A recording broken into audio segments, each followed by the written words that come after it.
Hi, everybody. This is Allison from AllyKat Creations. How are you? It looks like I'm going to have to get another YouTube up because this one's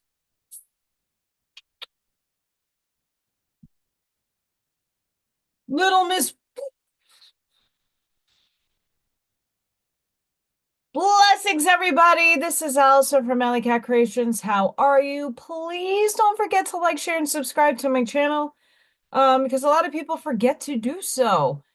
Really, literally. Or maybe you just want to watch me for shits and giggles. I don't know. Um, please don't forget to like. It helps me out. Amish mindset. Thank you.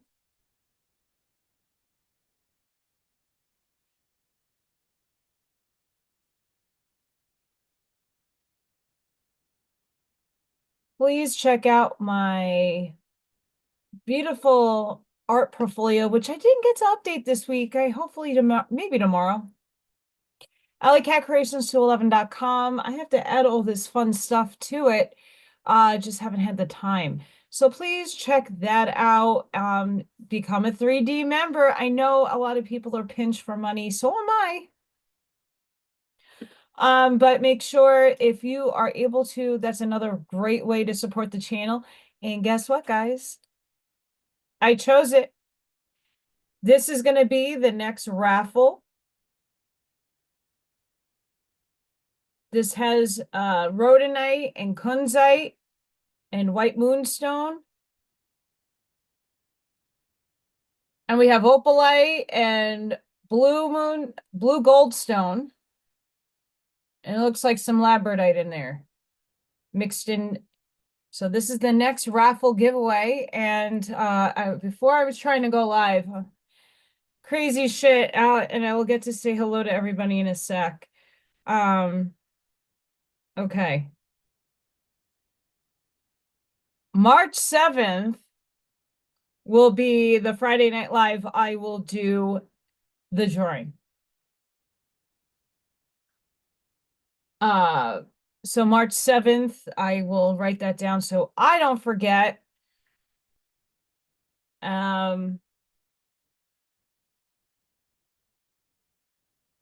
that's when the next raffle is going to be. So if you are a channel member, you get a free entry to win this beautiful gem skull. I sell these for $60 because the gems and the weight of this is, could, you know, best somebody with love and light. Yay. So check that out if you're interested. All that stuff is there. I want to say hi to El Sunray. Hi, Miss Leah. Hi, Miss Charlene. I got the chickens at ready. The chickens at the ready. Hi, Marcia. Hi, Ash Maya. Hi, Bob. What's up, Bob? Hi, everybody. I have my coffee at the ready. Had a long day, and it was not a bad day, but before I get into what the hell is in my universe, I hope everybody's having a blessed and beautiful day. And if not, I hope it gets better. Because you're willing your intention to do so. Little Miss.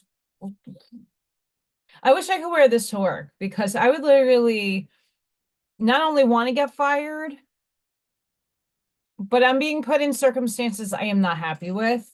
And it's not necessarily any one particular person's fault. It's just where the dice roll. Hi, Scott. So, I've been very highly stressed out for the last couple of days after I got this announcement. A specific child is going to enter my room, which is going to be hell in a handbasket, and not because of the child particularly, because the school is not providing the staffing, or I'm going to have to be doing things I'm not comfortable doing. And that doesn't give me a raise, and it doesn't give me any kind of incentive to wanting to stay. But I'm trying to find legalities so that I can waive my rights because it involves documents that, unfortunately I can't really talk too much about it, but let's just say there's legalities there that I don't want to mess with. So I got to figure this out and quick. So I've been busy looking at law, 3D shit, and I'm not getting too far because everything is very broad based in terminology. Um,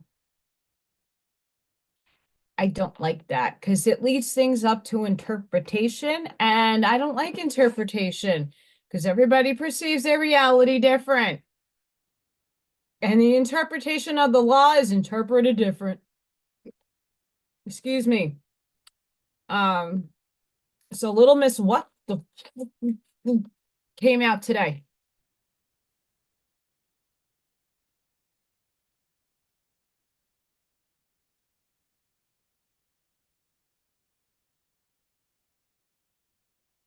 I feel like I'm in a symphony right now because holy quackadoodles. I don't know which video it was. I was in rare form. Like my brain was shut the hell. Oh, it was the Voice of Isis the other day. My brain was not computing life. I mean, I'm not the best reader in the world, but I could read words, and nothing was coming out properly. It was very highly frustrating. And one of the most profound chapters, I would have to say it's in my top 5 of the Curtis books. Sections, period, end of story. Top 5. I don't even know what I would put at 1, but that's pretty up there. I might read a little bit of it for you guys so you understand. What am I trying to look for? Yes. Unfortunately, my phone does not take very good screenshots. So I do apologize. Okay. Okay. You see that, folks? You see this? You see that? That beautiful thing? You see it?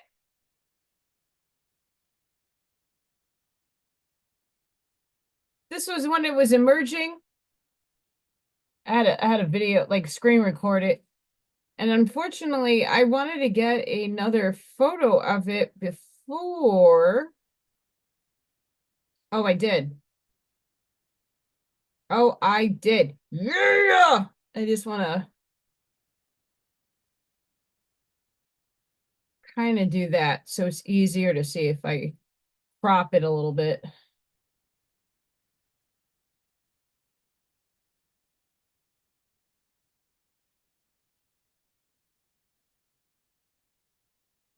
Damn it.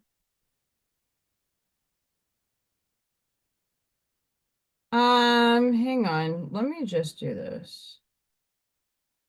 Share it to myself. This way it'd be easier to share it. Sorry, guys. Hi.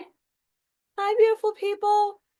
Energy is off the effing charts, but I'm going to explain a little bit of what I'm getting out of it because I'm not going to lie, I'm heavily, heavily, heavily affected by what's been going on. Not only energetically, but planetary alignments. And I'm not an astrologer, and I don't know everybody's chart stuff or my own for that matter. Um, this might just be easier if I screen share it. So sorry guys, I'm trying. I'll get there in a sec. So a lot of us weren't sleeping for a good part of a very couple of weeks. I would say if we were consistently rating our sleep each and every night, most of us are waking up between 2 o'clock in the morning to 4 o'clock in the morning, regardless of where you are in the ether in humanity. We're waking up. We're not getting enough sleep, or some people are really, really getting a lot of sleep. That it's one extreme or the other. Um,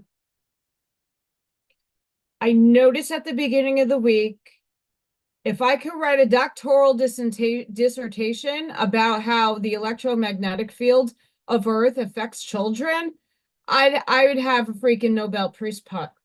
Well, I don't want that prize. Fuck that prize. I want something better. I want a gold star because I could probably write a dissertation based on my observations in the classroom with children that are autistic and how crazy wonky their energy was.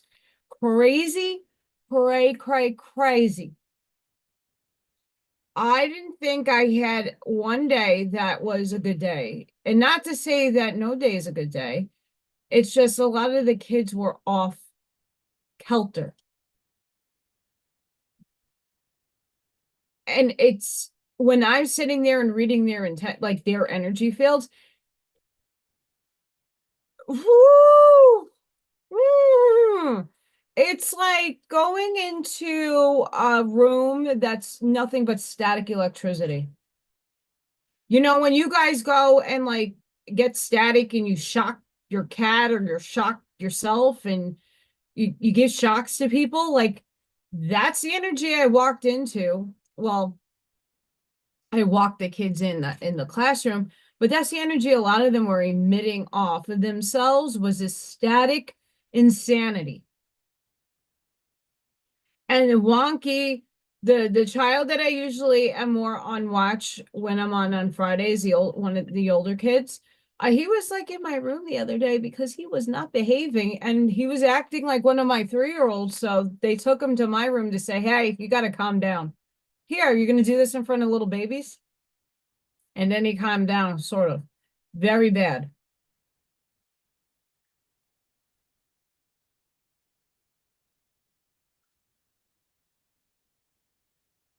Um, yeah, yeah. Alzheimer, yeah. Um, I've I've been asking upstairs. I'm not getting my answers. I'm getting frustrated. And yes, like everything is like be patient, but I've been being told to be patient like half my life. Well, be patient. The love of your life is gonna come. Be patient. Don't worry, everything is gonna work out for you.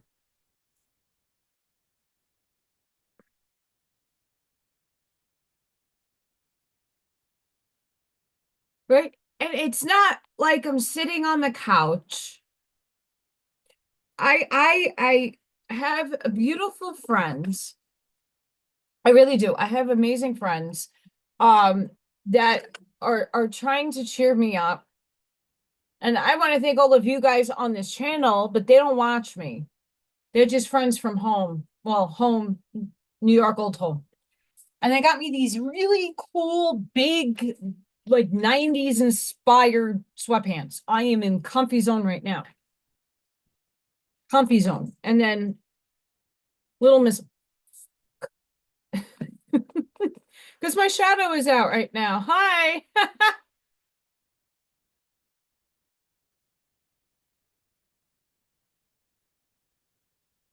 Yeah, so that's gonna take time, Leah, for that integration to come in because I've been having some crazy dreams. And it's more subconscious crap that is purging.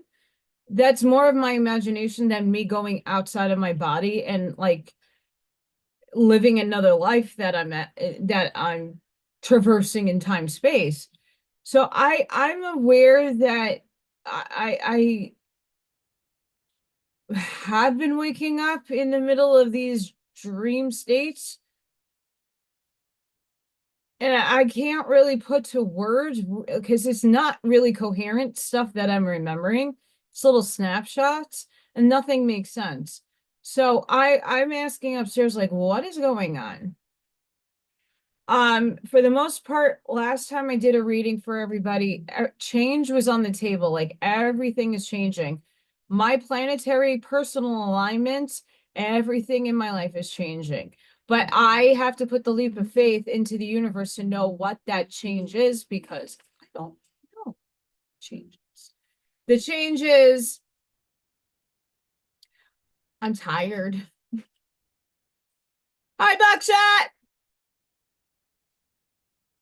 I'm tired. I know everybody here is tired. I'm tired. Like if we can have forever in a tired, I would make that.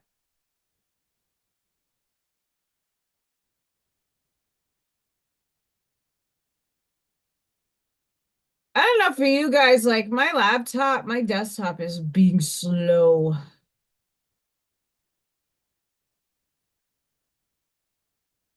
No, I don't want no. I hate Facebook with this stupid, it's only on my desktop. Why does it do that? Urgh. There we go. And I only got one. Mm. Okay. I have to see where the other one didn't download. Happy Friday Night Live! Woo! It should be sending now. Sorry. I'm in rare form tonight, so enjoy this. I'm animated. I was animated yesterday too. Animated. I think just my physical vehicle is just tired. So also it was like almost 60 degrees today, but like the wind, like I did my hair so nice and it's all ruined. My hair was like in every direction. It's like 50 to 60 mile per hour winds out there. It is crazy, crazy town here in Northwest Indiana. Crazy town. Crazy. Yeah, you killing me, Smalls. Like, I am tired. I don't know. It like forever is the best thing ever, but there has to be an equivalent to another word that can just be like exhausted. God, Ash Maya. Oh man. I like I'm a proponent of like false spring. I really am. Because New York is almost the same equivalent weather that I get here. It's just a tad bit colder here sometimes. And it's a lot more windier here than where I was. I mean, I was like even though I was on the ocean, I was kind of inland, so I didn't get the wind. But like here, everything is really, really super windy. Um, I can't, my body, even though like I don't subscribe to my arthritis anymore, it is still very affected by it going up to 50 degrees, 60 degrees, and then tomorrow is going to be like 7. Like that doesn't make sense. 7, I think. Well, I'll check. Okay, so let's go in digging into what the fuck was this? Um, There's a lot of perception and projection going on right now about what this means. I am not reading into people who are overly trying to make you think that everything is shifting in a moment's notice. And oh my God, we quantum leaped. We're quantum leaping every second of our breathing. I love you all. And I know none of you really here under, like, you get it. But maybe down the road in the future, someone watches this, um, and falls into this falsehood. We are shifting. We are shifting. We already have shifted. This is a major timeline shift. This whole thing, timeline shift, timeline shift, timeline shift. This is regular Schumann resonance. This is normal. This is information in streaming. And then upstairs, the galactics, ourselves as a humanity is taking the next leap forward. and we're meeting the energy where it's at. So the humanity part, we're on Earth. As the below, we're the below part, and as above, we're starting to like say, hey, you guys have to get more information. Here you go. Have fun with that bullshit. And a lot of this right here, it's not spiked down white, it's spiked across. Spike down is where it's going from the top of your alpha state to your theta state. This is going clear across. So we have to take in mind, hi, Kim. We have to take into mind the interpretation. I don't know what the side, there isn't really a, there is, but it's like certain frequencies, and at this frequency bandwidth, we got all white light. And then there's little sparkles of downtrodden. And then we have this whole level of purge. And then we have a blue spike line. That's another shift. We don't have a blackout, but we do have a little bit of a shift. And then we have a white shift that shifts into green. And then we have another amplitude happening down here. So there's a lot going on. And we haven't received this in a very long time. If you guys remember, was it last year that the lines crossed and then Putin's face showed up like, aha, hey, blah. Right? That's fake. I don't believe it would be fake at all. Let me just stop sharing so I can get the other photo. No. Okay, there we go.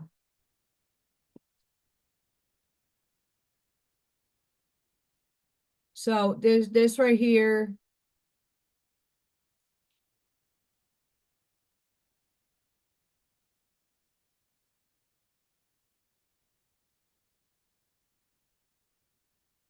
Hey, Kelly! What's up? So here, like, is the side, and this is the time on the bottom, and it's like Russia, so I'd have to do the math on what the hell. But if you look up here, it's just like a block of energy that just freaking all like, so all of this was like, hey, we're gonna kind of give you some like slow integration. We're gonna kind of like smack you in the middle of the face right here, and we're gonna make it last for a very long time. And then we're gonna cut you off a little bit, but then we're gonna give you some more spiky doodles. And not white spikes, but like calmer spikes, but still information. Like, oh, holy shit. Holy shit. And leading up to this day, which this happened the other day, yesterday, a little bit into today, depending on time, space, and where you belong in the linear matrix, this has been affecting most of us for a while. Why I say a while is because we were being prepared for this big, immense downloaded state. So it's coming through your dreams, it's coming through your energy. Half of us feel like my brain could not process words. I was reading one of the most profound chapters from the Curtis books, and my brain was like,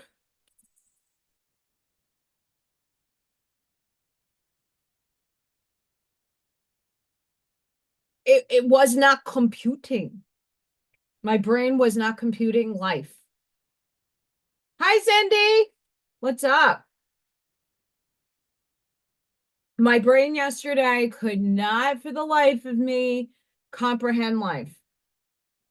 The kids in the classroom, all the kids in the school. It wasn't just like because autistic kids are affected a little differently from electromagnetic waves. They're more sensitive to it.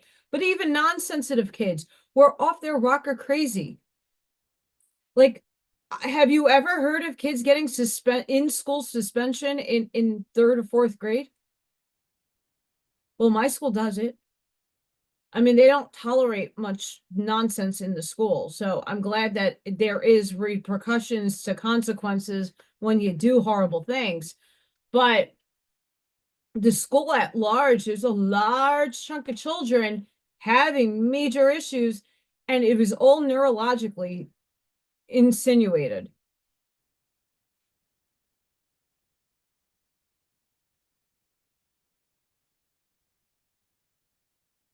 Oh, Cam, that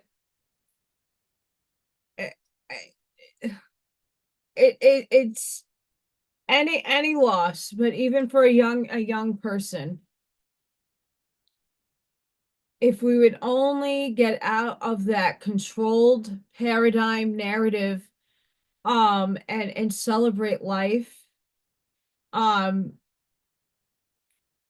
Unfortunately, as a teenager, I had at least five, I at least had to bury five friends for doing the act to themselves.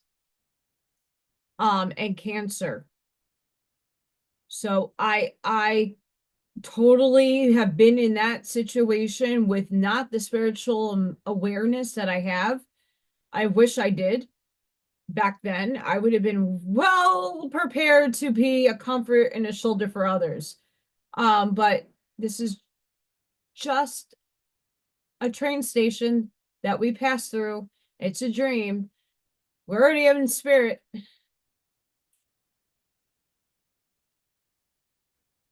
Um, of course the family's having a rough time. I mean, here's the thing about having the honest knowing that you're immortal, that you are already in other densities and dimensional spaces, in the infinitude of source. Everything is God, everything's omnipotent, omnipresent. So there's really no death. It's just death of a physical being, the missing of a presence, a physical presence, a field of energy.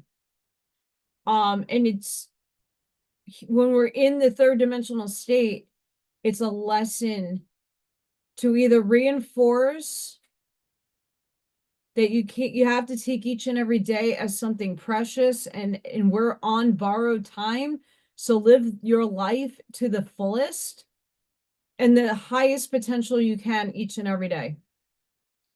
That's one of the major lessons when someone does pass, especially young, is never take your life for granted.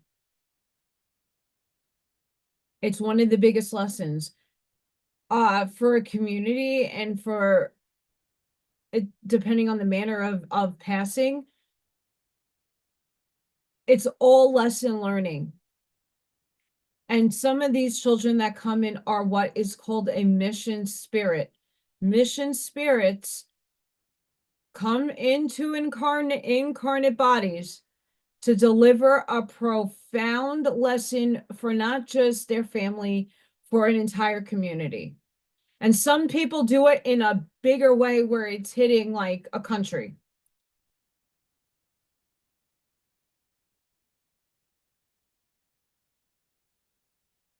Kelly, absolutely yes. The tiredness is really a couple of things. This last human spike in reality is the push for most of us already in high awareness. We're getting our clarity downloads. We're purging out the gunk out of ourselves. It's going over there. It's coming out of us. It's playing on the outside of us, right? Um,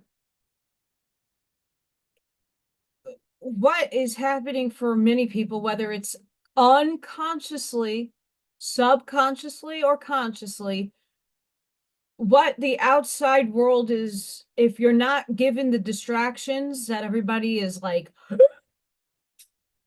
oh my God, there was a fight in the White House today. Oh my God, oh my God, oh my God, oh my God, chicken, chicken, chicken, chicken, chicken. You already know this is a movie. You already know that truth is going to come out to some exclusion of ways. And we don't need to even feed that energy because we know eventually something is going to be revealed. And we already know the answers to it. Ah, chicken. Buck, buck. Buck, buck, buck. Bring chicken. There it goes. um, so I'm tired. I work someone I know from Staten Island was going to literally buy me a plane ticket to go visit because they know my financial circumstances and my car will not make the drive. I mean, I don't mind driving. I'm fine driving. Um, I actually enjoy driving. Um, but they're like, "Oh, it's only like a 2-hour flight. Like, just come over here." And I'm just like, "Well, I don't even know what kind of time I have for that." Right? Hi, Scott. AK Roger. Hi, Ken. So, yes, little Miss What the Fuck came out today. She's like, um, but I think that human resonance for those, I know there's more people streaming in, so I will put it back up on the screen. So, leading up to this, a lot of us have been tired for weeks. Weeks. We're getting woken up at 2 o'clock, 3 o'clock, 4 o'clock in the morning abruptly. We're having some phenomenon happening around us. Like me, I keep getting electric sounds, like popping noises. I'm seeing flashes of light that no one else around. I had two of those incidents today in the classroom. So I'm having a lot of electrical current run through me.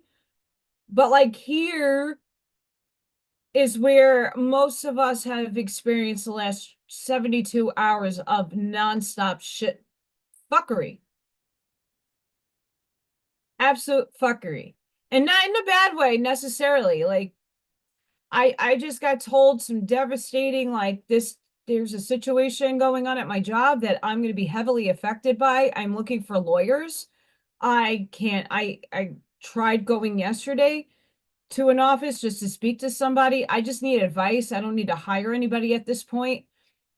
Because I'm going to probably be forced to do something and I could personally be sued for maybe, I don't know. I don't know what the law in the state is with what I can and cannot do in a classroom and if I'm covered legally.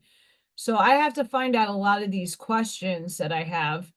And I don't necessarily trust my school, town, board people to answer those questions honestly to me. So this is a fuckery that I've been going through, and the stress is beyond belief, but it's something I need to purge, I guess. I don't know. But I know a lot of you are having high vibing experiences. It's a lot of purge, and the tiredness is our body just like, hey, you need to let go and relax. That's why I have my comfy, humongous sweatpants today. I'm so excited. I got a package. I have really good friends that send me some fun stuff. Temu and Shein are really cheap. Um, I opened up the bag. I'm like, who is this from? It's a gift from your friend. Oh, thank you. They don't watch me, otherwise I would call them out. My I'm over a lot of people's heads, I get told.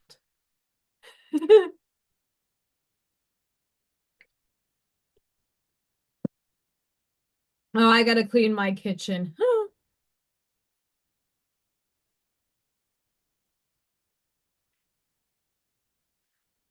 Um, so yeah, are we getting tired of waiting and waiting and waiting and waiting and waiting and waiting and waiting and waiting? Yes, we are.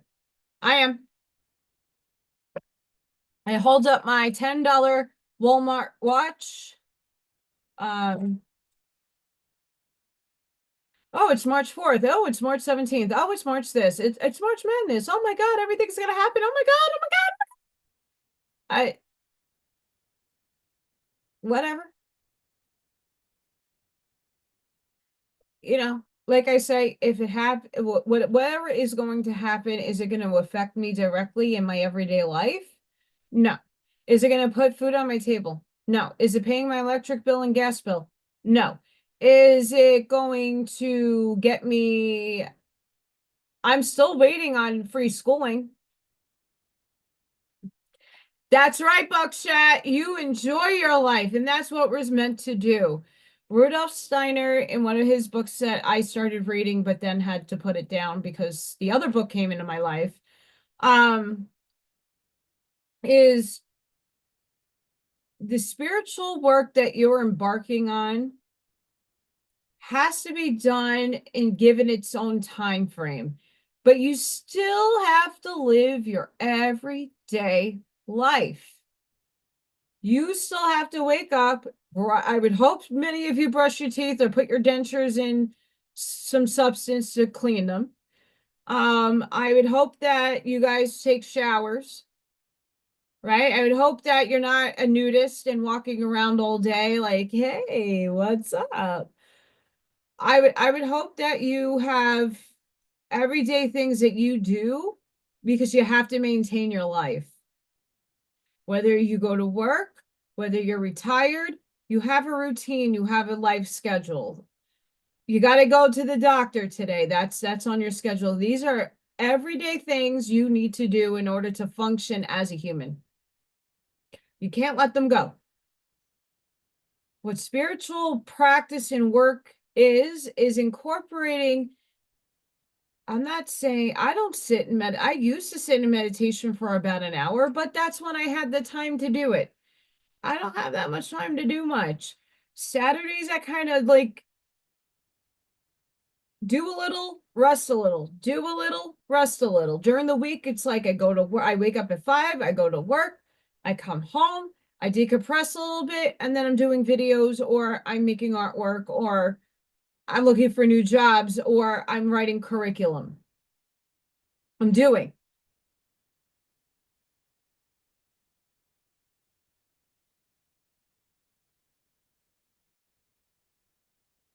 The laws,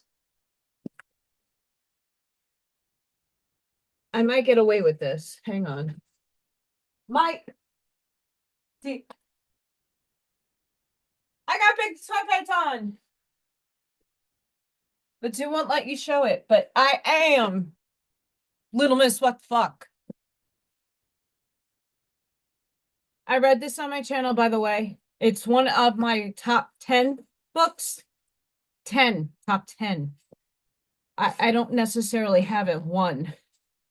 They're all in competition for one.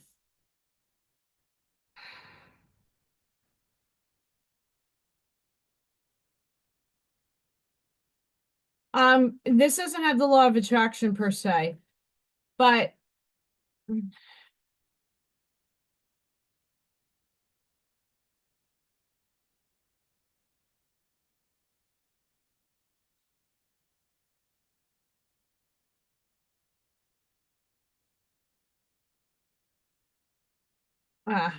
here we go. Okay, hang on. Yeah, I had to do that too, Scott. And that happened last time I went live. Nothing would load.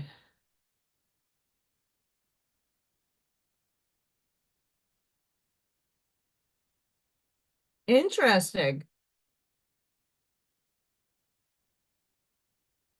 So I want to read this. This is causation. Every cause has its effects. Every effect has its cause. Everything happens according to law. Chance in but a name for law not recognized. There are many planes of causation, but nothing escapes the law.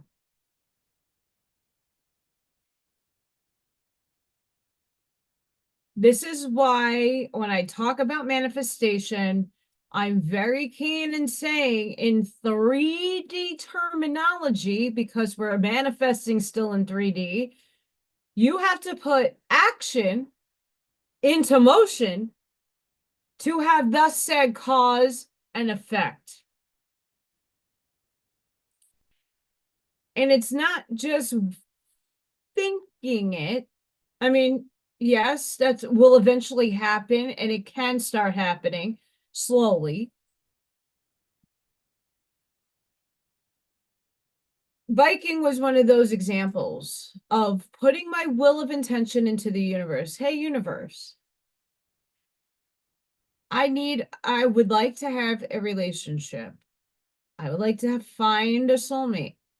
I would like to have an adventure. I would like to seek a family, whatever I thought 2 years ago I thought of. And I sat in meditation. I put will into power into a hypothetical ball of energy, and I sent it out into the universe. And a few months later, I get a knock on my, like a ring at my doorbell, and Viking showed up. Okay. It didn't happen the next day. It didn't happen weeks after. It happened months.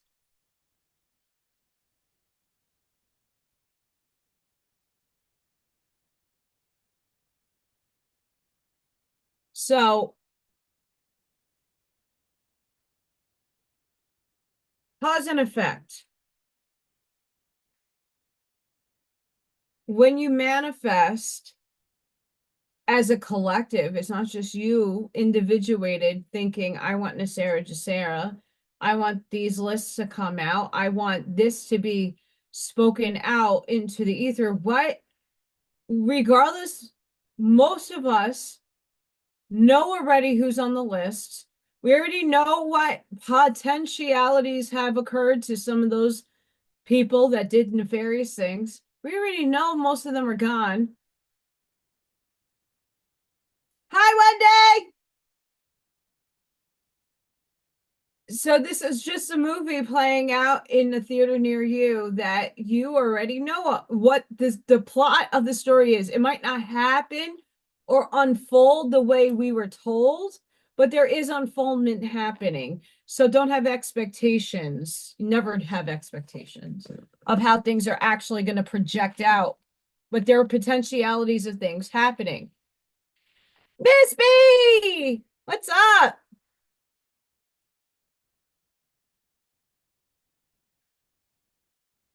Miss B's in the house. So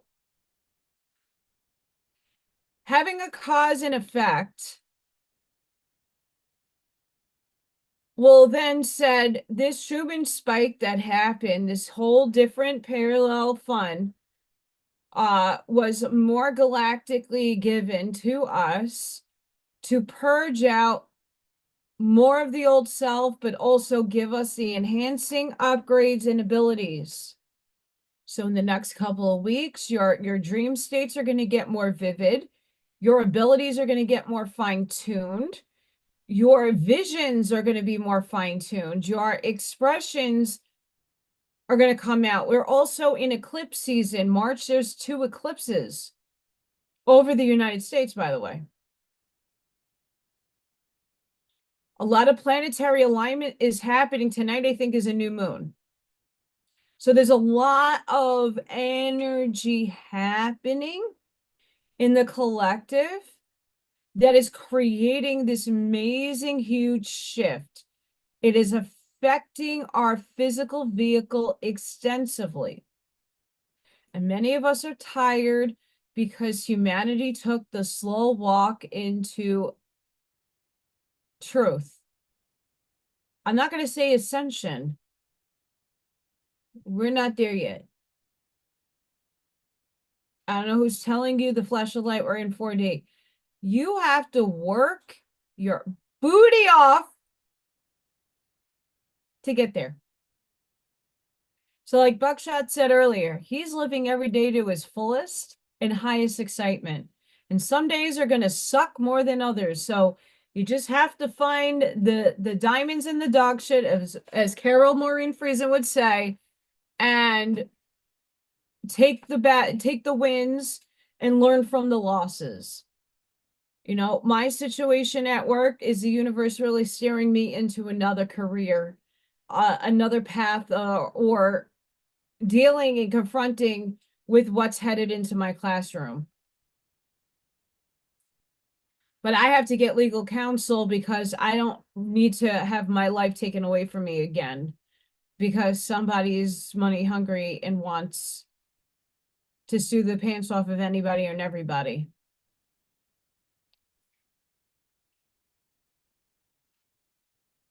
Don't limit your mind to saying stuck. In the moment, like I feel like I'm in a stalemate, that I chose a slower route because my soul needs to integrate things that in divine timing has not occurred yet. So I'm holding my energy, my light body back in order to get these expansions in the 3D form. Um, and to integrate more of my soul lessons. So I am not coming back here. I am not. I'm done. Bye bye, human. Bye bye, human. Not coming back. Not coming back. And for those of you just joining, on March 7th, during my Friday Night Live, this is the next raffle piece I will be raffling off. It's a really pretty skull with a lot of expensive, well, mostly expensive gems in there. This is a $60 value. And all my channel members get a free entry in order to win that. So I'm really excited. And I did not do, I have to figure out what the second and third place prizes will be.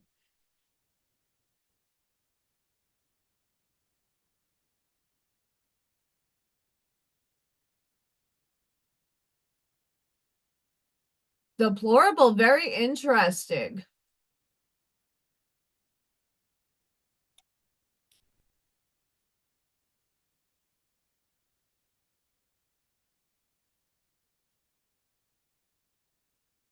Charlene, find out what frequency that song's at. What the frequency and the math is. That might lead you to something. Um, crystals. Well, yeah, there is etheric crystals all around us. So here's the thing. If I were to do a poll, which I still have to figure out how to figure that poll system out, because I would love to do like an actual poll. Not a yes and a no kind of thing. How many people think that we're in the Truman Show and there's a firmament and what we think are planets or alignments is just the hologram and the simulated matrix projecting back at us from the firmament an alignment? How many of you think there's actual planets outside the firmament or inside of the firmament that are there that we can actually view? And then I would have to say, what density and what frequency are you looking at it at? Venus, I think, is already on 6, 7 density. It's not a third dimensional planet. And I probably could say the same thing about Jupiter, Pluto, Uranus, Mars. There's all different densities. And each density, there's a different, I mean, there's a galactic friend who says she's claimed thus, I'm an envoy, and thus said envoy went to Jupiter, went to Ganymede. How's that happening? Hi, Gregory.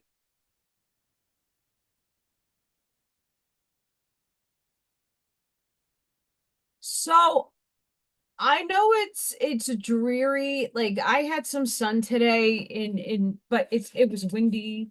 There's a lot of cloud cover. It has been, but that's not necessarily how we're getting our light.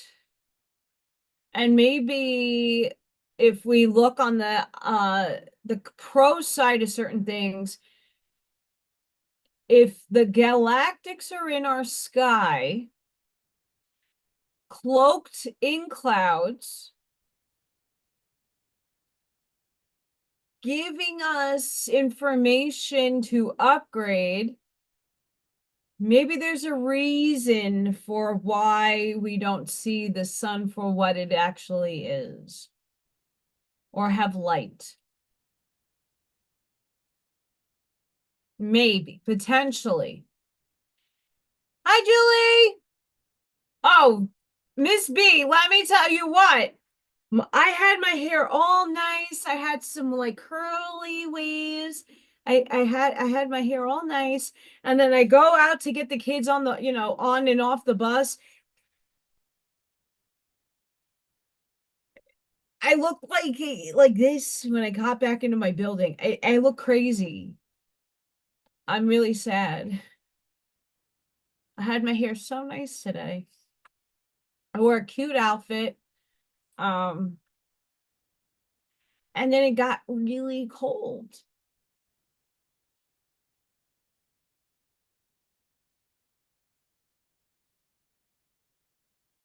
It got cold. So,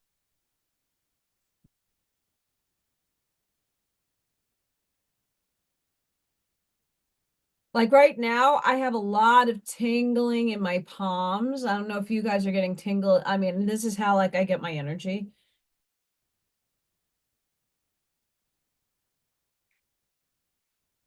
I'm overwhelmed right now.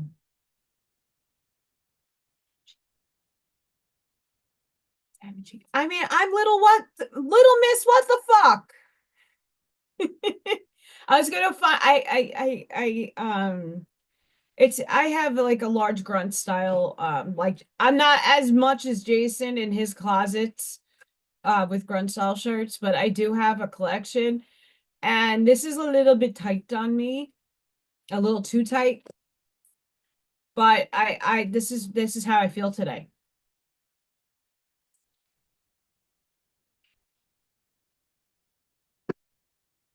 So Miss B, I don't know if you heard me when I the last week at work, I mean I guys, I have to find a lawyer.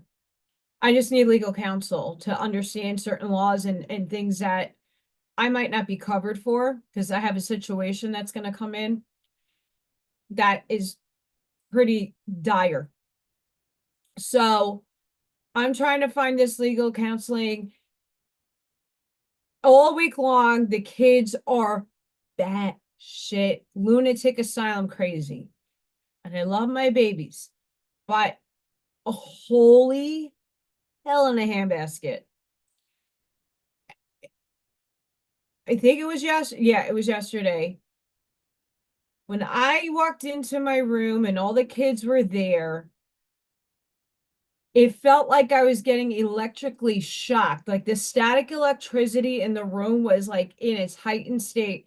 And my classroom, all the classrooms have carpet,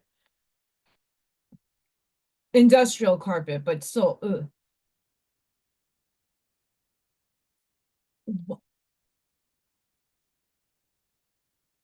It was insane what was coming off these kids. And I know a lot of us are feeling the same kind of electric-y energy coming through us. That's our upgrades. And it's going and be just because we see the Schumann resonance happening in that one particular spot, um, let's just go back to a visual so my visual learners will know what's going on. Uh, so just because we are here, we had it yesterday, this big block of ridiculous amounts of purge and vertical, horizontal madness happening. Um, yeah, this is a big reason why. Um,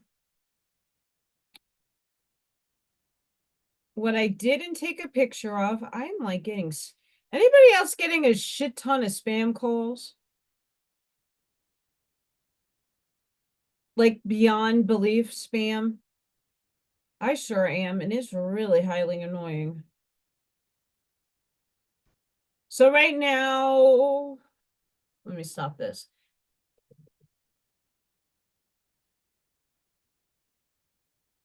Right now we're calm. So we still have information coming in, but it kind of like it's going to allow us to breathe for a day or two, and then it's probably going to start back up again. We were told about this, but many people spoke about this, but this has been going on for a long time.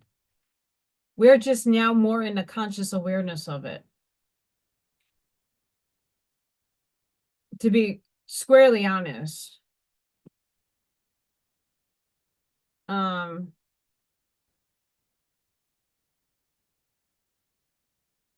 so what I'm trying to look at.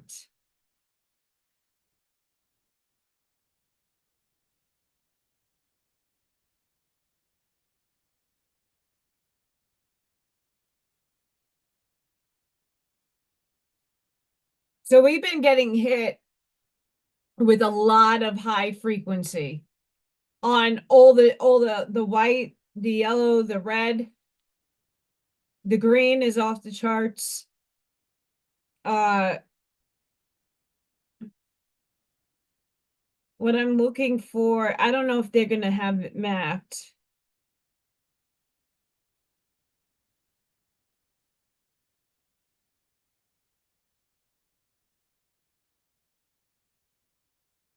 It's offline. Oh, no, that's not it. All the magnetic field is offline. So that monitoring station's offline, and that's usually what I like to look for is the electromagnetic field because that's what I have a feeling that's why we're affected. Oh, that's really awesome. I'm glad.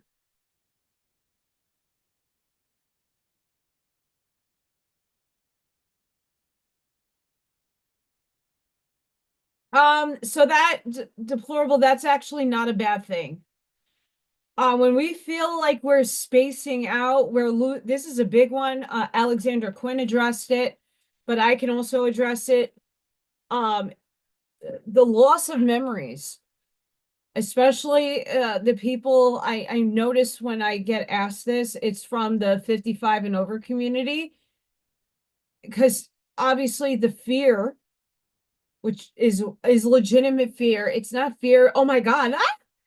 No, it's like a real deal program that is I know three of my friends' parents that have Alzheimer's or dementia. And that's something scary. None of us want any of that to happen to any of us. And that's a soul contract, unfortunately. But that's always sitting that, at least for my mother passed away, she was 71. So for her at 70, she's like, I'm so glad I have my faculties at wit, but I do forget. My mom is like, I forget about everything. It's normal. You're purging out the old programming, and some of it's being done by force. As I have to go through this tremendous 3D change in my life, I don't know what that looks like. I'm starting to see and notice my personality start being tweaked a bit. Um, Not that I'm changing, but at least when I'm going to work, I'm being a little bit more on the serious side. I am looking at like, okay, like I'm doing all this, like you should be picking up some slack. I like to be lighthearted too, but I'm noticing a shift in my personality a little bit. I'm noticing just my delivery maturing.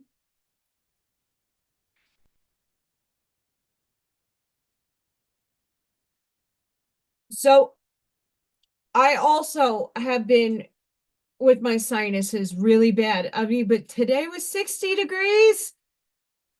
My kid, I got to go outside for my kid, my little ones don't go outside for recess. They don't get outside time. But today I got to go outside. I was so happy, but the wind was like, and all the pollen and all the things in the air. I had to take a sinus pill today.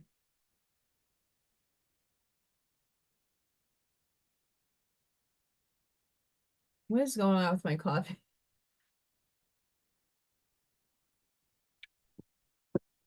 Miss B, I'm going to explain that for you. This is like mind blowing because I heard this yesterday and it makes sense.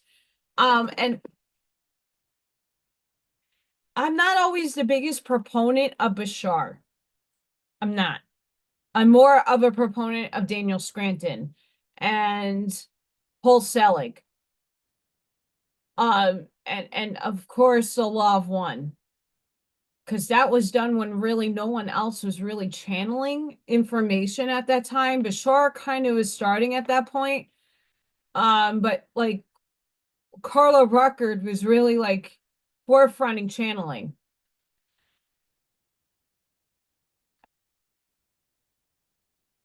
He gave an analogy. I'm not going to repeat it because I don't want to mess it up. But at the crux of the message that Bashar gave yesterday, if I were to look at myself as a 4-year-old, I'm not the same person when I was 4. It was still me.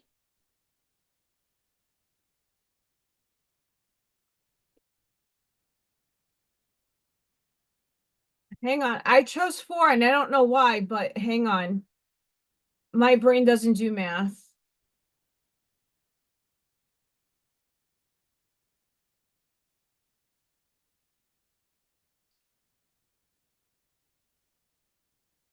Why did I choose 4, everybody? I was born in 1983. When was the harmonic convergence? When I was 4. See how spirit works? I just said 4. No reason to say 4. But guess what? The harmonic convergence happened when I was 4 years old. Great. Okay. So, but getting back to the analogy here. That's when the Mandela effect really started hitting us hard. That's like we all lived our lives, didn't really understand the harmonic convergence. We didn't get it. We were just like living every day. We were doing 1980s fun. I was just growing up. In what timeline? In what reality?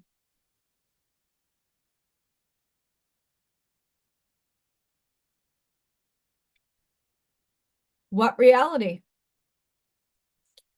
You're not remembering certain things because you shifted into another reality. I'm not the same when I was 4 years old. My life isn't the same. I lived in a different reality when I was 4 than I am now at 41 and a half. I was 4 years old in 1987. I'm not the same. And every moment to moment, you don't realize you're time traveling. Everybody's time traveling right now. Right now, you're time traveling.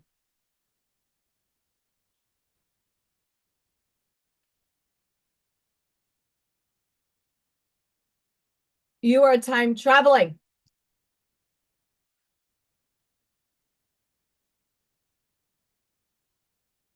But Allison, I'm here. What are you talking about?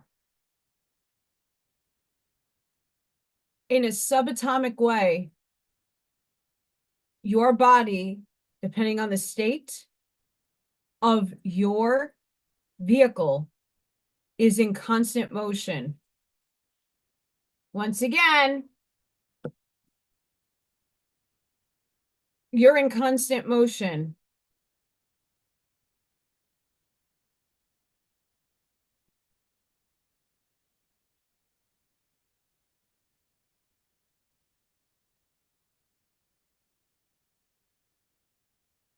Rhythm. Everything flows out and in. Everything has its tides. All things rise and fall. The pendulum swings. So the pendulum swing manifests in everything. The measure of the swing to the right is a measure of the swing to the left. Rhythm compensates.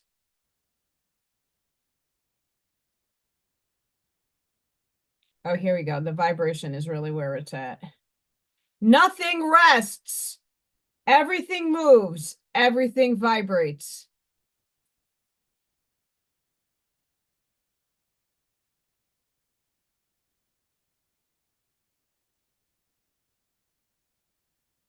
So you have to ask yourself in this now moment that you guys are now listing how old you were in 1987.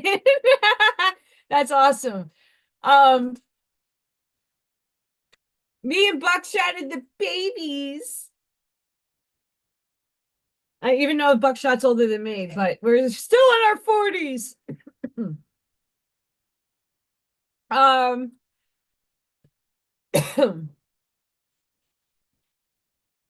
everything is moving. Everything. That's right, Tesla. Everything is moving. Jesus, Louise.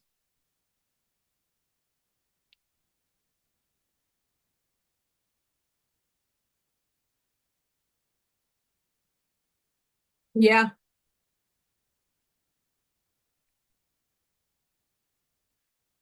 The other day I read an article in on Facebook, and I post stuff on Facebook about how technically I'm not really touching the mouse. The subatomic particles and the magnetism that repels is really what I'm feeling. So you're not really touching anything. I don't know how much I believe in that, but at the same time, at a subatomic quantum state, sure, we're probably not touching anything. But I know I feel things, surfaces and textures, so I don't know how true that is, but I think at a subatomic level that would be very highly likely.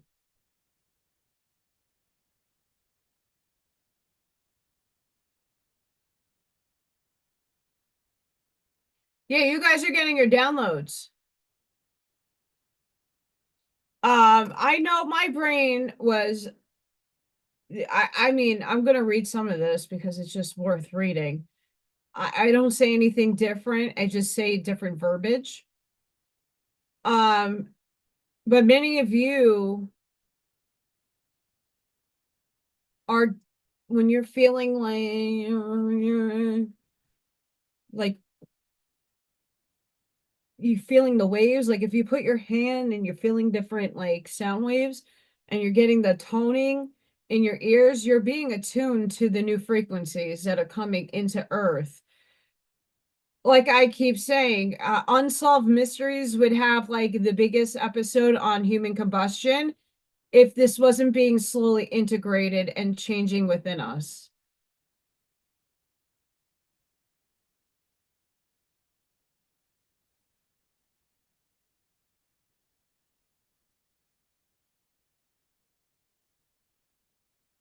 So all of you are the same soul age as me. All of you. Like I said, I feel more connected to the older, and not to say like physically older people, because that's really what my soul gravitates towards. I can't stand younger people than me. I don't like them. And I know I honestly I don't prefer them, but I can't. In this human body, I even though I love them, they're over there. I don't really involve myself with the younger crowd too much unless they're in a state of awareness. But spiritually, we're all the same age. We just, some of us, like myself, have a lot longer time in density and form. I spent a lot of time as an alien, as an archangel, but that's still in density. All of us are the same age, technically, soul wise. No, and trust me, if I don't tell people at my job that I'm 41, they would never believe me because I'm older than most of the some of the teachers that look like they're 60, 70. Some cases. They're only like some of them are only like just hitting 50. You don't take good care of yourself, do you?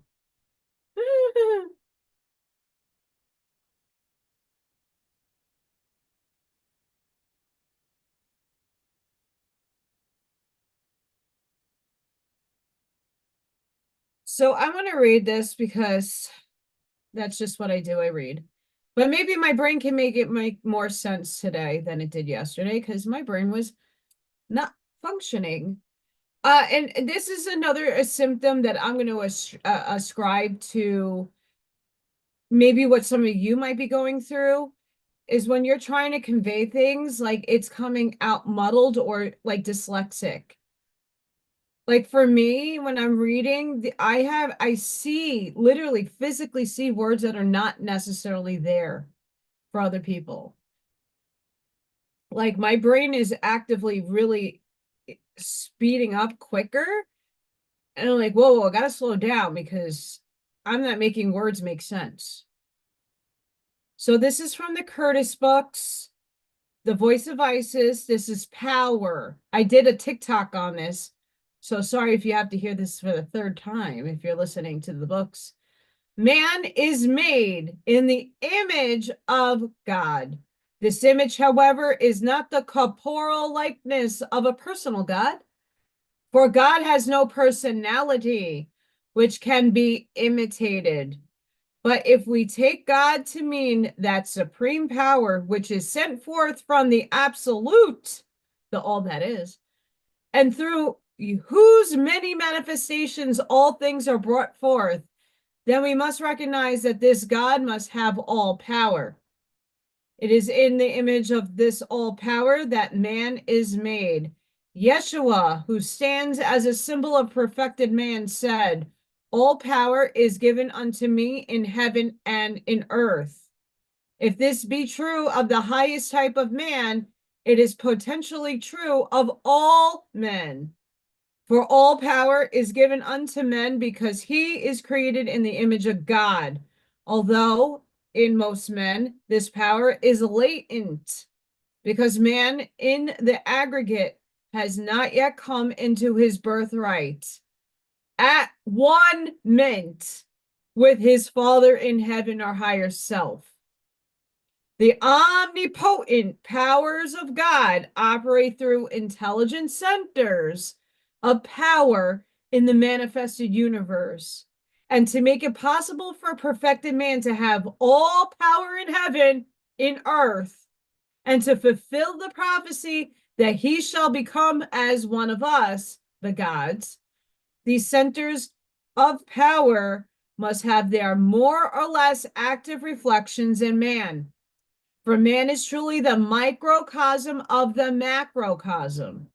All the lower kingdoms have certain powers, but only man has the powers of Godhead, with which, when he manifests them as his own, I'm vibrating really highly right now, he can create the new heaven and new earth of the apocalypse, wherein dwelleth righteousness. When man awakes to a realization that all powers in heaven and in earth are latent within himself, in heaven, the powers of the Godhead, in earth, the powers of all creatures and all nature, he will begin to reclaim his lost heritage, lost only in the sense of his having deserted it.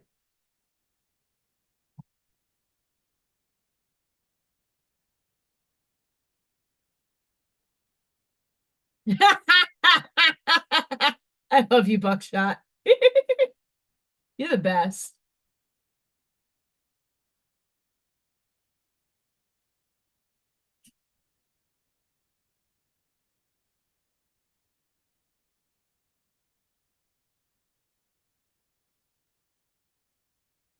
It's beautiful. In that moment, guys, as I'm reading with the God, like everything started doing this in my vision. Like everything was vibrating. Um, just to point that one out. There was more stuff in here I wanted to see.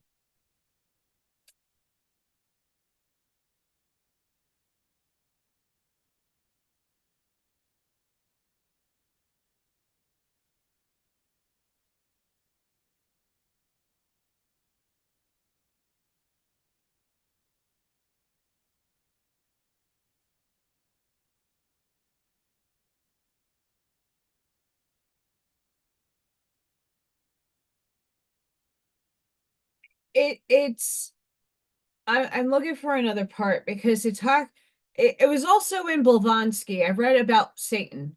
Blavatsky's version of Satan is the same version as mine. It's shadow of God.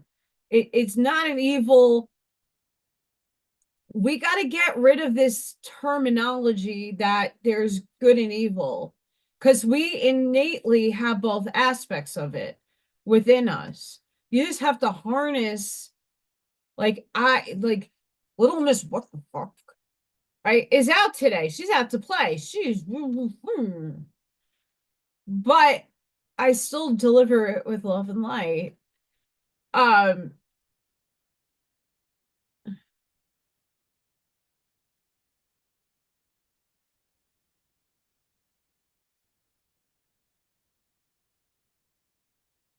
so from my understanding of Santos, um, his protege has decoded your reality, and his channel is fantastic. And I usually go and resort to him when it comes to breaking symbology down because he does it with the atomic, and through playing cards and tarot cards and like making the fact that we all are predestined to be here and we all have a theme that we play out. He's proving it through symbolism. So I really like what's his name? It's a Jason too, but I think he says Jay. Let me get his name. Decode reality. Boop doop.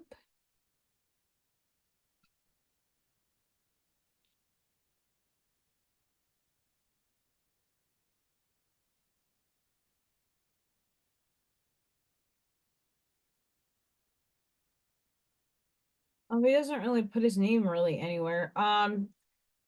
Decode Your Reality, really good, really good channel. He worked with and lived with Santos.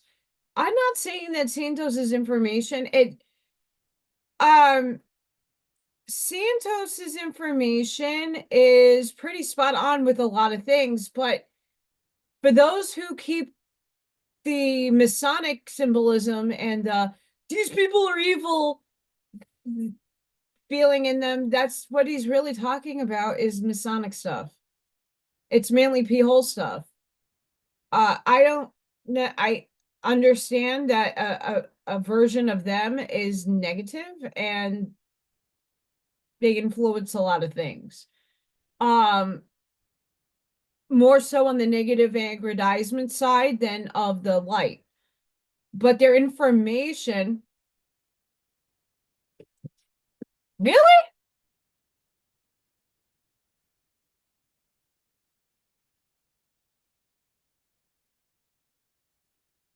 Hang on.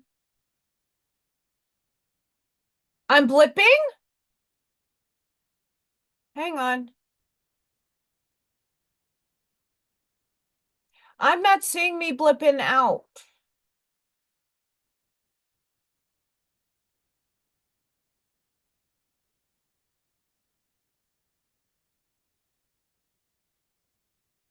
Oh,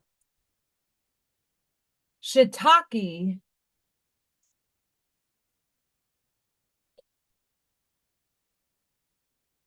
I don't think I have my necklace down here.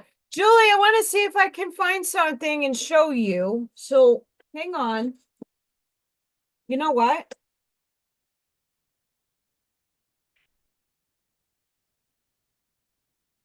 So yeah, I know I'm in a delay. Hi, Brett.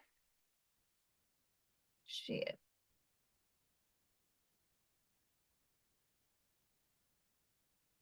Sorry, guys. I'm gonna see.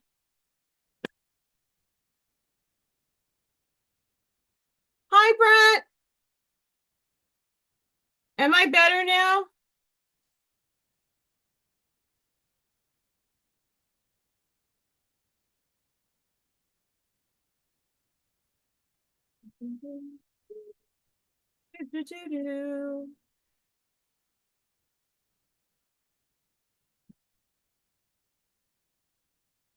There's a stone for throat chakra that I use. I've actually given one to Dina as a gift. It's called Blue Krynite. But I want to show you a picture of it. Blue Krynite is fantastic. I don't know if it's in this deck. I remember seeing it, so I'm looking for it. Because I actually use a lot of that in Scott, Mr.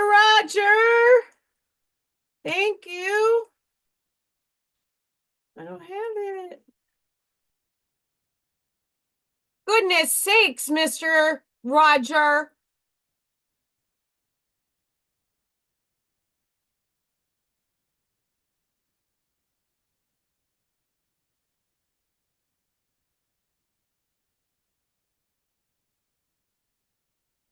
You're getting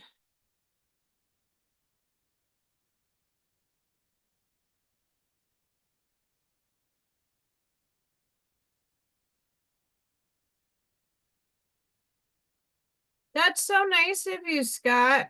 Mr. Roger, I call you that only because you're both. That means the world to me. I feel like crying, but I'm not gonna cry. Um,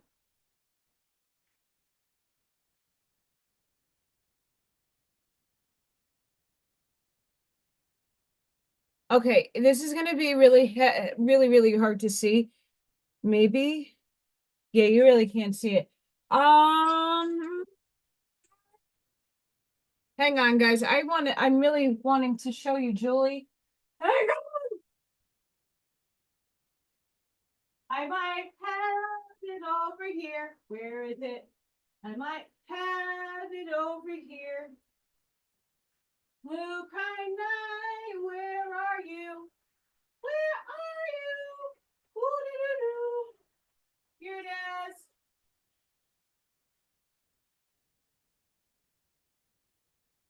I found it. Okay.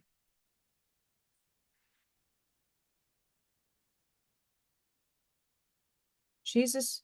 Louisa Crest.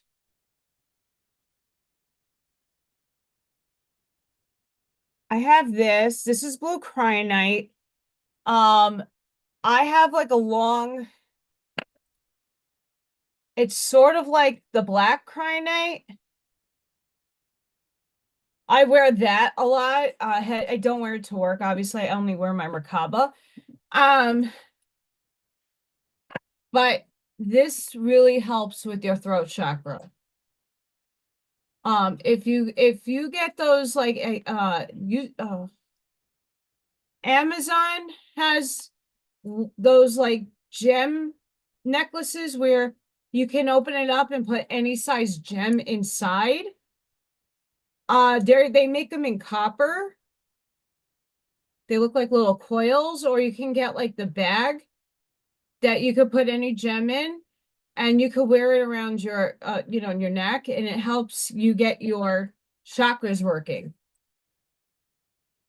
So I highly recommend the blue kyanite for that. SageGoddess.com has beautiful pieces. Some are very expensive, some are not. I would really,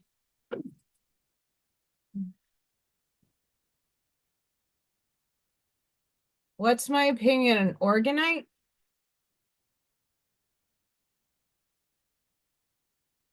I make a shit ton of them. I make a shit ton. Like everything on the floor is organite around here. Organite is amazing, and obviously I make it, and it, for me, my energy is pretty spot on. I make different, I started doing different compositions using copper wire, copper flakes.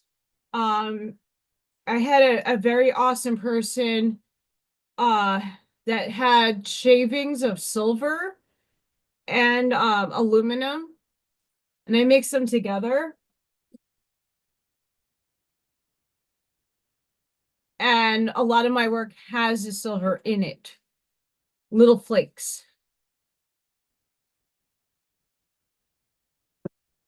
I do, Brent. I also I don't have I can make these organite, but in the middle of most of these, not this one in particular, but the old gen packed ones, they have shungite in the middle, like raw shungite in the middle of the pyramid. I put selenite sticks in, and if someone wants healing, but for the most part, I put a lot of copper and a lot of layering of different gems that have different properties. The black gems are absorption or repelling negative energy. Shungite helps with the EMF. Copper is in there. And then I put a crystal quartz, or these are more of the protection, the tourmaline. I'll put that in there. Gem prices have been extraordinarily very high recently. I only outsource my gems from certain places. And some of them happen to be on Amazon, so I have to wait for sales. Hi, Christina. Um, I don't know how many of you have it. I haven't really been hungry this week.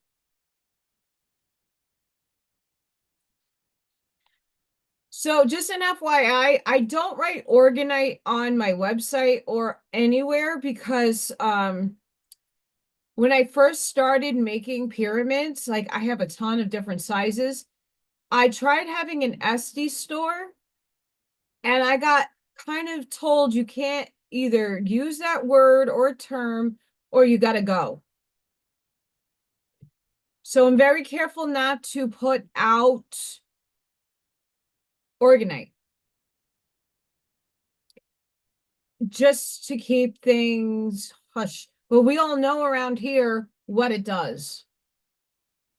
Organite is a really good, I swear I have a big shungite. I mean, this is not that big, but this is shungite. It's on top of my little motherboard. I have a smaller shungite right here. This didn't come out too terrible, but this is like a ring holder with a crystal quartz in the middle, and amethyst and rose quartz. I fudged up a pyramid. It doesn't have gemstones sticking out, so obviously I can't sell it. But I have this on my computer. I don't know about any of you guys. I know for myself, hormones are at play at the moment. I really haven't been hungry. I've been actually drinking electrolyte water and alkaline water more than I ever really have. So like I like alkaline water more than anything else. Um the produce around here kind of sucks because I like making my own lemon water, but lemons look like shit. And so I'm waiting for them to get a little on the fresher side to start making my lemon water again. But I've been drinking more alkaline and electrolyte water. So I've been implementing a lot of that. I don't know about you, but very dehydrated. Like greasy and dehydrated is me.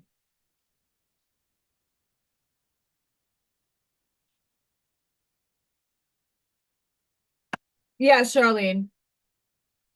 I but it's also a few other people in the I have like I'm a part of this organite group.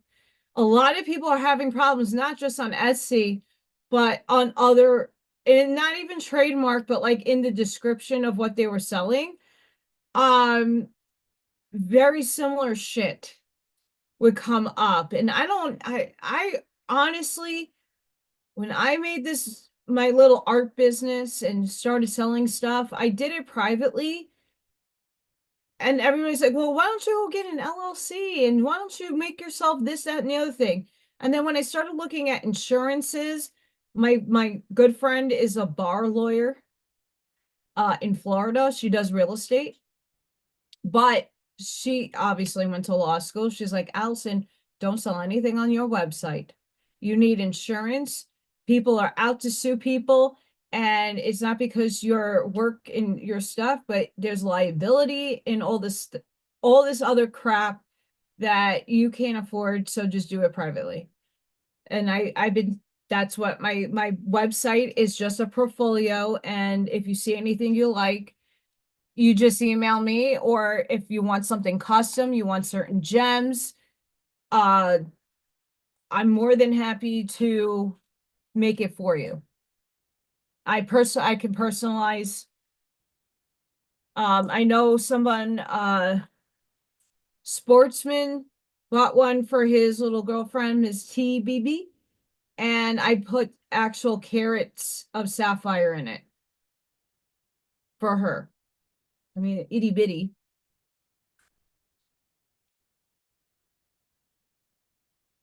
Well, I saw something yesterday because I'm now, yeah, Joe, spring water frozen.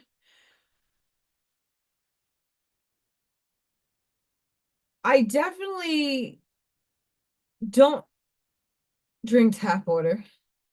But water here is really weird, so I'm still getting used to living here. I like the Icelandic pH water.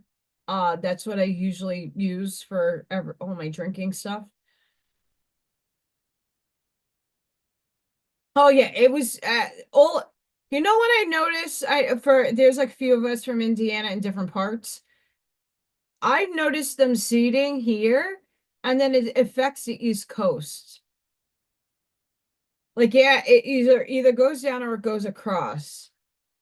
But it's usually here where they seed the shit because it's flat. So on Amazon, I saw a woman. Um, she was like, "Oh, you can make coloring books," which I've always wanted to do, like tattoo flash, because I was a tattoo artist at one point. And you could color it in, you could go to Canva and just upload it and sell it on. I'm like, but you're taking other people's designs. Mm. Um, Hi, Krish. My thoughts on what's happening in Oval Office. I don't pay attention to it anymore. It's a movie. doesn't really affect me right now.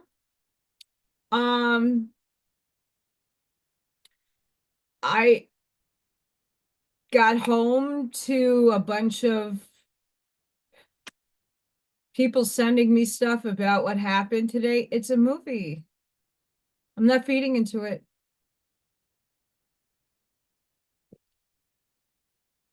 I honestly don't know. I mean, but if there's anybody that knows, please let Chris know what your opinion is, because I don't mind. Um, and it's not too, if that's what you're into, that's great.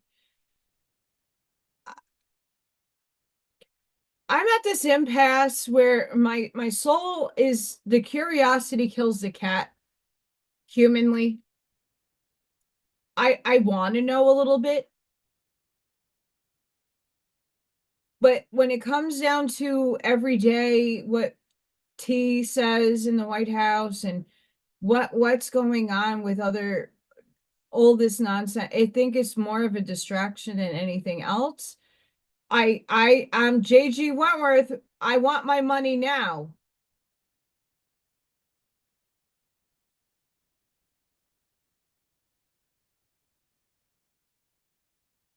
I'm JG Wentworth and I want my money now. I'm debating if I'm filing taxes. Like I didn't do it last year because I didn't really make anything. If I just like to get it if I'm owed anything, because right now anything helps. But JG Wentworth, there's so much money that's been stolen from all of us, no matter what country you live in. It goes somewhere. And I until it actually hits my bank account,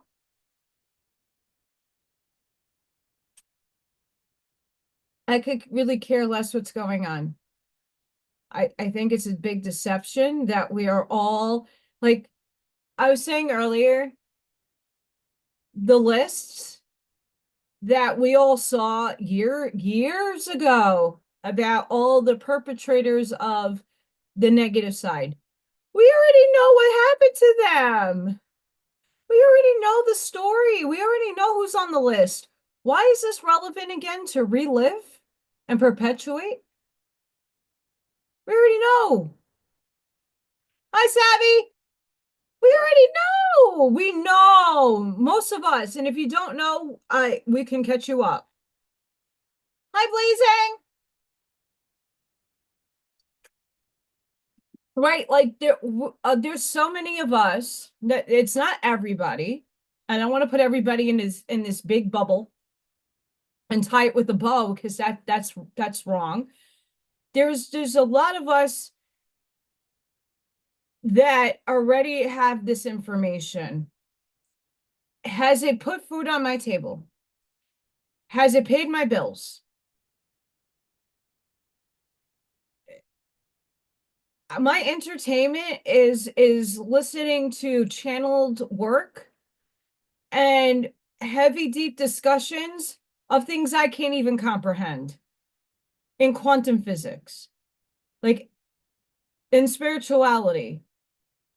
And then from there, going in within my heart space and seeing what aligns with me.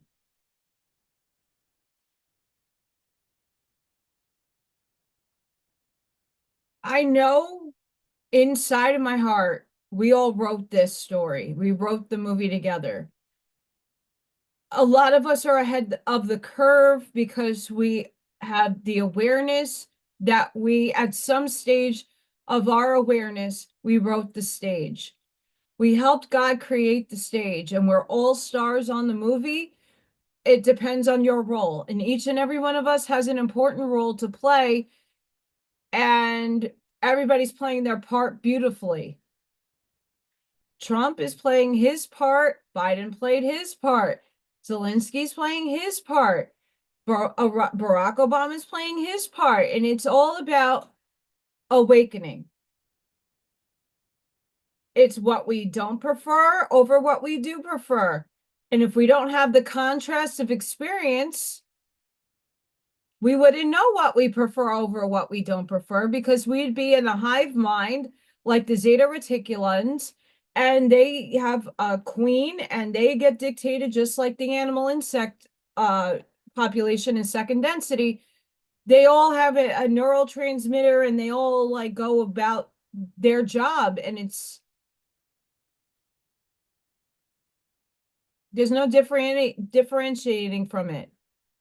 This is you, you are this, and that's it.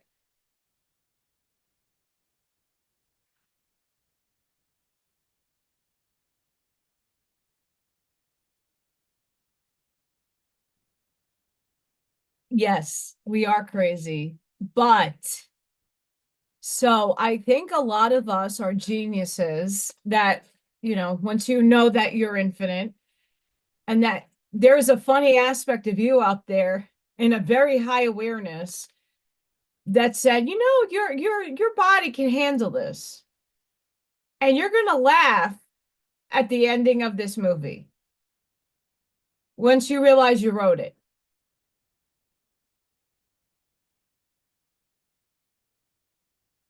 Oh no, Christina, thank you.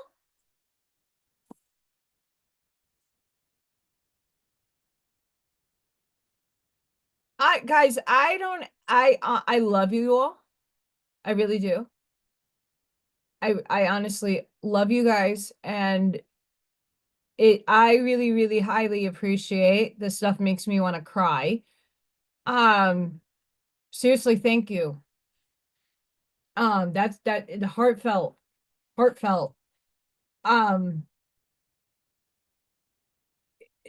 just being here. Thank you guys. They really thank you for just showing up. That means a lot. It really does. And it's beautiful because we can all come together and actually start having a cause and effect to manifest the future, to get better and do better.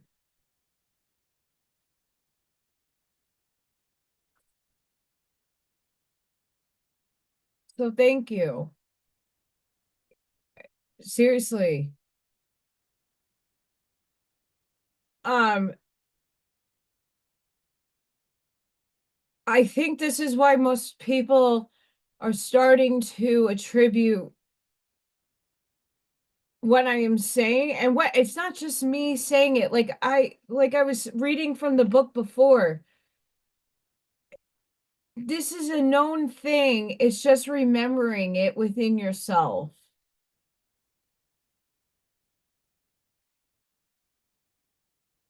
This is from the paint and sip blazing that I do. I do paint and sips on depending on the day, Sundays or Saturdays. I do a painting a week. And when I get a whole bunch of paintings, I raffle them off. And these are for sale. So if you're interested in them, I will be posting them on my website. I just, because of what's going on in personal life land, haven't been able to get to my website to update it. But a lot of these pieces are still left. And every week I do something different. This was actually out of a meditation journal from a few years ago that I drew this out, and I just like, oh, I'm gonna put this to canvas. I mean, I do oil paint. This is oil painting. And then this is acrylic painting. Thank you. That's me. I paint. Um, that's my highest doing this is my highest excitement because I'm channeling like high dimensional beings are talking through me. I love pulling cards because this is how I channel. Getting into the zone, that's meditative, right? And this is why I want to inspire people. I do a craft and sip because I'm sitting here talking to you guys. Everything's dropping today, but I'm creating, and it's just I got this at the store for $2, and this was like $1.50 or something.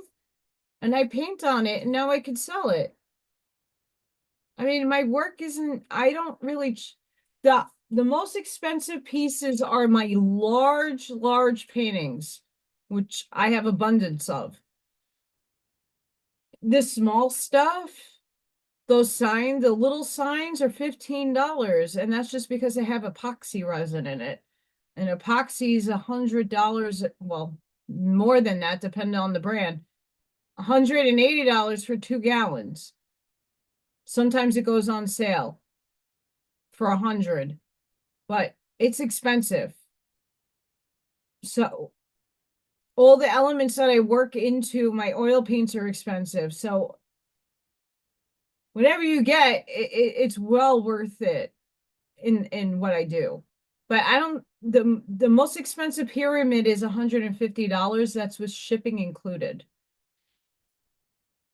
Out of all the things that you can buy from me, that's the highest amount. Unless you're going for those big paintings I do. But that's the thing, Blazing. I like to inspire people to be creative, because that's really what we need right now. We need to go within ourselves and just relax. Like today, I'm like, oh, I'm gonna put on my little Miss What the Fuck shirt on today. And I'm gonna throw on my new sweatpants that I really find really nice and comfy and cozy. Why? Because when I'm relaxed after the crazy week that I had, this brings me my highest joy. This makes me happy. This is where I channel my information. You guys will do the same thing. If you play an instrument, you're channeling, you're getting amazing codes by just creating music. If you like to write or create poetry or doodling, it doesn't need to be perfect. Like none of my paintings for me, like my acrylic paintings suck. I don't like them. Like if you watch me paint this thing, I was like excited.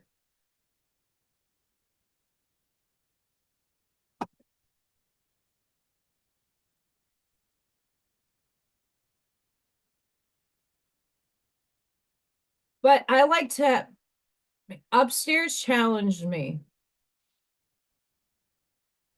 In order to inspire others to be in their own creative field of a high vibratory state, I have to show you how to get into that state.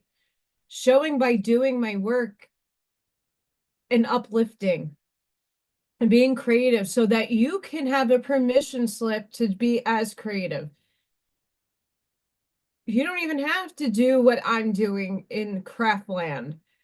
I don't even post what I do for my crafts. I just want you to go around your house and get creative with it. Because once you allow your mind to collapse and not get frustrated, like, what the fuck am I going to do on this blank thing?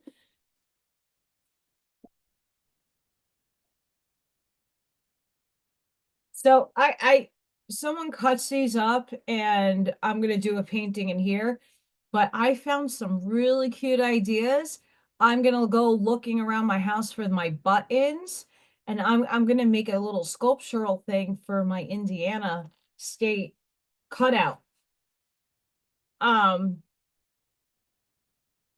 so why I'm crafting so much is I didn't even realize I got an email the other day. I have to put in some paperwork, but I got invited to do a crafting event. Well, it's like a vending event. I could sell my artwork, but in a metaphysical store for an anniversary. And I was asked, written like, we really would love you to be a part of us. You just have to provide the table and we do charge a fee, but it's not a lot. And I'm not required to have any like licensing or, tax papers or anything. I just show up and put my stuff out. So I'm really excited. So I got invited for April, and then I have one at a middle school in my community in March. Buttons are awesome. I have a whole like those like Dutch cookies, like grandma's button. I have one of those. I just don't know where. Um,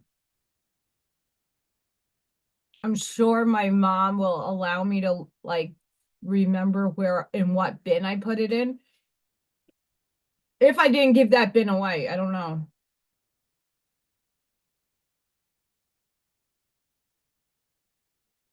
Scott, do you got grablets, Mr. Pace?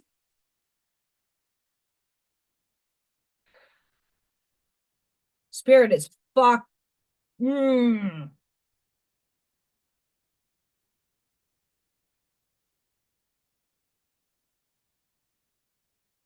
Oh, that's awesome.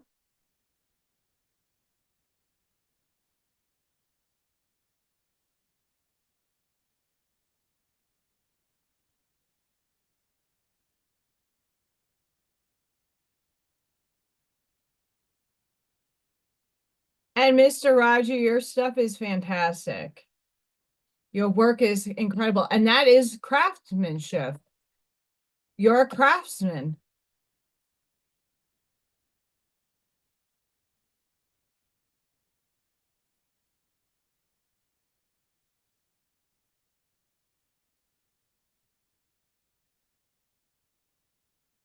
Oh, that's really cute. That's a good idea.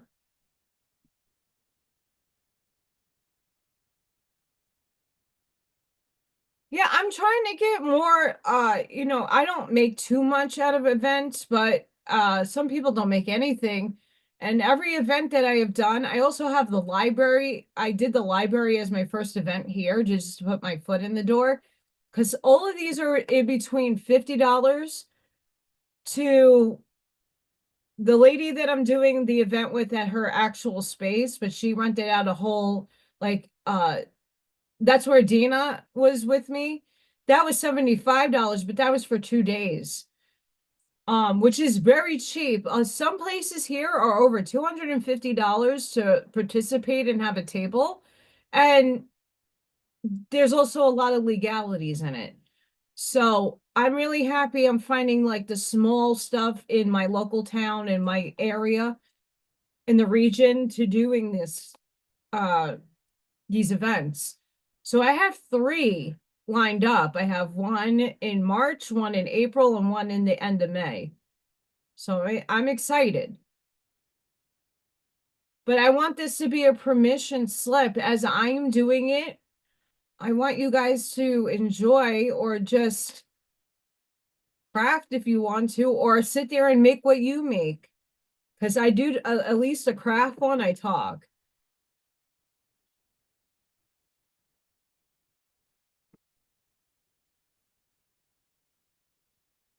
This is for you, Mr. Pace. I'm trying. I also think it's you need to ground, buddy. I know earlier I was getting a lot of energy.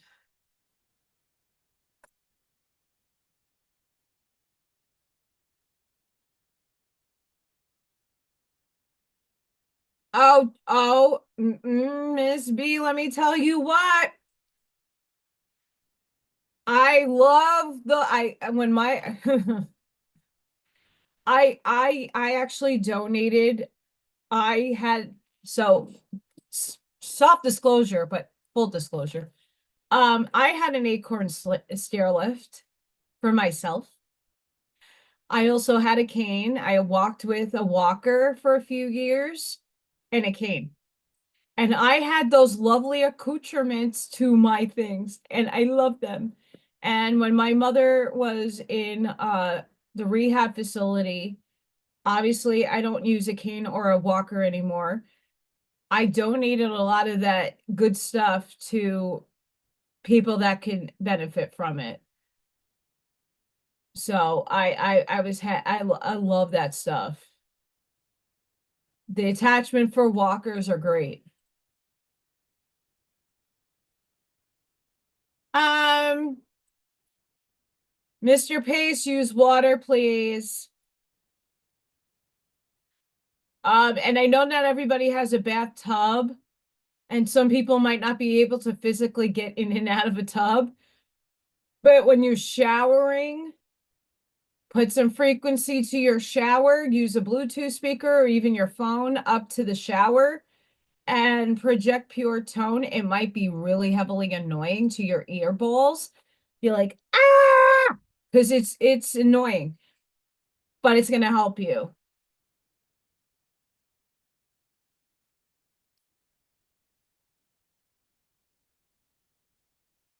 There you go. There you go. I never my mom was supposed to have an oxygen machine and she never made it home. But I had gotten her because she also used a walker, some walker attachments, like cute little, like in the winter, someone made me attachable mitts for her. I had them too, and you know how I don't know, New York City has moms always on the strollers, and there's gloves for the strollers, so when you're walking, your hands are not exposed. But someone made them for the walker for the winter. It was amazing. So, so a lot of you, for those of you who are feeling the ringing in the ear constantly, are you guys having epiphanies? This is where we need to distinguish 3D body and purge, uploads and downloads, and then actual medical issue. Um, if you're feeling very elated, if you're getting epiphanies, if you're having vivid dreams, if you're feeling heightened senses of awareness, if you're seeing things out of the corner of your eyes, you're most likely starting to, your body is starting to vibrate higher. So you're experiencing that in your ears, right? Even our equilibrium has been thrown off. I know for me, sometimes I lose all awareness of what the hell, and you know, you get lightheaded when you're down and you get up. That's not all the time health. That's you upgrading. That's you hitting a time gap and energy interference.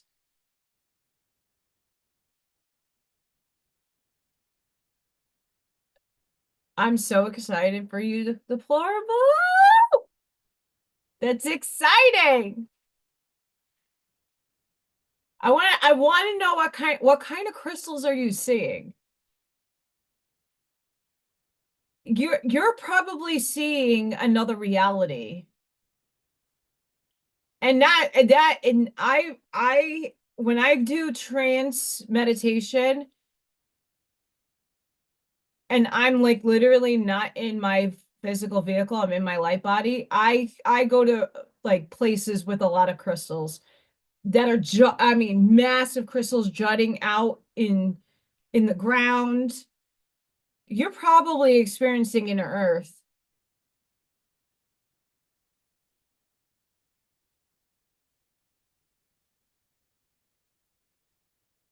Mm,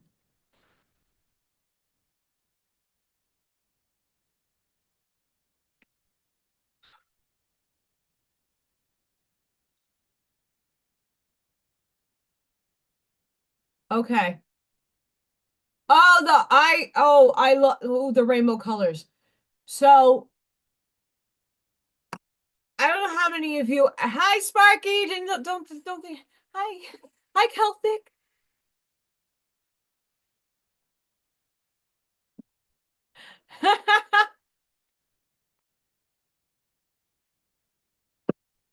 So, well, gummies are amazing, by the way. I don't do them, but I had them. Um, I'm glad to see everybody is having epiphanies and experiences. So this is a good thing. I just I'm not a medical personal. person, and I'm not licensed. Um, there is a distinction between if you have ringing, and I had a ear surgery. They moved my hammies and my stapes, and I had ear tubes because I was literally hard of hearing. So the ear world is very akin to a large chunk of my life. If you are having the epiphanies, if you are experiencing things, that's you upgrading. That's your nervous system. Just like I was talking about the kids this week going batshit lunatic crazy. Um, and not just the kids that have sensitivities like the autistic community, but like every kid was having batshit crazy behavior. Their nervous system is getting overwhelmed with frequencies, and they don't know how to ground or distribute that energy. It's too frustrating. I actually had a child that's in a room across from me have a meltdown, and he wasn't my kid to take care of, but the music teacher, I'm like, just watch my kids. I'll deal with him. You teach your lesson. Just if anything happens, just call me. I'll come in the classroom. This kid had a meltdown. I got this kid so calm and breathing and chilled it out within like 5 minutes. Like the teacher came out and said, "Oh, is everything okay? It's quiet out here." I'm like, "Yeah, I know how to calm a kid down. That's what I do. That's my thing." She goes, "Oh, okay, cool."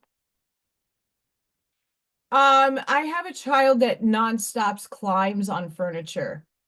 This is where my job and I don't know what's going to happen with it. I'm like in the middle of looking and searching for a lawyer that specializes in education, specifically special ed in Indiana. Can't be from another state because the other states have different laws and different usages of paraprofessionals. Something is going to be in my room that is not safe, and I might be required to do things outside of the scope of my practice that if I don't do will cause harm, and if I do it and cause harm, I could be sued personally. So I have to find out if that is actually true, if I'm covered by the school system, if I can personally be sued. I don't want anything to do with my classroom. Um, just for this what's going to happen. So,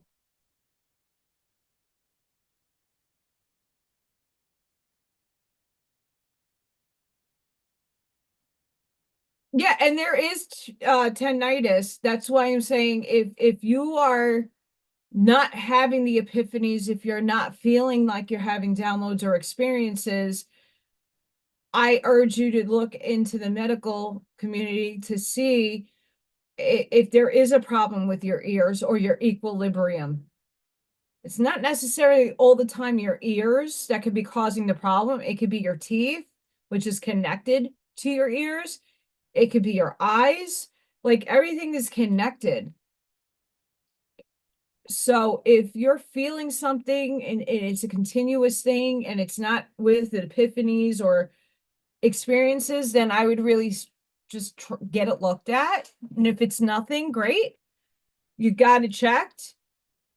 Like I'm not somebody that's against doctors. I'm just against the indoctrination that's steered.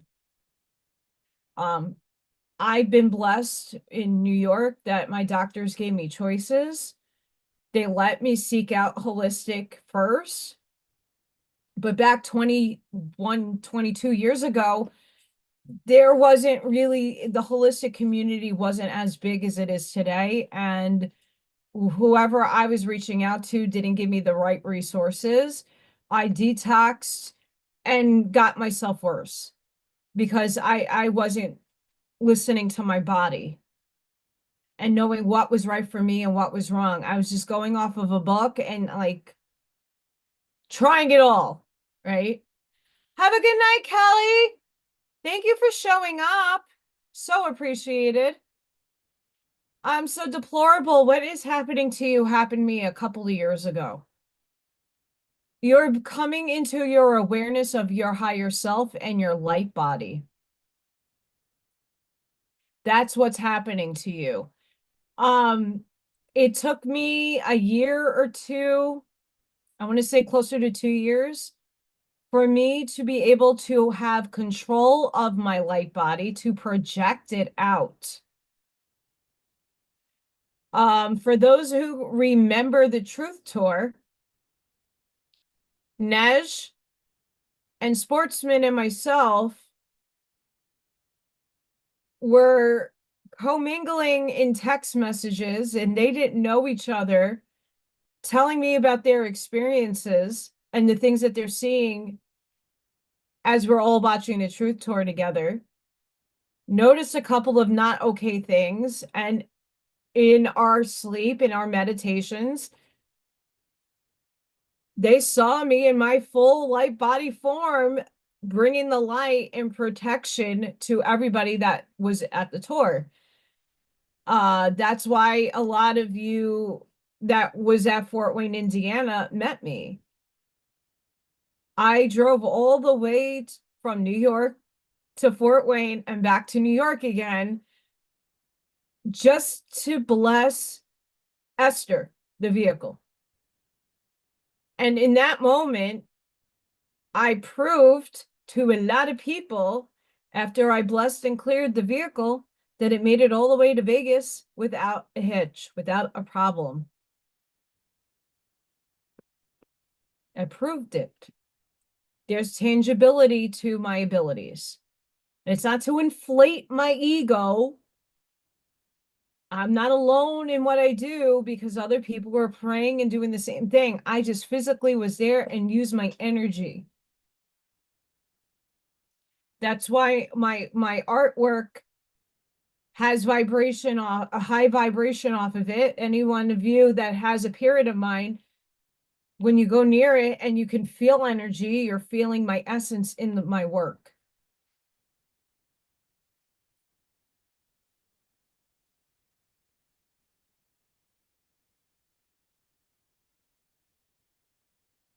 I have a bone spur on C6-7. And that's in this, the bone spur is internal to my spinal cord. So when my neck is inflamed, I get ear pain. And then it shoots up the back of my neck, and I get severe migraines, like crippling migraines. Um, I haven't had it in a long time. I'm doing the best that I can to regrow my teeth. I'm using my power in the holographic sense to imagine my teeth physically growing through my gums and kicking out all the decayed teeth that I have still left out. Like I'm visualizing this. And I'm putting of intention to say, I want my teeth to come through. I want new teeth to be formed. These are going to be perfect teeth. I'm going to be able to eat whatever I want because I can.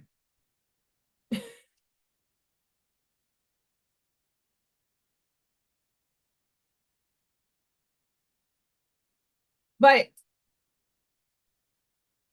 here's how I like. So from me finding out about my Stargate, okay, I showed you guys last time all the ghosts, all the imagery in the portal in the Stargate. I showed you guys those pictures. And then from there,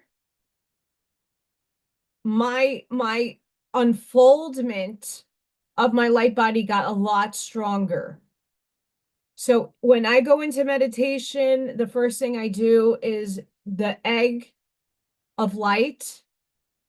And then I'm taking in the golden white light into the body where I'm seeing visually in my third eye the light going through each and every one of my veins, my blood vessels, my heart, and all my organs, and purifying my cells.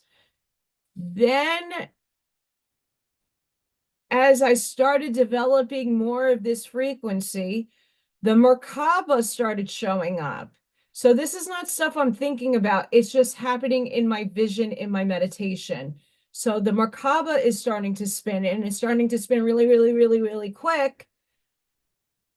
And then after that, seeing that develop, came my big rainbow bubble. So if you look at dish soap in water and you're seeing the colors kind of dance across the water, the different hues of color, I'm seeing something similar to that in all the chakra colors surrounding me. They're all mixed together. It's not just like this. They're all around me. And then eventually, when I started doing 12D shielding techniques, the plasma starts coming down over that rainbow. And on the outside of that, the plasma is working and dancing around me. Some of you are going to see different types of shapes. You might see the dodecahedron. You might see the platonic solids. Everybody's different for what you see in your meditative states if you get there and if you're interested in it. It's okay if you don't.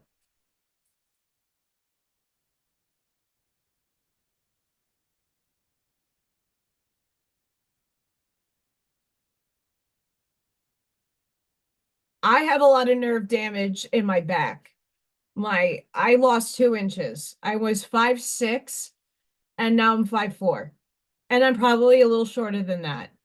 I'm a grandma in essence. I shrunk.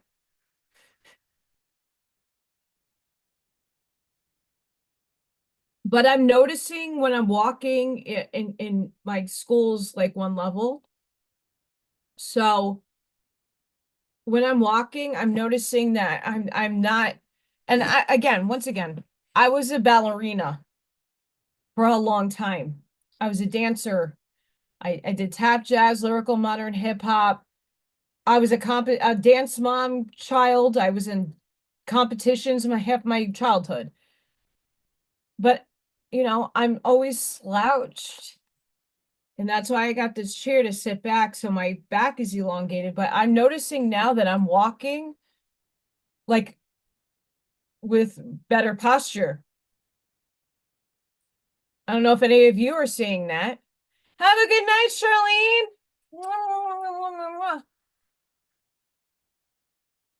Have a good night, Charlene. Here's chickens. Chicken for Charlene. Have a good night, guys. Or, okay, I have a child that he's mortified by parrots. So we use this once in a like I say, I'm gonna call the pirates to get the parrots to come. And he's like, oh, so that's for you to argue amongst yourselves.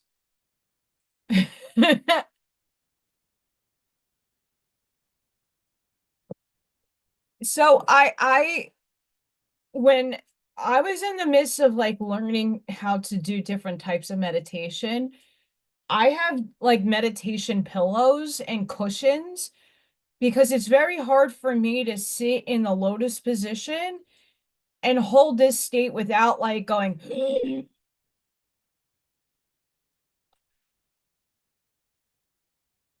or even doing it for 5 minutes. But now I'm noticing that I can hold this position a lot longer. Like, you obviously can't see my feet, but I'm sitting in crisscross applesauce.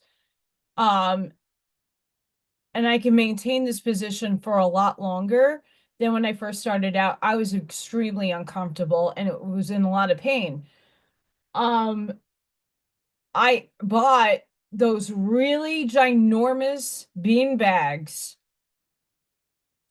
to lay on because one, they really can be beds. I sleep on a bean bag. I have two queen size beds in my house. I have a guest bedroom and then I have my bedroom. I don't really sleep in my bedroom.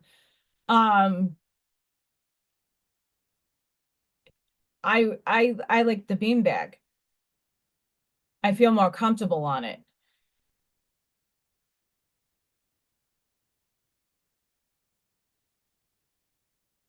Well, thank you, Gregory.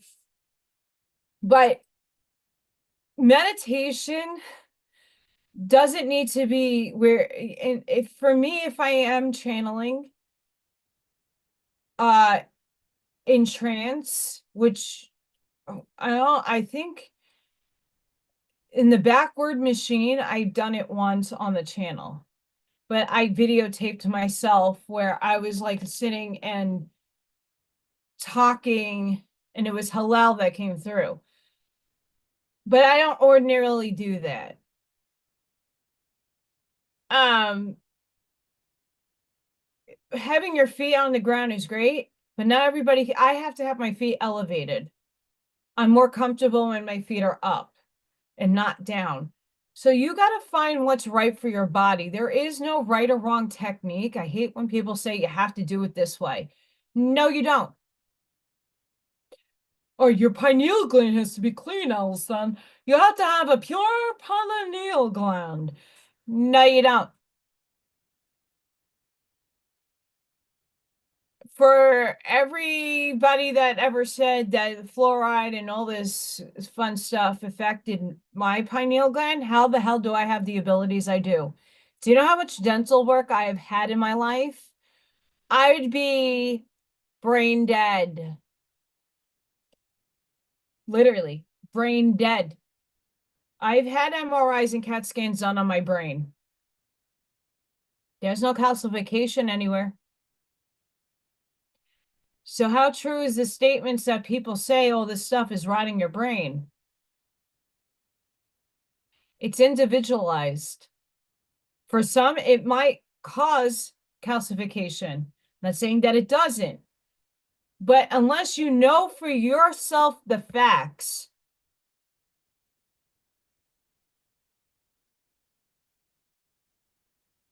I mean, I honestly, when my mother died, I had squirrels in my second floor ceiling that were scratching through. So I slept on my couch so that if squirrels dropped in, my cats weren't going to get harmed and I was going to kill squirrels. Um, so I slept on a couch for 2 years. I slept on a recliner for 3 years. I'm used to not sleeping on a bed. And the way a beanbag molds to my body and just is comfortable for me, you got to do what you got to do. What you feel right is right. I'm not conventional in any way.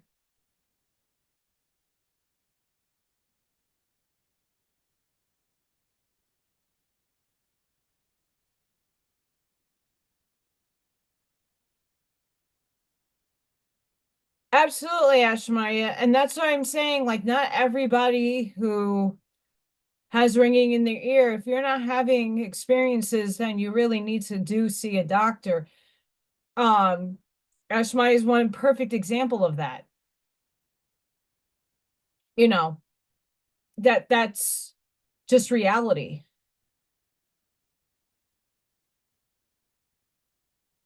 I like to sleep on my left side so that my system, but I sleep not re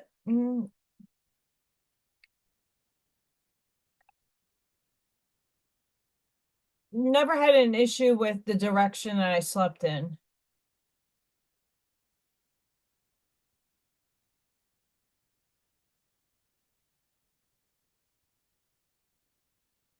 They have a lot of beds now. Viking bought someone gave him one.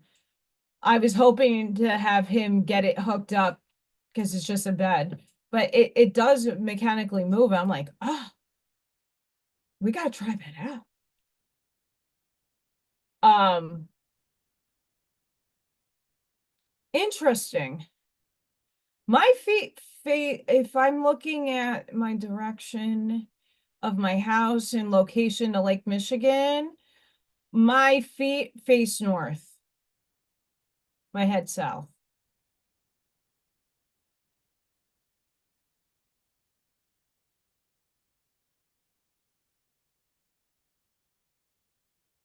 Um, but I've slept in this house and almost every, oh gosh, water beds. One of my friends growing up had a liver transplant and had to have a water bed, and yeah, it was hard to sleep on. Let's just say that, but it was really fun to be on.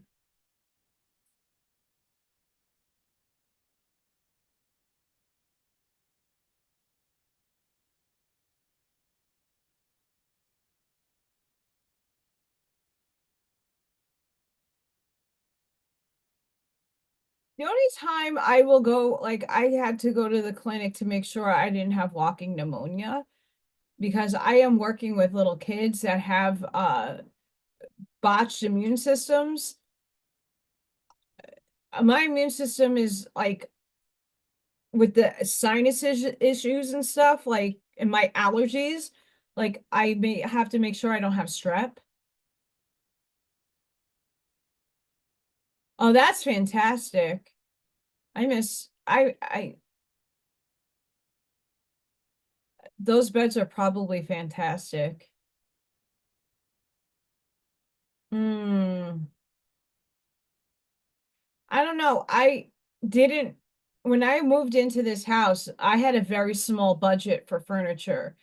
So those of you who have been with me for a long time on the channel, like the desk I built this, I got the parts and I put it together. So the desk that I'm working on is built by me. All the bookshelves I put together, all the furniture in this house I literally put together. My kitchen island, my bar, not that I really drink, my couch I put together, my bed frames, I put the mattresses on. I did everything. It took me about a year to get everything made to sustain life and have it. No IKEA, Amazon. Amazon. And don't think I haven't been in IKEA. I've been in the IKEA in Elizabeth, New Jersey. And the Swedish meatballs are really, they stand the test of their testimonies. They're really good. I love IKEA. IKEA. But there's no IKEA out here. And I like, you know,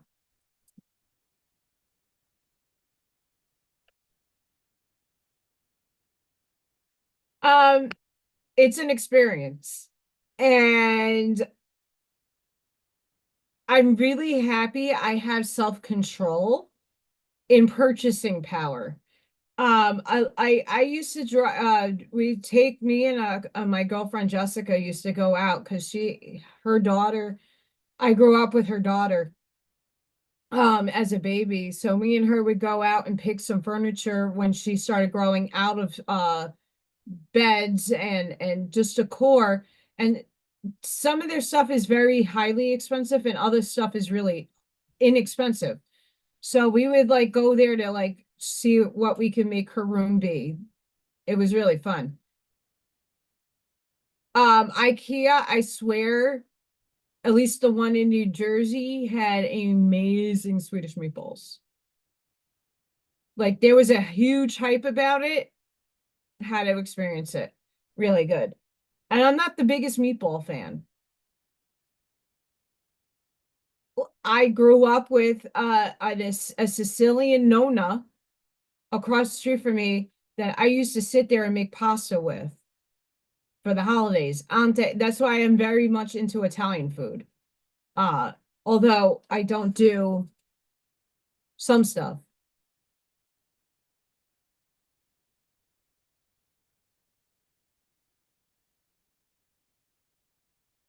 Yeah, I honestly looked at furniture from like going to Target and seeing what would make sense. Uh, the problem with this house, it only came with 3 closets. Two of them are very extremely tiny. So the hang up clothes is like a feat of its own, and then I have one long closet. There's no storage. I don't have a pantry. I had to buy a pantry, like one of those bars, and then like put the food underneath and the coffee in the middle. And there's nowhere to store your food in this house. The pantry is now my AC unit because the house didn't have AC. So and the AC is only on the top floor, it isn't down here.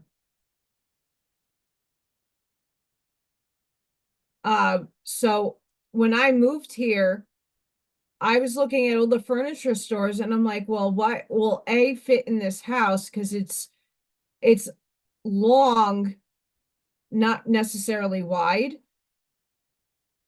So there's a lot of things that don't fit. I don't have a living room table. I don't need it. I have a kitchen table and it's from my old house.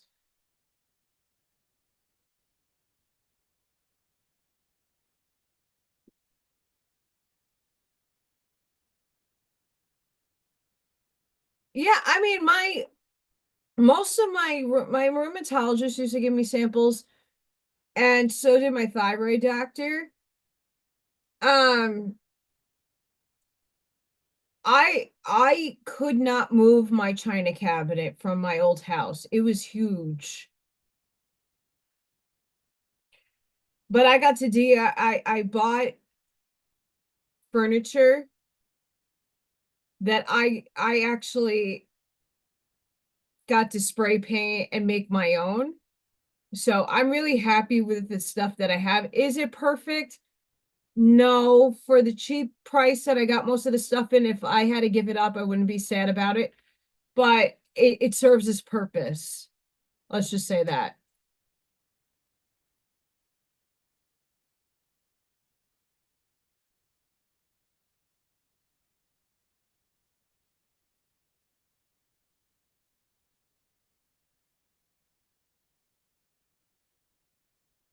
Oh, that sounds good, Bob. That sounds really good. Um, I'm about the Italian stuff. I'm not gonna lie. That's what I grew up with. Yeah, and that's what I did, Ashmaya. I spray painted a bunch of stuff. Other stuff came like the way I wanted it. That, but everything is not like Ashley furniture expensive. There's a lot of furniture stores here.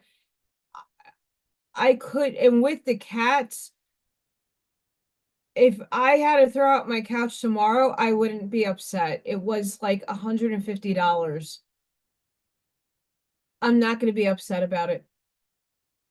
Yeah, is that a lot of money for me? Absolutely. But in the grand scheme of things, couches are three to $4,000. I only got a couch so people could sit down. I think Jack Lander was the only one that got to really actually enjoy my couch besides Dina.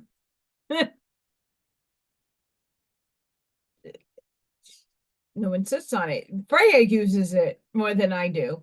I use it to read.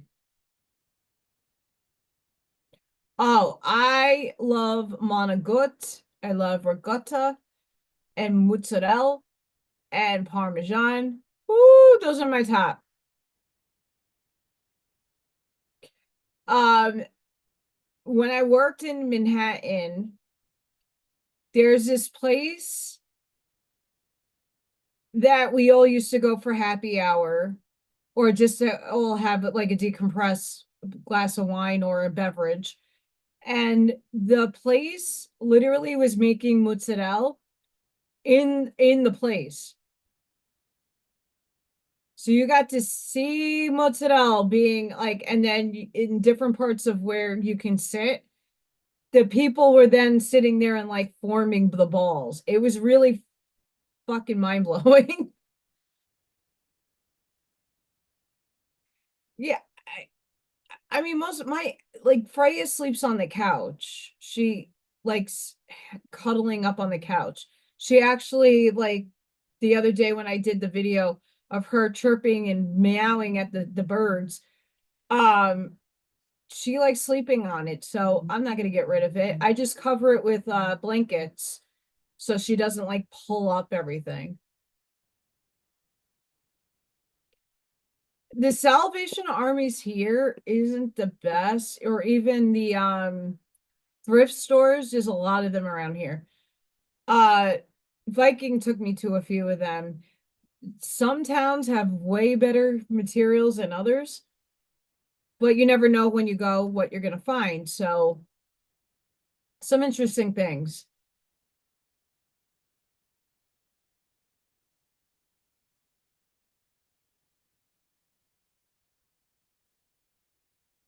I could not do that, Christina. Ugh.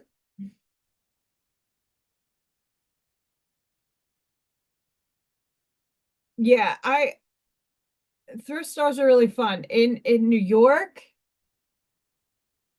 so like our small town stuff here, like I used to thrift in Manhattan. There's thrift stores in Manhattan. And depending on what neighborhood you went into do with thrift stores, you got top dollar stuff for really cheap. So I found a lot of beautiful things. And as an artist, my professor, my sophomore year, made us go through the dumpsters in some neighborhoods to find like furniture and pieces, and you should see the things millionaires throw out. You can do a lot of if you know how to dumpster dive in Manhattan, you could be rich just by repurposing things. But like here, some stuff I'm like,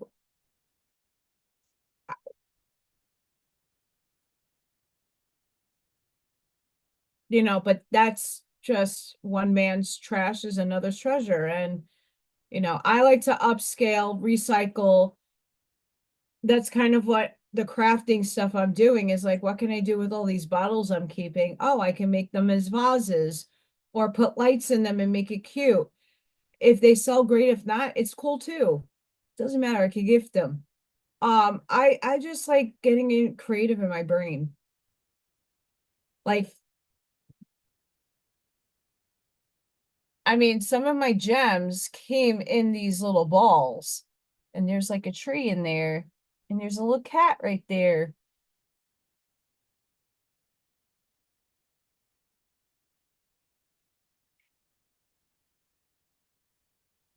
I know it's hard to see within the light, but they're cool.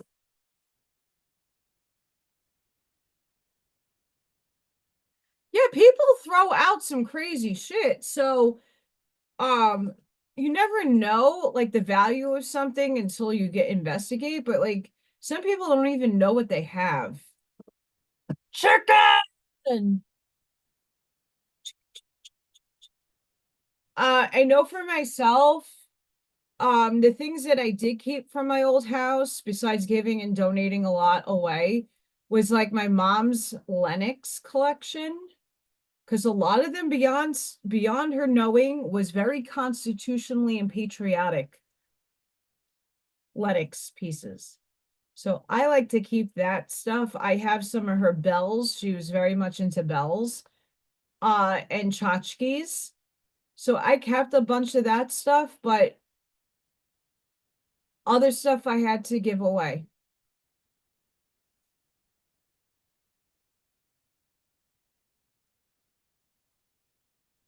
Trust me, if I could make bongs, I mean, I used to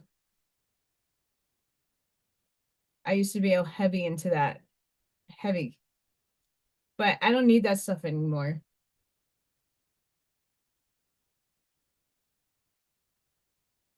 You know,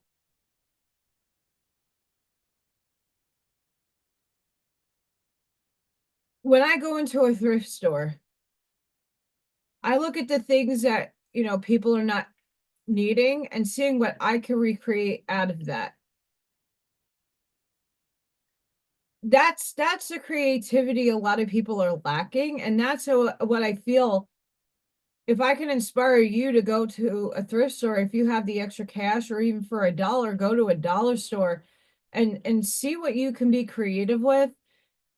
The innovation alone puts a higher frequency in your field to uplift yourself, because you get excited about, oh, what can I do with that? And you get enthusiastic and you start getting happy and you start going, oh, I could do this and I could do that. And whoo, that's the state of elation. Even if you're holding it for a little bit, you're thinking creatively. We need more of that. Oh my gosh, going to the store dumpsters. My aunt, and this is my biological aunt, my one, the only one I speak to, Aunt Bobby. Love you, Aunt Bobby. She's in that book right there. That's my grandfather. Um, she's a repurposer, so she'll go to like the stores. And my cousin works at I think she works at Sam's Club. And if they start throwing stuff in the dumpster, she'll call one of my other cousins to go take the truck and like load it up.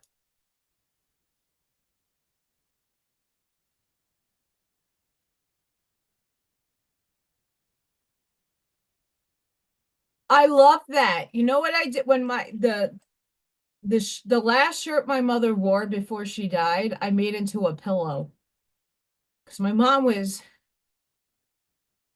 obese.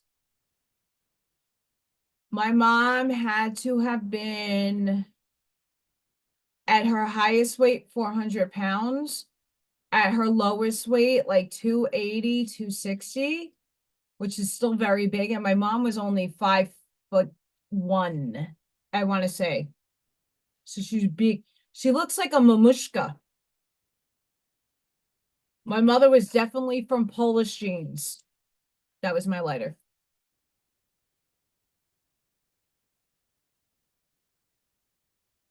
I could tell you what, my one of my exes used to be a funeral director, and you should only know where people hide their money.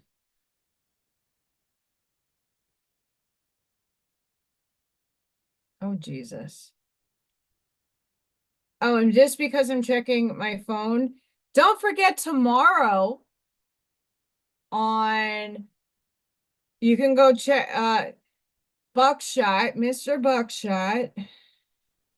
It'll be on the We Not Me Telegram, but there's gonna be a Zoom tomorrow. FYI, new link. So it's not the old one that Buckshot keep posting. He posted a new one last week. It will be posted. It already is posted in Telegram. Um, I know a lot of people had some issues yet last week. So yes, yes, thank you. I'm gonna save this.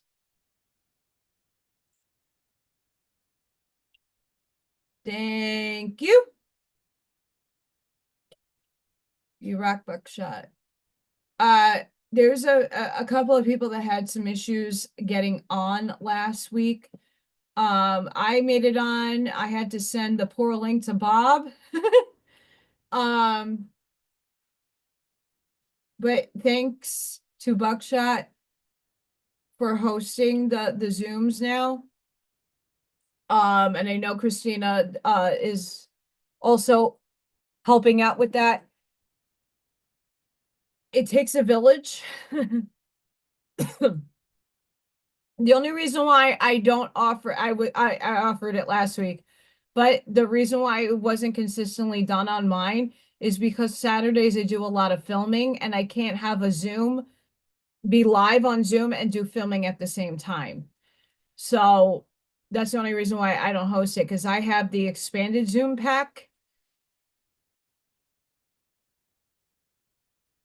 So yeah, it's not because anybody is evil or bad or whatever.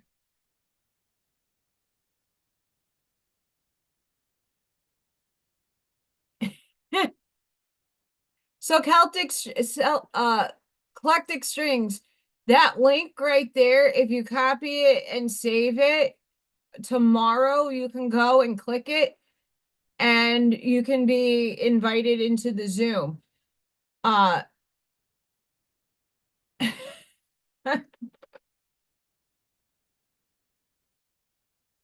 Also, Eclectic Strings, I at the end of this live is gonna post it in the show notes.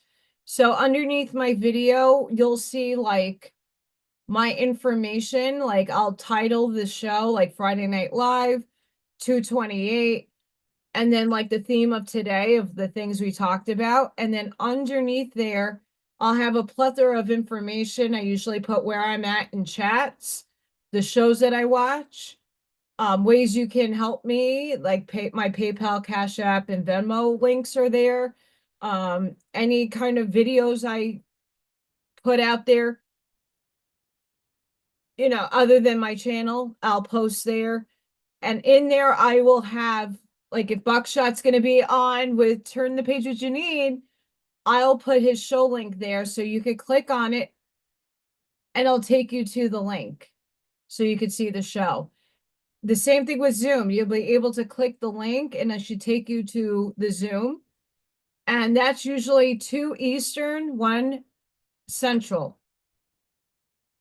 And then it goes into sometimes, I think the last one a few weeks ago, me, Christina, and Bob were on until like 2, 3 o'clock in the morning. And it's not one where if you have to do something, you can have it on, you can shut your camera off. You don't need to be seen. But there are people that will ask you, like, hey, who the hell are you? We've never seen you before. Hi. Oh, awesome. Yay. So Buckshot usually leaves around like 4:30, and then he prepares for the show that he will be on with Janine. Turn the Page with Janine. So go check her out. I love Janine. She's awesome. I appeared on her show a few times and with Buckshot. So she's really awesome. One of the few people I love to watch. I love to watch The Time Is Now podcast. Amy, Corey, and Doc are highly amazing. I love them all. Carol Maureen Friesen, when I get a chance, I do watch her channel. We Not Me is just on, I have it, I support, I love my friends. Chats are becoming harder and harder.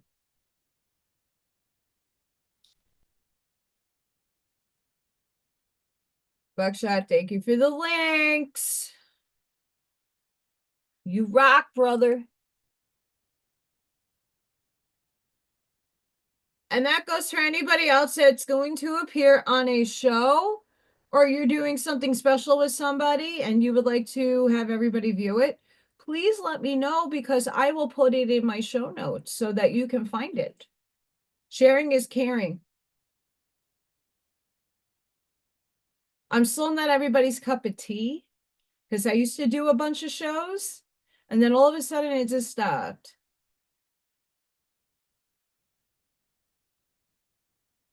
I don't know why.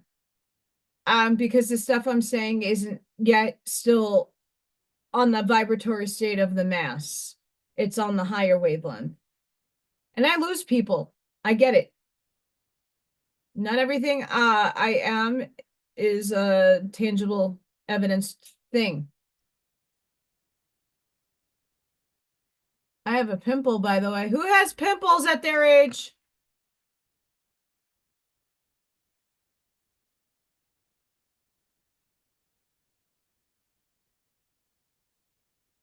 Oh, this is what I was looking at.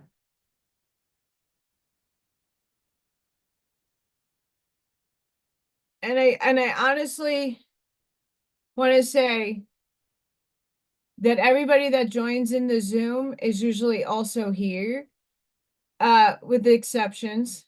I spark and trigger some people when I do talk. I hope for greater healing. I just see reality in my perception. I haven't really been too off. I don't predict things, but I'm very realistic, but in the spiritual sense. When people are grasping for straws and grasping for that carrot, you have to ask, well, how long have you been grasping for the carrot and why aren't you creating it in the now moment for yourself?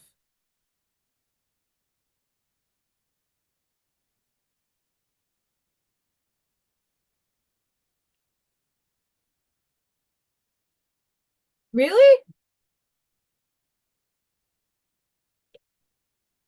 I have some nasty little gremlins trying to shut me down. I'm also not gonna lie. My channel's been throttled. Little Thor used to get 1 point between 1K and almost 2K views. If I'm lucky to get 13 or 20 during the day, I mean, it doesn't necessarily matter, but that's where a lot of my subscribers have come from is Little Thor. Amy is a perfect example. She watched my Little Thor shorts, and occasionally I'll have a Morgan or I'll have Freya. But I mean, back 2 years ago, when I started having him come around, I did little shorts and I'm like, oh, he's so cute. Let me share him with everybody.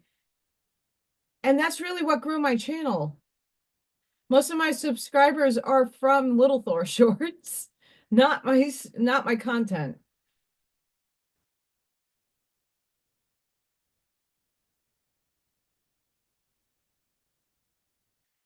Yeah, not everybody can. I don't I'm being throttled somehow. I don't understand it. Um I'm not getting as many views anymore, and I'm using very similar. I change up the hashtags because that's another thing that puts you in an algorithm for more views, and gets more subscribers. I hate having to do this shit, be honest. But I'm just trying different to do different to get different results. So I started getting and taking clips of, I have one with raccoons that's really funny. Um, I do. And I mean, I do have the TikTok, but my TikToks I haven't been able to keep too much up with. I just post photos and with music. So I really can't put that on YouTube because of copyright.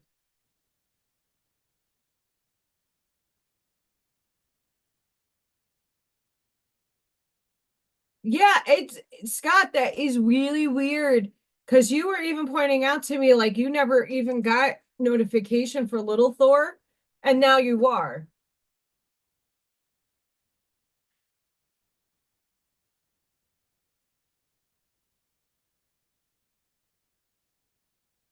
That's really sad.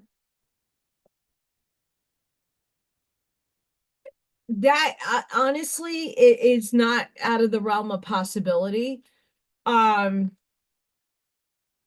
so in this area, I feed the stray cat, and technically under the law, I would probably be deemed Little Thor's owner, only because I consistently feed him. I have a shelter for him. I tried keeping him inside. He does not want, he freaks out. And in my house, he will not let me capture him. Like I have set up traps in the house because little Thor needs to get neutered. He needs his little nutties chopped off. He sprays everywhere. That's why I won't take him back in. Because when Morgan passed away, and even when she was really sick, like I let him in because he wasn't bothering her and she wasn't bothering him. So I'm like, okay, I can handle him when it's really cold outside. He usually slept in my room down here, but he used to spray. Like he used to wander around down here and just like he just gave a look and he lifted his ass and went everywhere. So that smell is really hard to get out and it's horrible. So if I were to take him in, he needs to be trapped. And he's evaded out all my traps. And I'm okay with Little Four spraying outside, to be honest, because it's keeping things away from my property. Like not nice entities away from my property. So he has a purpose. I was told this. Um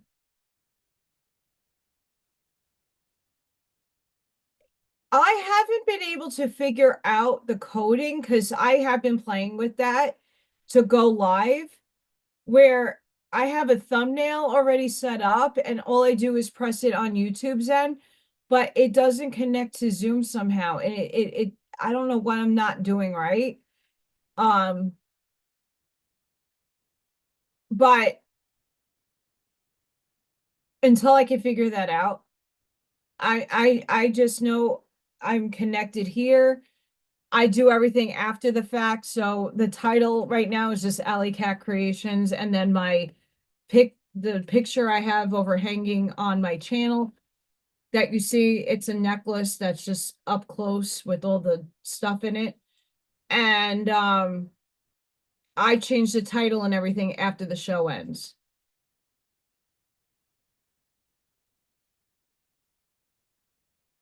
Honestly, I have a ton of birds that come into my backyard. I have not ever seen one bird dead. So he's not really after the birds.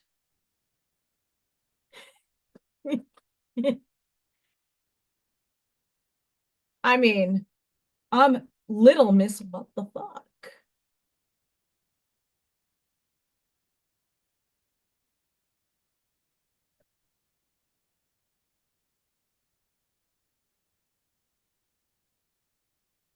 Yeah, I all of my animals have been neutered and spayed. Odin and Freya were spayed, but I think Odin still had a lot of testosterone in his system.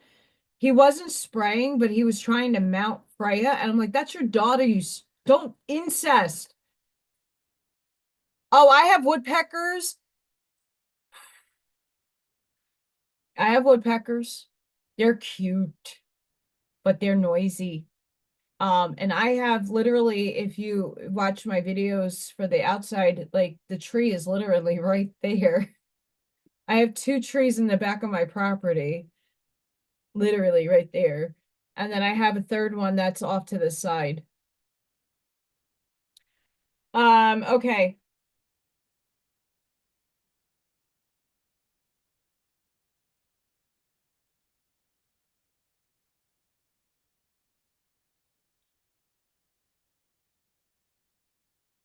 So today, the planetary alignments.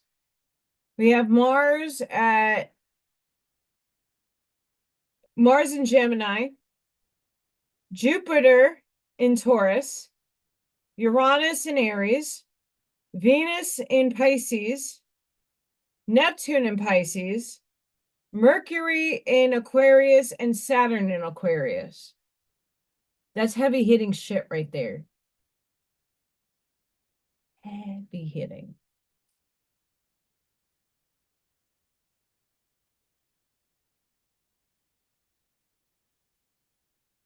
That's crazy. So that's all going on tonight.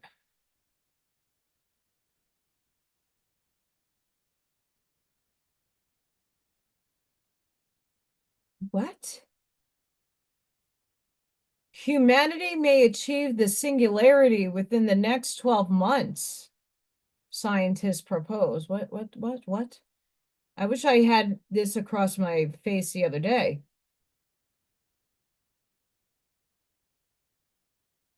Change is coming.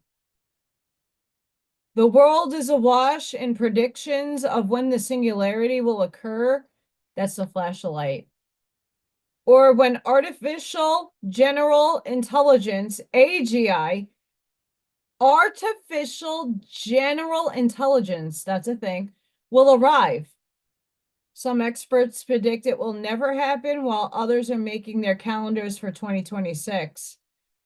The new macro analysis of surveys over the past 15 years show where scientists and industry experts stand on the question of how their predictions have changed over time, especially after the arrival of large language models like ChatGPT. If they only knew what predictions really are.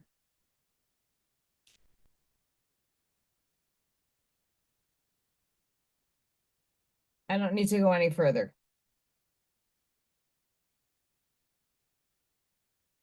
Hi, Whiskey!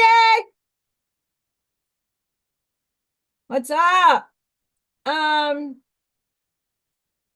So this is why I don't like predictions for those of you who are new to me or not new. Hi, Barbara.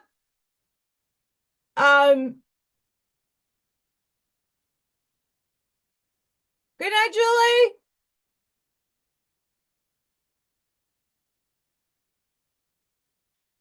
Predictions are potentialities and possibilities that can happen in any dimensional space in the multiverse. So when people are like on March 4th, we're going to have this thing happen and everybody's going to get a new money system, right? Whatever is being projected. There is a probability of that happening, but there's a probability of it not happening. About 7 years ago or 6 years, however long it has been, when people are talking about the EBS is going to happen tomorrow, it's going to happen, stock up, stock up, stock up, stock up. Oh my God, the world's going to end. Oh my God, 3 days of darkness, 10 days of darkness. Oh my God, what are we going to do?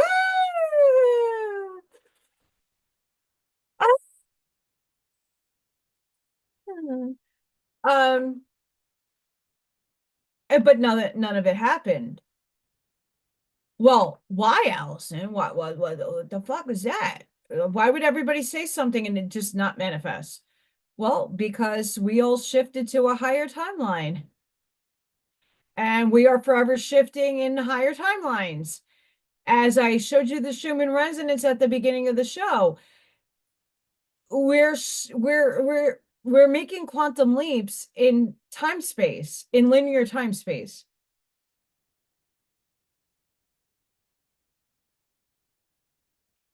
Right?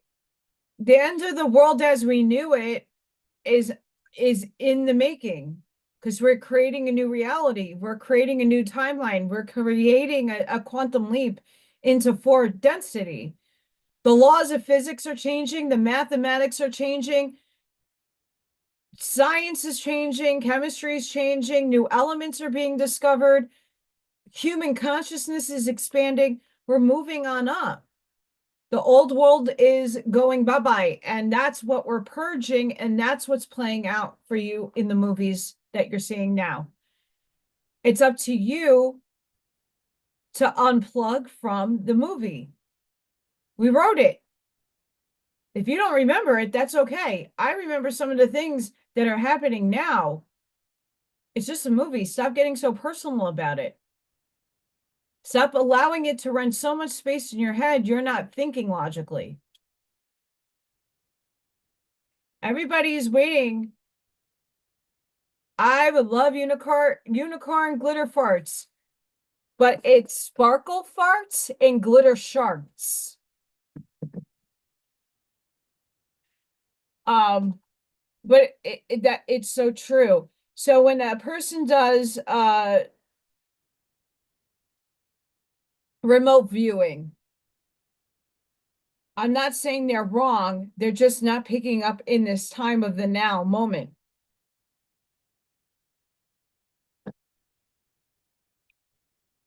The many worlds interpretation in quantum mechanics, the multiverse, which is still like you can't prove, but it does exist. If you read the Law of One, you listen to Bashar, you're listening to Dolores Cannon, you're listening to Daniel Scranton, you're listening to these big minds channeling higher densities. They're saying to you, there are many probable worlds that you exist within concurrently right now.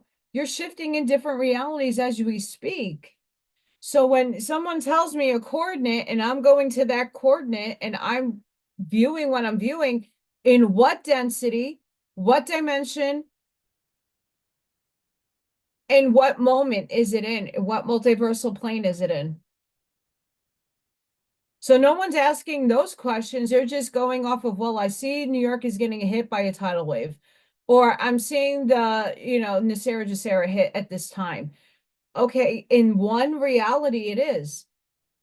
That's why there is no such thing as right or wrong, because it's all happening and playing out in parallel universe space.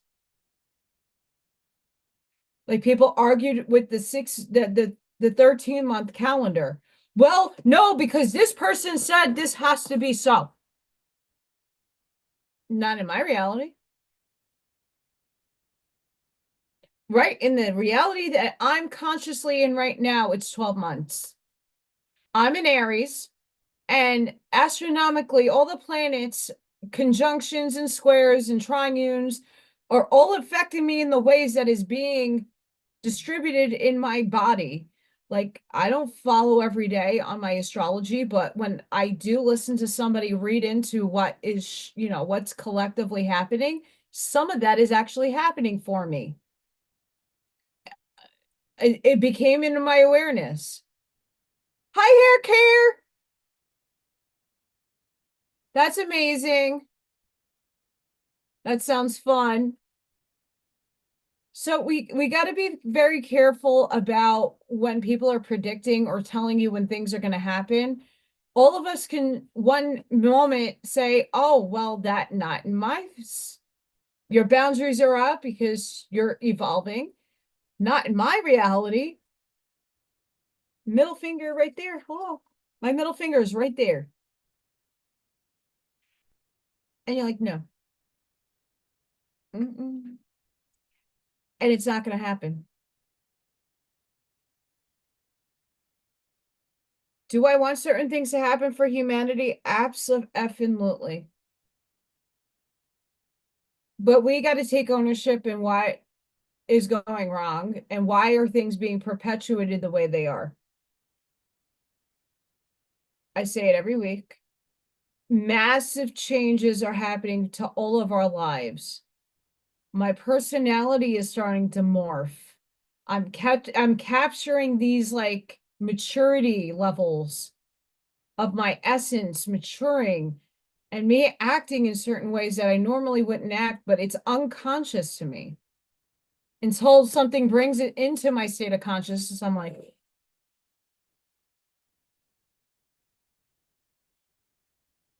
really? Oh, I love Hook.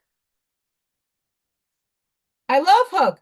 That's the best. I give a lot of Hook references in my work too, because when Tinkerbell goes over to Robin Williams and sprinkles fairy dust and says, "Well, you can't fly until you have a happy thought." It's the same mode of operandi that we have to do. In order for us to manifest and ascend into a higher state of consciousness, you have to hold that frequency of that happy thought or that state of frequency and vibration long enough to experience it.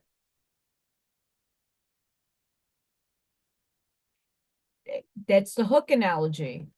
And when Robin Williams speaks into the ether his happy thought and he holds it, he flies.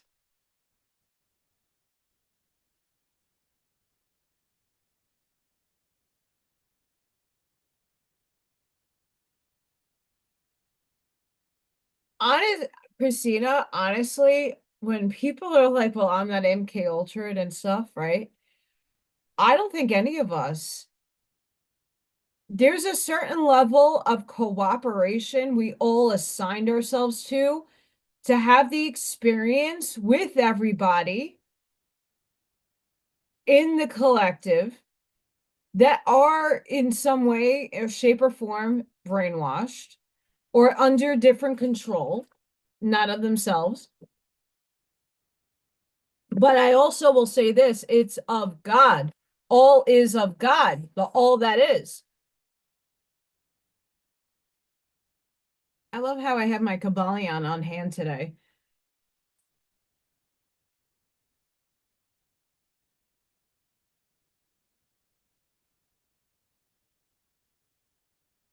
The all in all. While all is in the all, it is equally true that the all is in all. To him who truly understands this truth has come great knowledge.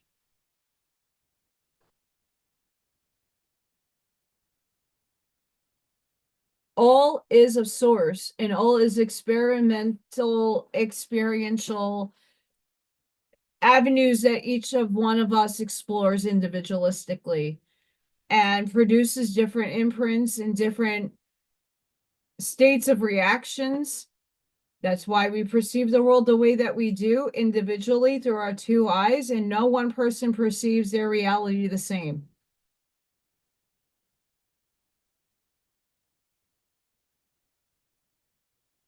Goodness, Bob.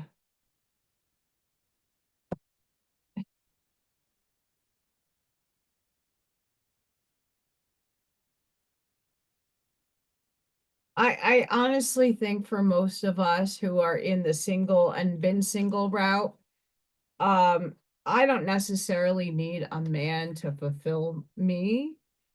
I'm a very hyper individualistic, strong, independent Aries. I had no choice. I've been molded this way. But even just a companion, I don't need to be married. That would be nice.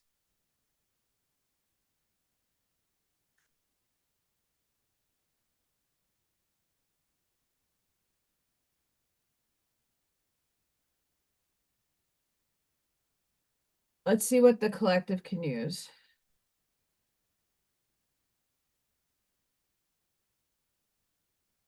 Really? Okay, I'm gonna give you guys some crazy shit. I had a child. She's no longer in my class. She kept saying a kid's name and seeing a boy. Like she's very like highly on the spectrum, very in her own world, and I pulled from her that she has abilities to see beyond the veil. She would talk.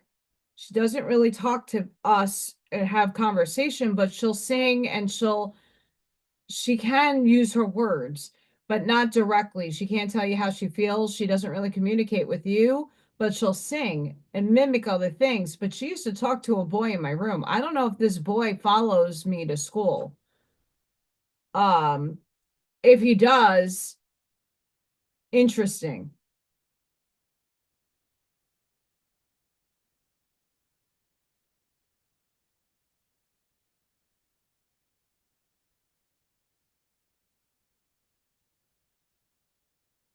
I've never had the big thing I had to clear out of my energy last week, that I expressed heavily on this channel was the sense of being told by men, like, I don't want children with you,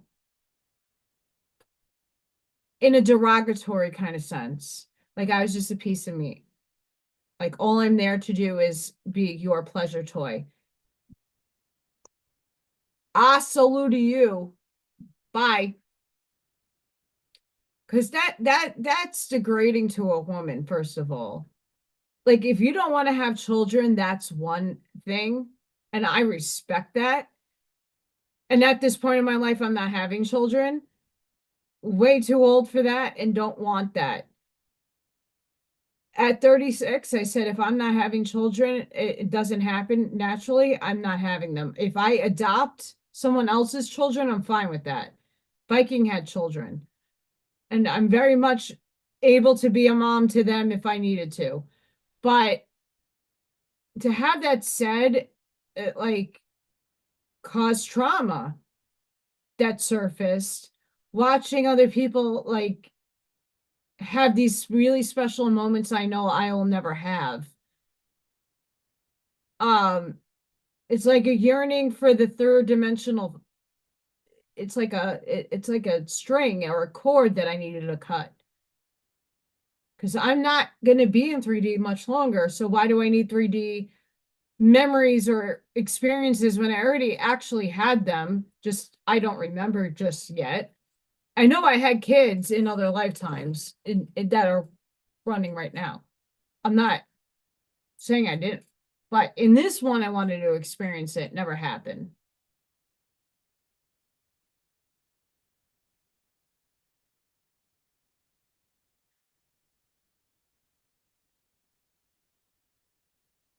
Yeah, yeah, that's my hand, but no, I saw something too.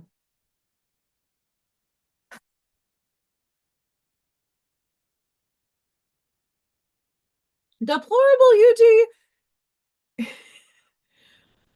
Guys, I'm not, if you gotta whiz off or go to sleep or eat, I'm just thankful that you guys show up in the first place. That's what makes me excited and happy. I life happens. Like people are so apologetic for not showing up. It's like it's okay. I get it. It's okay. I'm not gonna I don't judge. Honestly, I really don't judge.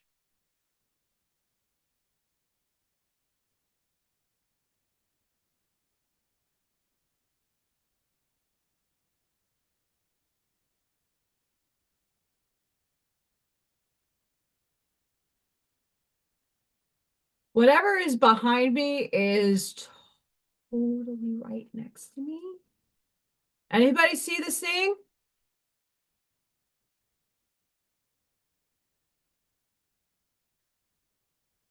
No, I just had a whole drop in my field. Like, how do I explain this? So when my parents come to me, I well up in my eyes. When spirit is in like high density spirit, my whole face starts getting very red and I get very hot. Um, this I just felt everything go like you're losing your blood pressure. But I'm fine. I know that I'm fine, but I just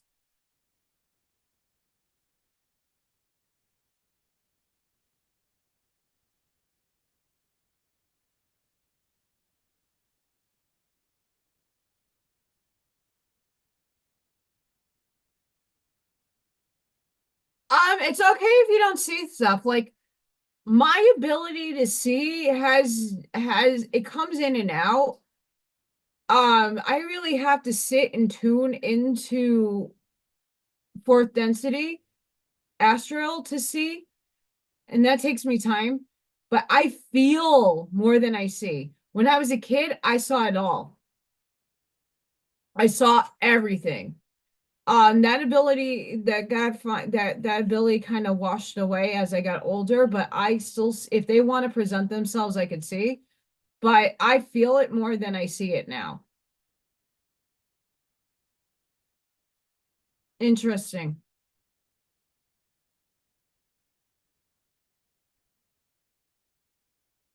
Yes, Scott, I know you're still under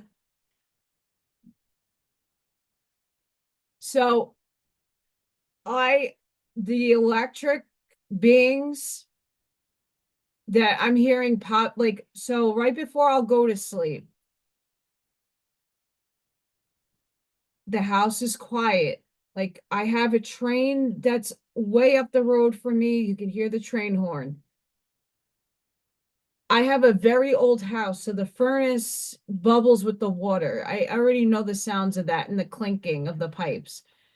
So I'm used to that noise. I know when the raccoons are outside trying to find food.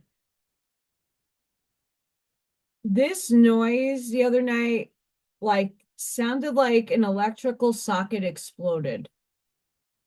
It like abruptly woke me up out of my sleep. And I don't know what the hell. Nothing was on fire, nothing smoking, nothing smelling like fish. I checked all my outlets. I have a million of them. Didn't find anything. Yes, I have radiant heat.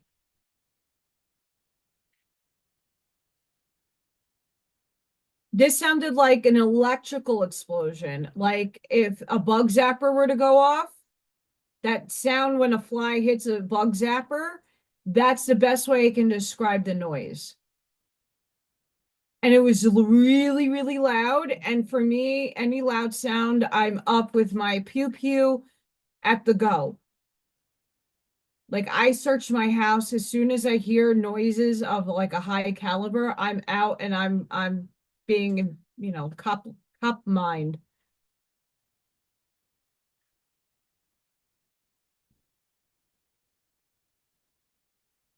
You could probably hear it right now.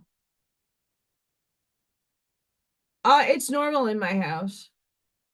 Not my baseboards.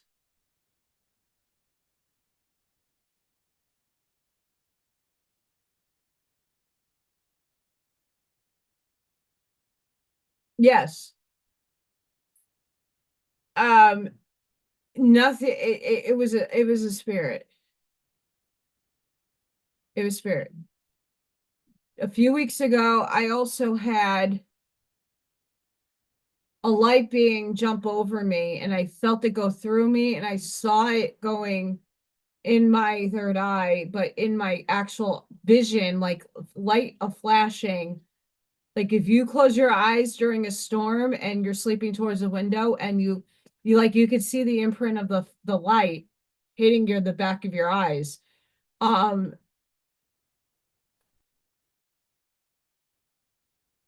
oh yeah, cats could see a lot. And that's why when Morgan passed away, she was my familiar.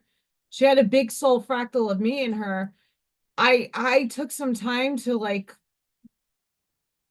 kind of get used to not having a cat, and I can't not have a cat. I have little Thor, but I adopted Odin and Freya because I need balance in the house. I have a lot of spirit around here.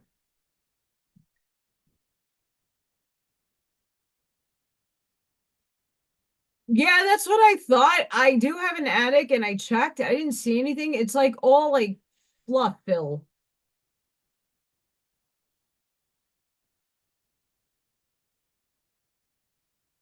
I will double check.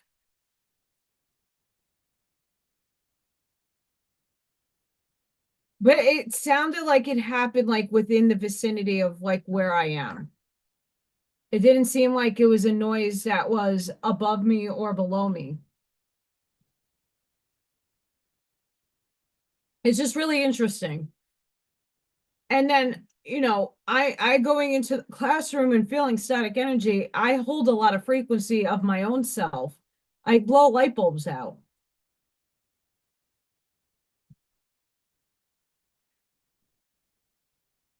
Let your light shine. That's why I started saying light your path forward. Today, embrace your uniqueness. Say to yourself, I am so pleased and honored to be me. Embrace the parts of you that may feel a little strange.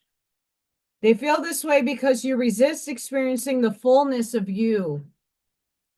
You can all feel a little odd or peculiar. That's a hard word for my mouth to project at at times, longing to be like everyone else just to fit in. But compromise breeds resentment. Locking yourself into the pretense of what others want will strangle your soul and split you in two. Accept yourself. Set yourself free from judgment and what you perceive others think about you. See, I don't care what other people think about me. Let your soul shine outward and inspire others to connect, embrace, and shine their truth. When we are aligned with our soul, we feel loved and satisfied. We no longer need others to lean on to fill our perceived voids or to be different to who they are. Instead, we want to be with others for the pure joy of it. Create new ways towards anything that is of interest to you. Can you feel relief wash over you? You are beautiful. Do you, boo?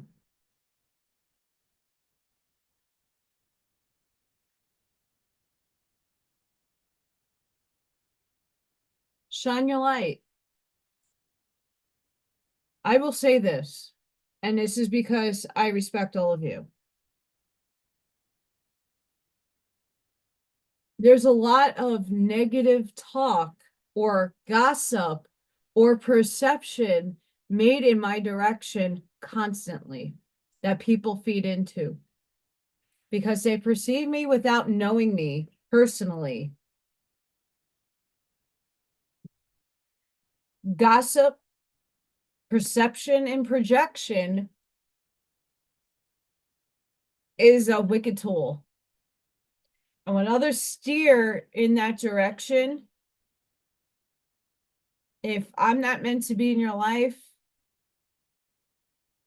if you're steering and projecting gossip or things you might hear say, you're on the train of like, oh, judging, bashing,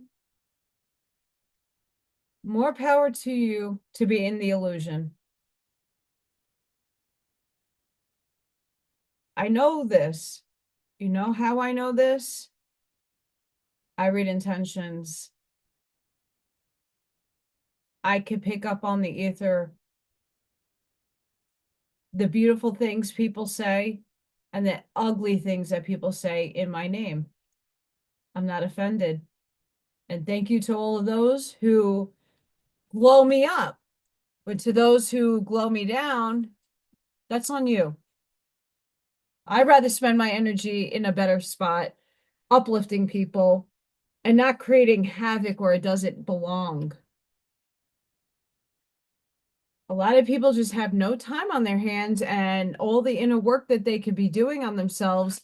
They'd rather be gossiping and creating illusionally lies on others. I know because people have a hard time keeping themselves inside and divulge certain things to me.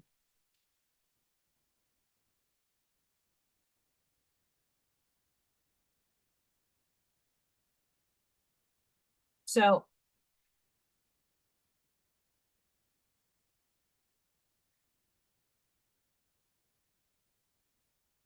I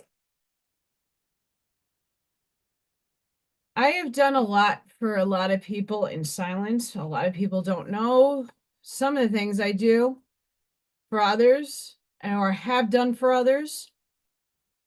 It doesn't matter.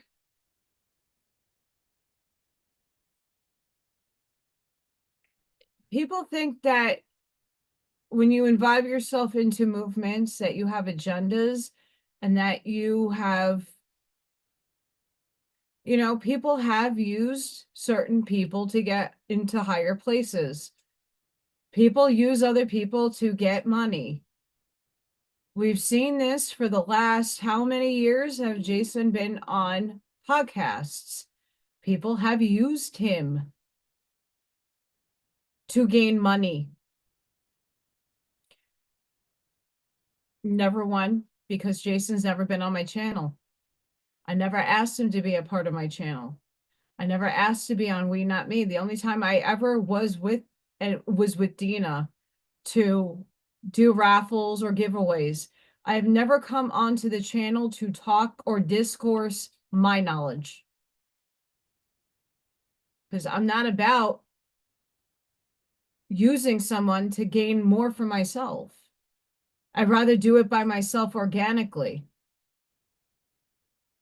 If someone wants me on their show, that's awesome. But I never begged or pleaded to anybody, let me be on your show, ever.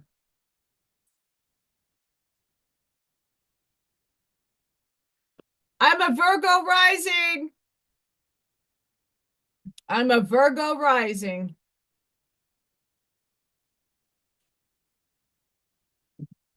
I just want to make that clear to people. If I really was trying to use others, I would have I would have this channel blowing up with thousands of people because I had someone on. That's not what I'm about. I just want to make that very clear because there is rumblings that I pick up in the currents of the ether.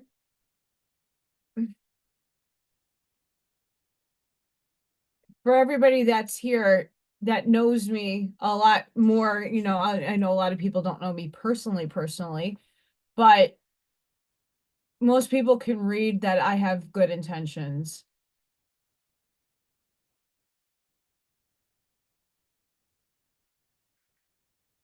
So we have divine feminine. Shine your inner light on your desires. Look beyond the obvious and the superficial into the heart of matter.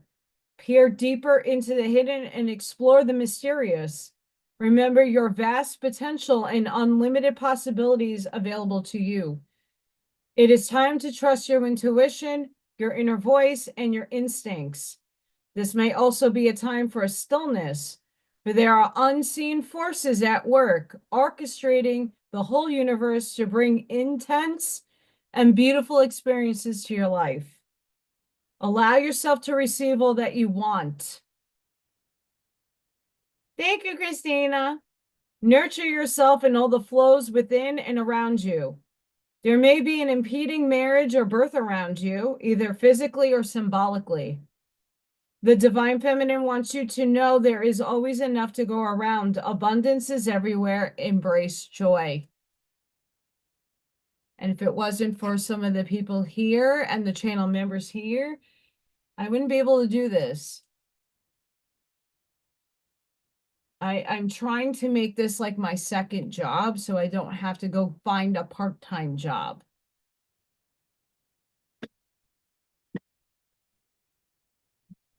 Absolutely. There's always a reason why we find each other in the universe. There's going to be more people that start seeing the non-dualistic and the divine neutrality way of life. And I'm not asking you guys to do what I'm doing, but if we look at the cards that I pull each week, the messages that are being brought by others, we have to take into consideration that we've been doing the same thing for eons and millennia.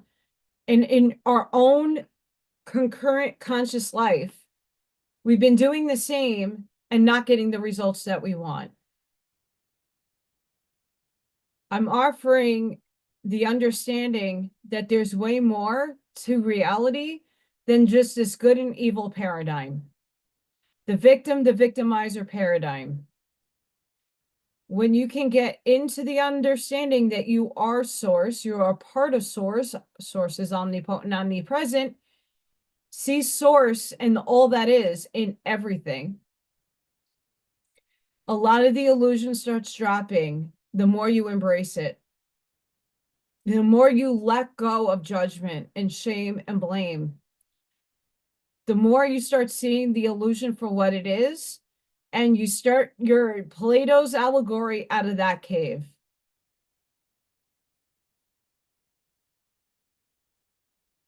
I have a lot of activity going on right around here.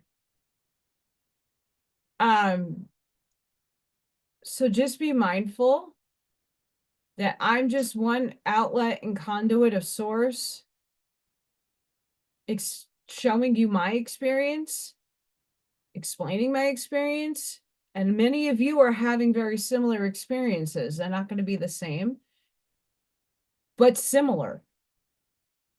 And I try to make sense out of what you're going through.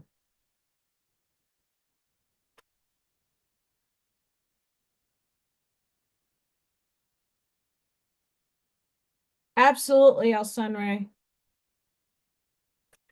And that's the thing, I give everybody a chance. Unless you prove me my energy wrong, because there are people who perceive reality very vastly different than I do, and that's okay. I accept their perceptions. It's just in what state of energy are they inhabiting? If it's muddled with hate and projection of perpetuating this circus that we're seeing right now in the movie, they're not helping us shift forward. What's being played out right now is something that we all wrote together, and it's perpetuating and continuing to perpetuate, and the timelines keep getting longer.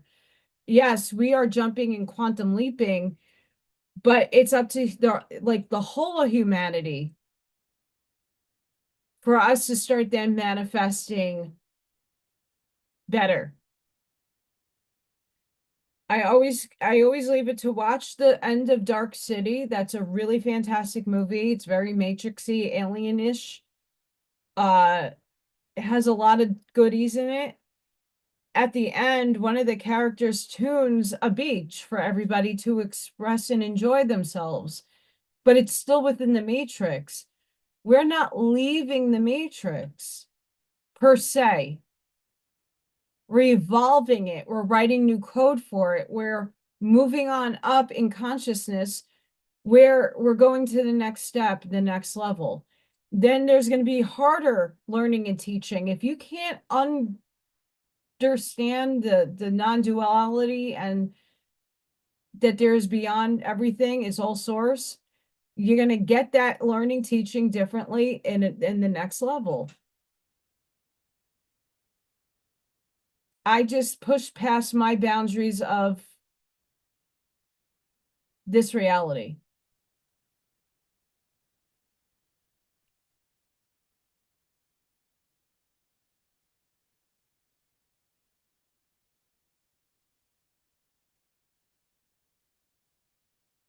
Thank goodness my aloe vera plant still lives, but my bamboo plants are not. I don't know what is going on with them. I have refurbished and cleaned out I don't know. I had my bamboo for over 2 years. I had bamboo at my old house that lasted 5. I don't know what's going on with the vibage in my house. I don't know. I haven't used these cards in a while, and I don't know why I don't use them more.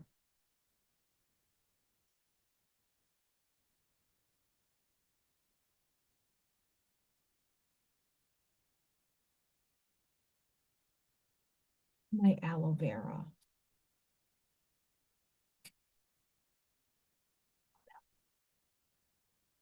I have very sensitive skin, so I like applying the plant straight to me.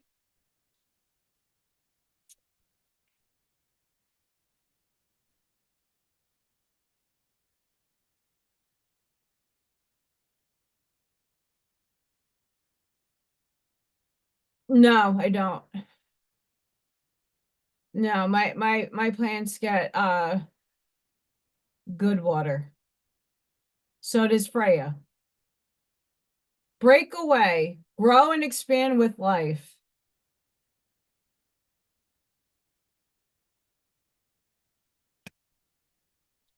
There's your permission slip from spirit. Forgiveness. Be careful of emotional eruptions.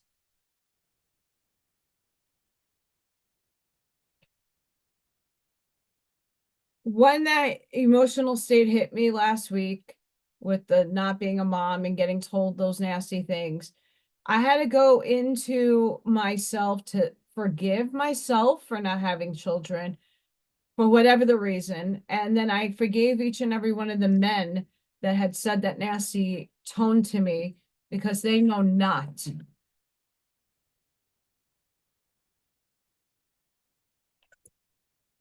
Um, As an adult, I have acquired a chlorine allergy. I can't go in a pool that's chlorinated. I don't dye my hair anymore because if I bleach my hair, I will go into shock. Um, I'm allergic to soy, large amount. So I can have things, obviously it's on almost everything until it's gonna not be and everything. I can't wait. Um, but soy irritates me. Certain even the clean stuff, I'm gonna say some of the clean stuff, even though it doesn't have chemical smells and stuff, some of the stuff it does bother me.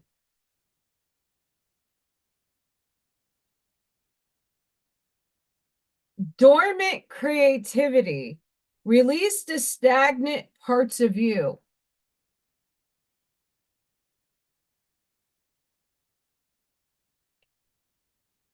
So there are a bunch of you out there that is holding back because you're judging yourself. Well, I don't know how to draw stick figures, Allison. So what? Keith Haring, look at his work. They're like stick figures. They're cartoony. There's a person that made a book about scribbles, and each scribble has a personality. There's a lot, there's a lot that you could do if you just allow the process to unfold. You don't have to have an art degree to be able to experience creativity and have fun with it. It's the act of doing, it's not the act of judging yourself to say, oh, well, I'm not an artist. What do I need to do that for? Because just going and doing is seeking the fun in it all. We're meant to have fun in this life and experience fun and joy and happiness, not caring that what the end result looks like. As long as when you're in the moment of doing something, it makes you happy. And how would you know if something made you happy if you didn't try it or you didn't have a curiosity? I tell people all the time, epoxy resin is very tricky, but why are you holding back? If you're interested in learning, there's many, many people that do it that have videos, you know.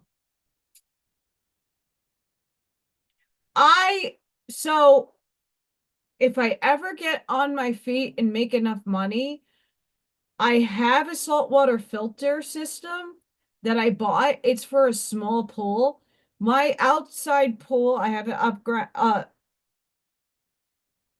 outground pool. That is all nasty. I need it to be ripped down. And in place, I want to install a saltwater smaller pool because I just want to go in. I don't need a swimming pool. That was half my life. I was a lifeguard for half my life. Um, but I would like to do aqua aerobics in the pool. I'm really fun at doing aqua aerobics, like the old lady stuff. It's not old lady. I get a real good workout when I'm in the pool.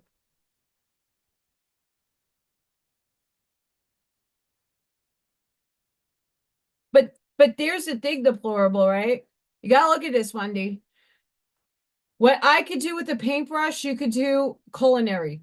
What I can't do in an instrument, someone can make rhythm and noise and make it work, right? Artistry and creativity doesn't need to be like canvas and paper. It could be food. It could be gardening. It could be anything that's innovating that brings you to your highest excitement. Right? I love my garden. I did not know much about it. I only grew indoor plants because New York, I didn't have sun in my backyard, so nothing really grew. But I went about learning. I love what I have going on in my backyard. It didn't produce this year. We had a drought, but I enjoy doing it.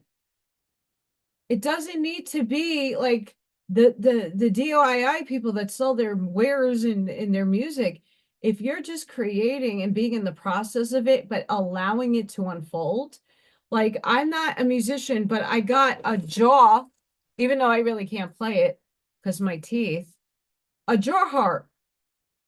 You put this in strum. It's awesome. I have a kalimba. I got chimes. I have a shamanic drum. That's music. I got one of those bingy bongies.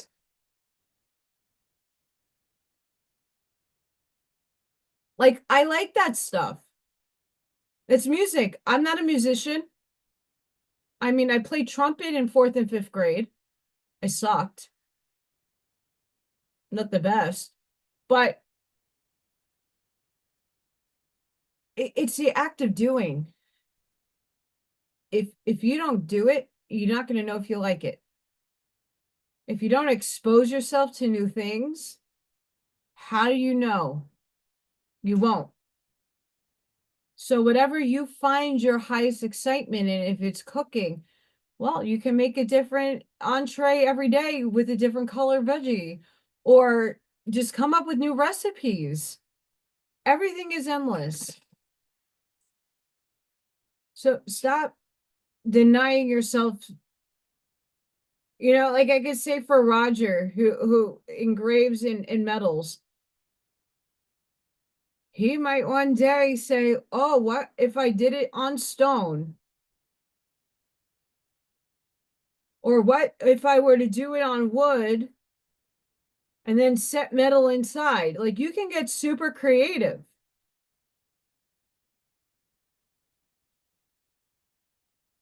Yeah. My in New York, I had where I lived, it was a small, I had a three-story townhouse. I had a very little front, and you couldn't do anything in the front without permission. And in my backyard, you could do whatever you want, but I never got sun. I had humongous pine trees that was in the pool. Like I had a community pool behind my backyard.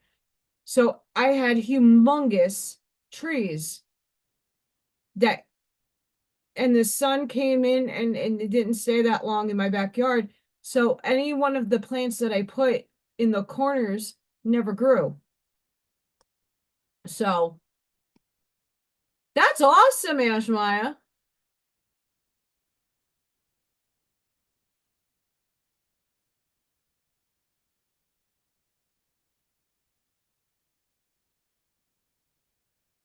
Well, that's this is the beautiful thing about all of you. All of us are contributing to the creative spark that's up in the ether. So all of us being creative is giving permission slips to other people. When you say what you do, gives people permission to try. You might not think so, but that's why I do what I do. It's a permission for some people to say, you know what, if she's saying, like, let me try it. What can I lose out of doing this? You're not going to lose anything. You're going to gain because you're expanding your mind doing it. And for that could be said for any one of you for whatever wares and crafts that you make, or the music you design, or the poetry that you write, or the metals that you make, or whatever it is that you do.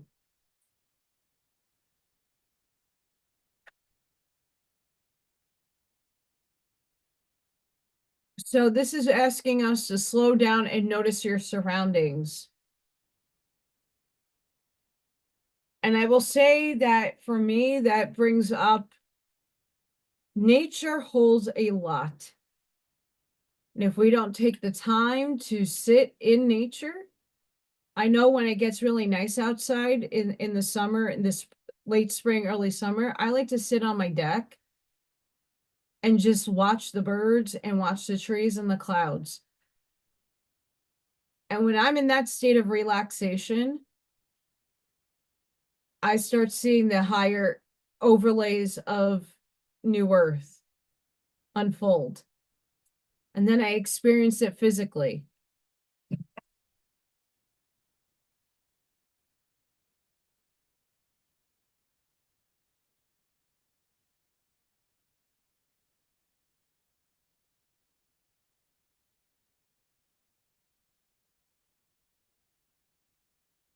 Yes, Bob, I will look for something so I don't mess that up, but I can. Definitely. And that's okay. Look, my whole thing is if you don't try, you won't know. Right? I have tried music, I have tried all different kinds of avenues of exploration. Not everything that I have ever done came to fruition. I tried being a tattoo artist. That never worked out. I was a Zumba instructor for 10 years. That never really worked out. I was a ballerina. That never worked out.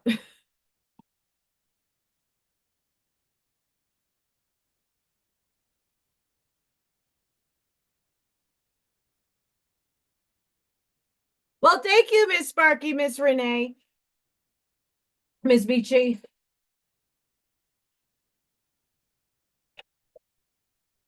I got the different cards out tonight. Um, but me being different and unique is also giving you guys permission to be the same. At a very early age in my life, yeah, okay. People have called me all kinds of names, and I'm like, I have embraced it. Bullies used to bully me all the time. I fed that into my, oh, okay, yeah, I'm gonna prove you right in a good way, but I'm gonna scare you first.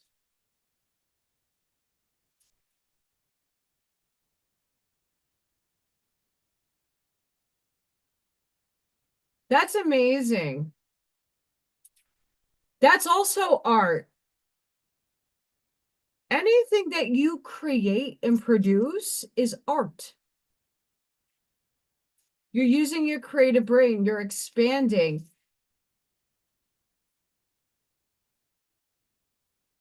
If I were to tell you one of the biggest truths that I have found out because I can sit in meditation, a lot of people can't. A lot of people have a hard time silencing the mind. And when the thoughts do stream in or you get distracted, it's there for a reason. It's to train your brain to get back to the state of stillness. But a lot of people can't tolerate that. It's a strong muscle to develop. But what I can tell you is that 90% of people meditate while doing mundane things. And when you're in your creative spark, you're zoned out, you're just creating and going with the flow, you're meditating. You don't need a special kumbaya pose, a special mudra, closing your eyes. You know, I like to do guided meditation because the voice is giving my brain permission to do the visuals, but they're not telling me what to see. They're just saying, are you going to go to the portal? And now I'm going to this thing in my mind that is like my interpretation of what a portal is. And then it's like, oh, you're going to go through the portal and then you're going to see, you might see this, but you can experience anything. Oh, you might see yourself. What does it look like?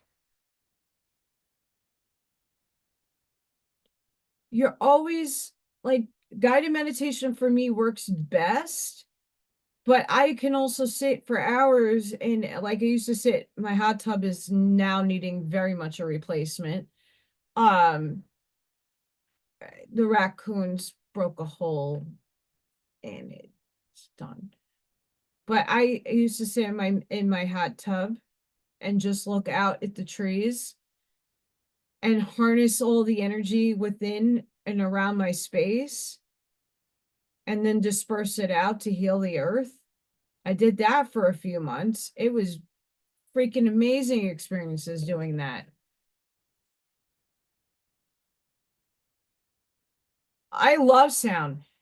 I mean, the other day my teacher had a meeting, and this is what set off my whole week into shit. But I played binaural beats for the kids, and kids' calmness hit in such a way, it was beautiful.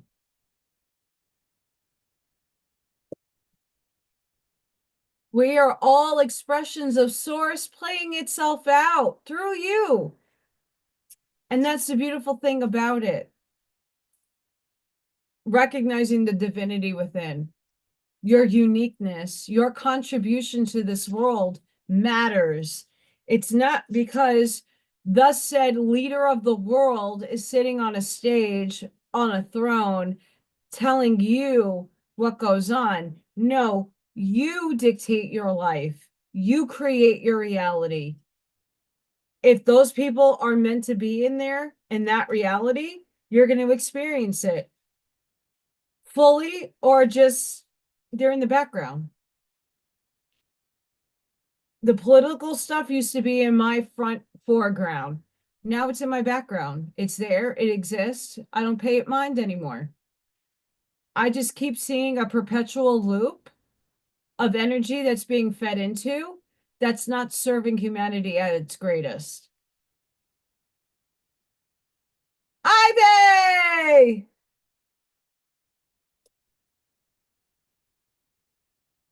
What's up, Miss Ivy?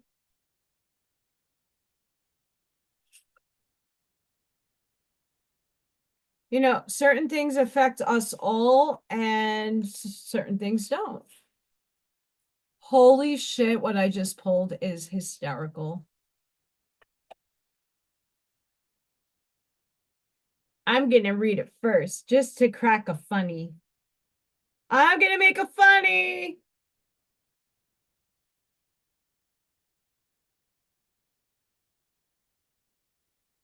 Are you guys ready?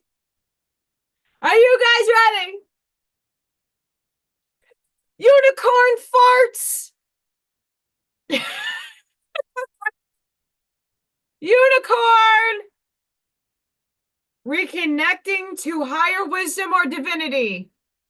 The unicorn sparkle farts. Glitter sharks. Reconnecting to higher wisdom or divinity. It is difficult to see, hear, or think of a unicorn without immediately questioning if it's real.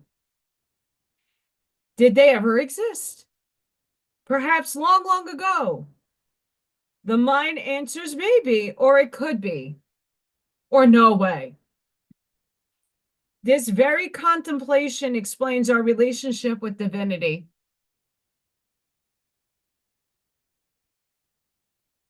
That's one of the most truest things I ever said. And encapsulates our wavering belief in the unicorn. We wonder what divinity is. We wonder where our intuition comes from and if we can really trust it. We think about a higher power and our mind hesitates between yes, no, and maybe. Is it male or female? Does it have a name? Is it just a feeling? The unicorn cards appears and wakes us up to the curiosity about the higher self and the divine. It is a card of questioning, exploring, and contemplating the inexplicable. The mind's eye knows there is something beyond our day-to-day lives, a deeper dimension to our experiences.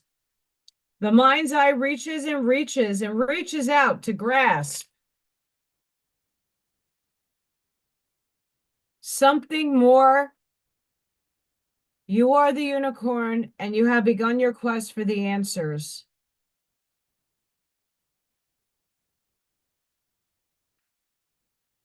The unicorn and the sixth chakra.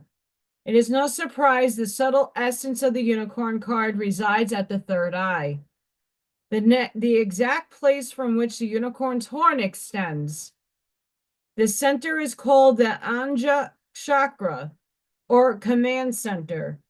The ancient yogis believed it to be responsible for our intellect, intuition, and deepest wisdom. Some say our two eyes see the past and present, while this third eye peers into the future.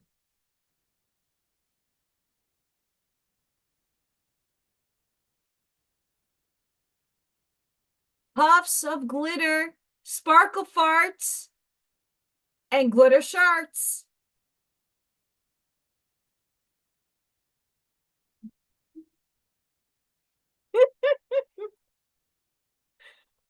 I had to. When that dropped, that was just monumental. Monumental.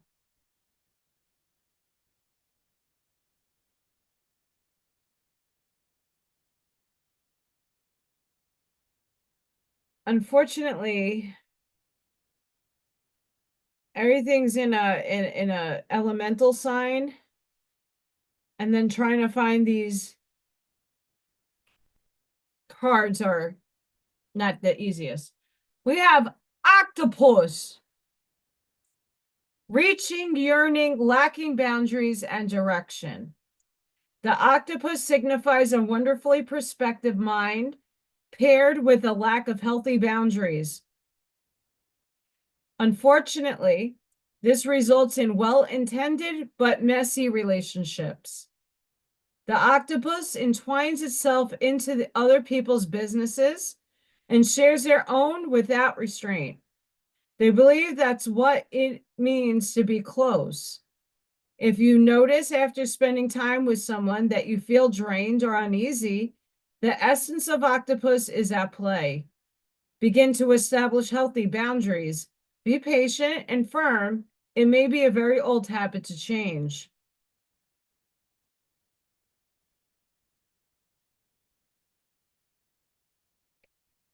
So a while back, I was talking about how there's a lot of people in certain movements who have not the greatest things to say about me or constructs insights that aren't true. And it creates a lot of issues. Though I don't necessarily care. If you know my character and the content of my personality, you know that a lot of shit that's projected is false, you know.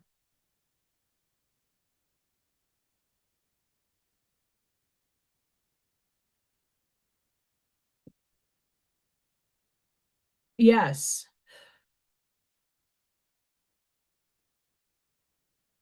But I think that's what stops a lot of people from discovering blocking the ego out and leaving that over there. You are divine. Just too many people are still in programmed running the old operating system to believe that they're not. They think it's an egotistical thing to say that you are an archangel or you're this or you're that. No, you're just identifying with what fragment you are. That doesn't necessarily mean you're aggrandizing it or putting yourself on a podium. It's a heavy responsibility and burden at times to make those claims, to admit to yourself what you are, to know it, feel it, exude it. Some people think you're crazy. I say I could care less.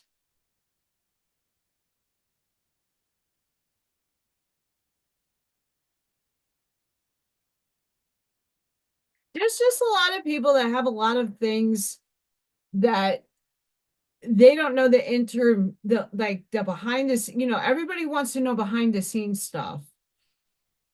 And at one point, everybody was messaging me to convey things to Jason. And it's not, no offense, like Jason doesn't respect me. Everything that I would send to him, he wouldn't look at. It's not because he hates me or doesn't see me as a friend. He trusts me. We talk, we get along, we have beautiful conversations. But like 100 people sending me messages to send to him a day is a drain of my energy, number one. Two, my memory on my phone. And three, he's not reading it. He probably already has it.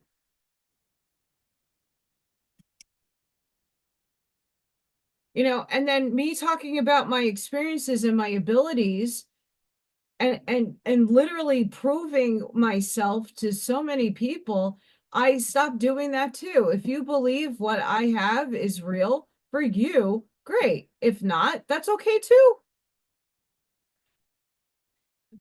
I try to be the best person that I can be at every moment that I can. And there's times that I falter. There's times I have bad moments. We all make mistakes. No one is, I don't believe anybody is perfect. We're not supposed to be. This is a journey of self-exploration, of going through things to learn. If you didn't foul up, if you didn't make mistakes, you wouldn't be human. You know, you so many people answer their own questions, and it kills me that they don't see it for themselves. Bashar noted this the last I don't recall, because sometimes I just pick up TikToks he's on and other things. I hear his conferences and stuff. And I skirt around because some of these people drive me nuts uh with their questioning. But he made a mention to a woman the other day that you already know everything. It's just unraveling it within yourself. And this is the process of exploration and living this life. That's the most mediest importance that you have here. It's for source to experience it itself through you. It's a blessing. It is absolutely a blessing to know that you were chosen, that your fragment of your soul was chosen to have this experience, whether it is difficult, hard, or indifferent. All serves a purpose. And sometimes we will never know what that purpose is until way later on into another life of 5. But we have to trust. Do you trust yourself?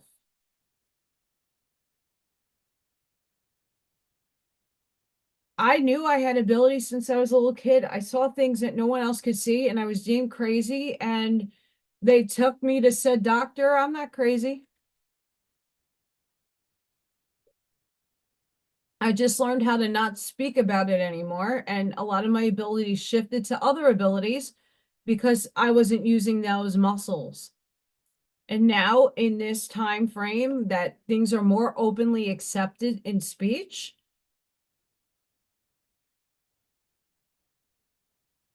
I can open up those hidden little valleys and plateaus that I closed off long ago, and I can reopen them if I wanted to, you know?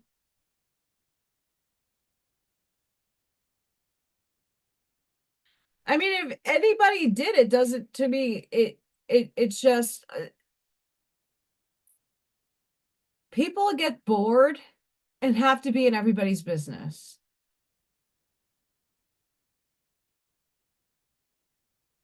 There are so many things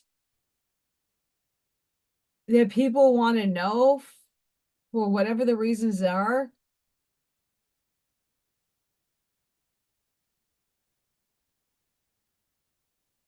And then people create drama because they're bored.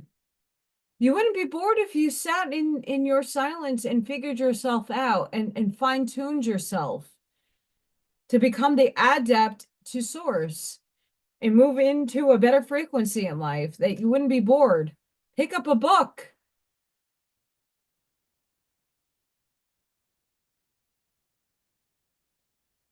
Yes. Um, I will say this because many of you are very similar to me with the higher density beings running through you. You had to hide. I didn't know what I was when I didn't even know I had a Stargate in my house. All I knew is I had a batshit ton of things I saw constantly as a kid. Things physically manifested in my hands to try to scare me as a child, and it never did. Seriously, I can recall because those moments were not traumatic in a bad way, but I remember those moments of things manifesting, feeling in my hands of stuff that wasn't the best looking, like gore. I'd be playing with my Barbie dolls. You know, I was an only child, so I didn't have any siblings. I played a lot by myself, and things used to appear and disappear in my room constantly. We've all had those experiences. I was not allowed to, I'm still not getting told what my soul name is. It doesn't necessarily matter at this point, but the yearning for wanting to just, out of curiosity, we had to be hidden. We still live in duality here, even though I choose to take a conscious step not to see it anymore. It exists for contrast, for learning and experience. We wrote our stories, we wrote and chose our themes, and they're playing out as we wrote it. Each timeline that we move up to, because we're like, and we shift, we're experiencing catalysts that we chose, but they're going to happen and unfold in different ways. Because you already had that kind of learning over here, but you need it differently over here.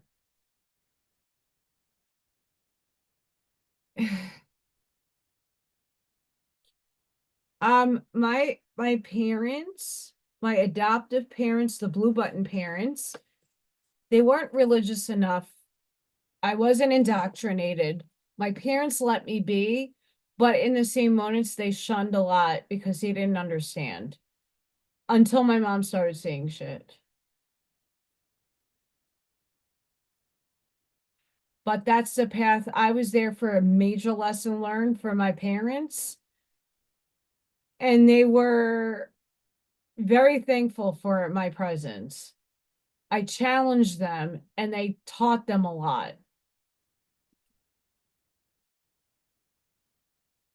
We have buffalo, grounded yet heavenly, practice yet spiritual.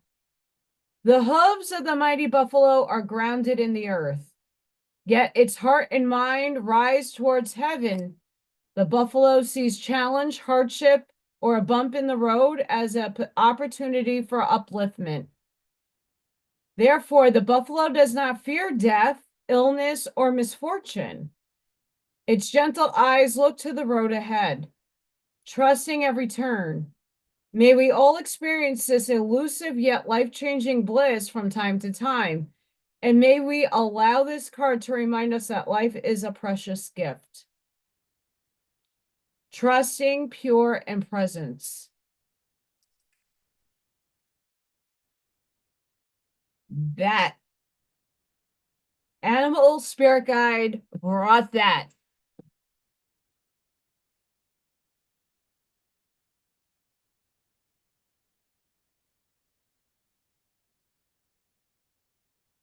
Miss Beachy, yes, yes, yes. We're actors too on a divine stage. They're just more cognizant in certain avenues than we are.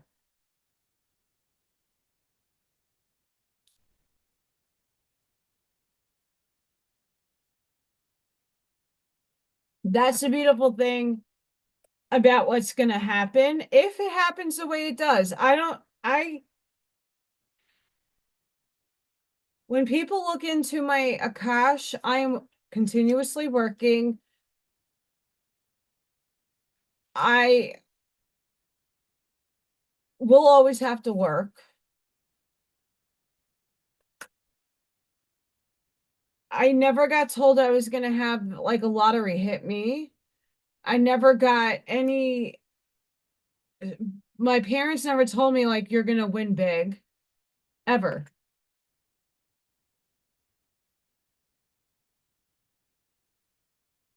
I need to go through this. And I know a lot of you are in the same boat as I am. It's not a pretty one. But I'm hoping to seed more and more people who at least listen to not just me, but some others that say very similar things that I do, start applying these things in life, that humanity could shift a little quicker. I'm an Aries, I'm impatient, but I mean, a lot of us have been patient a lot of lives, not just this one. And a lot of us are tired. Our souls are tired. Our energy fields are tired.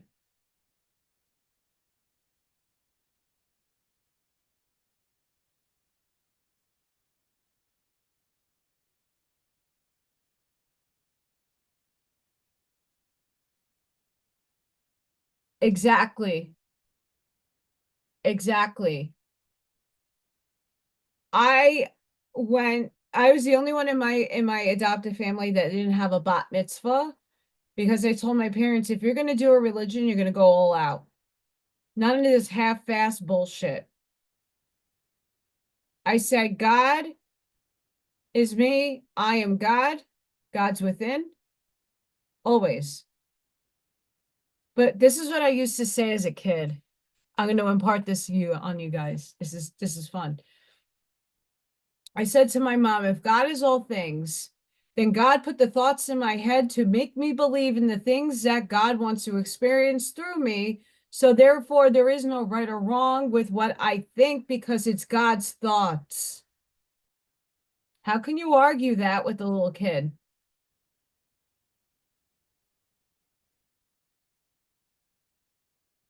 How can you argue that? If God exists and God's all things, then God put the thoughts in my head to think the way I think and perceive the world as I see it. Therefore, there is no wrong in my perception, because it is God giving me the thoughts to see. There's a lot of truth to that. It's your higher self that's tethered to source. You are God. Divine feminine. This is the second time it's drawing, as it wants to fall out of my hands. The frequency of divine feminine supports our soft, receptive, and nurturing side, facilitating our intuition and intrinsic understanding of our connection to the cosmos. We're in the age of Aquarius. Duality. The frequency of duality supports our ability to gracefully flow with the everlasting movement among all opposites.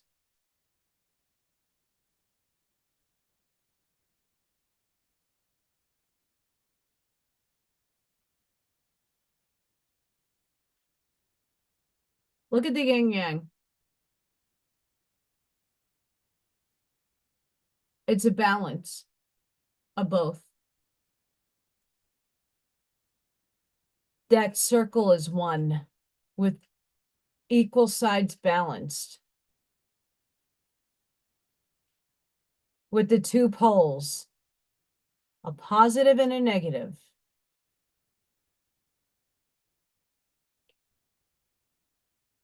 When you can come into balance with both your sides, your positive and your dark, and make it become in balance, the sky's the limit.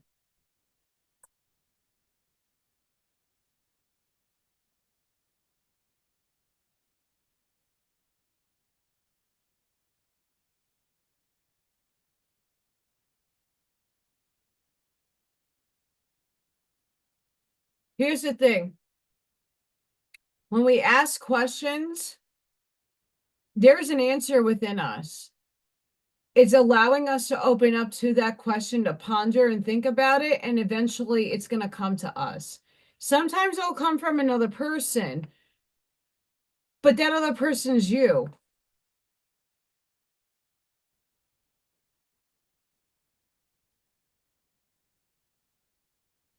You know, I have kids in my classroom that have a hard time sitting, and they're like, I'm like, can you sit in the chair? Why?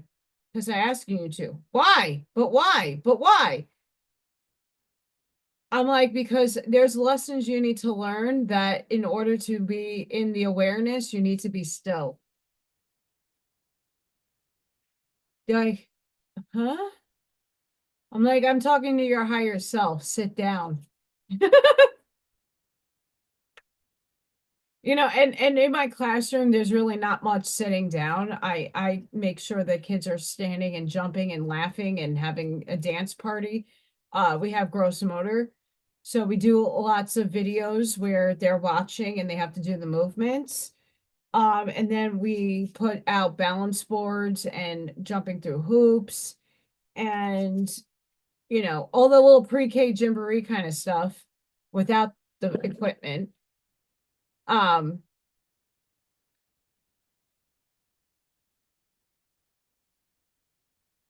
yeah, it's true, George, Gregory. I don't know why I just try to call you George. I might have a spirit around here.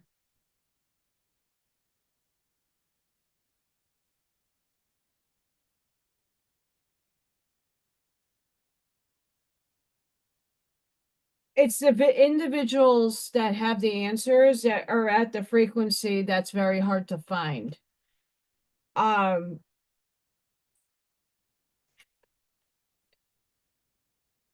that's the problem.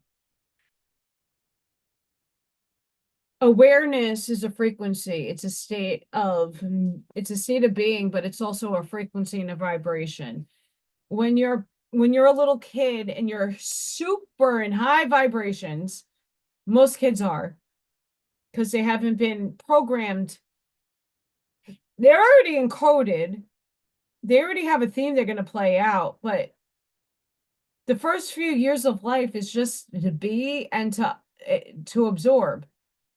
And when they are in the highest vibration, most adults are in the same vibratory state as them. Even for us as adults, many of us, if I were to ask a pondering question about quantum physics, only really a few can answer. You also have to look about how many people are indoctrinated or in beliefs that don't align with you.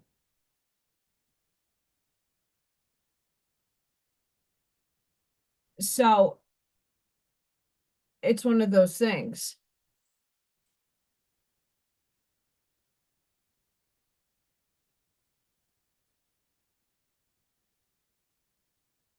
Oh no. Yikes.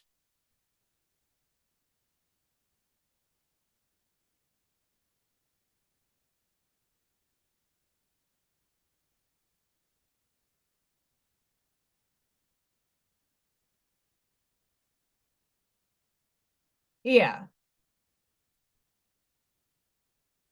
You know,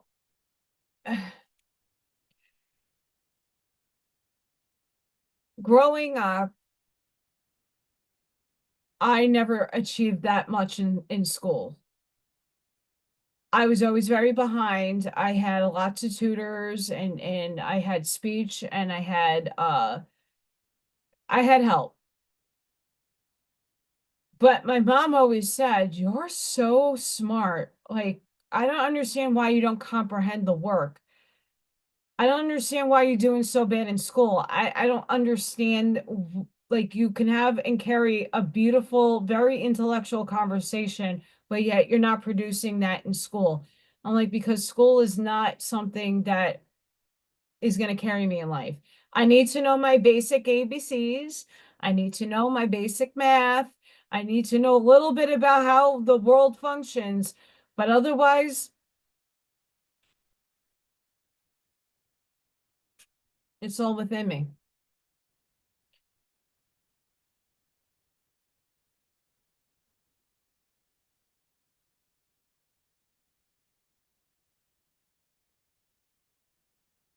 Scott, what are you attracting into your field?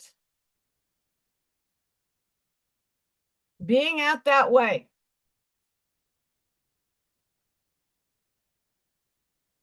Discipline. An unruly dog is a hazard to itself and others. The animal which has learned discipline and obedience can be trusted and will loyally and lovingly serve its master.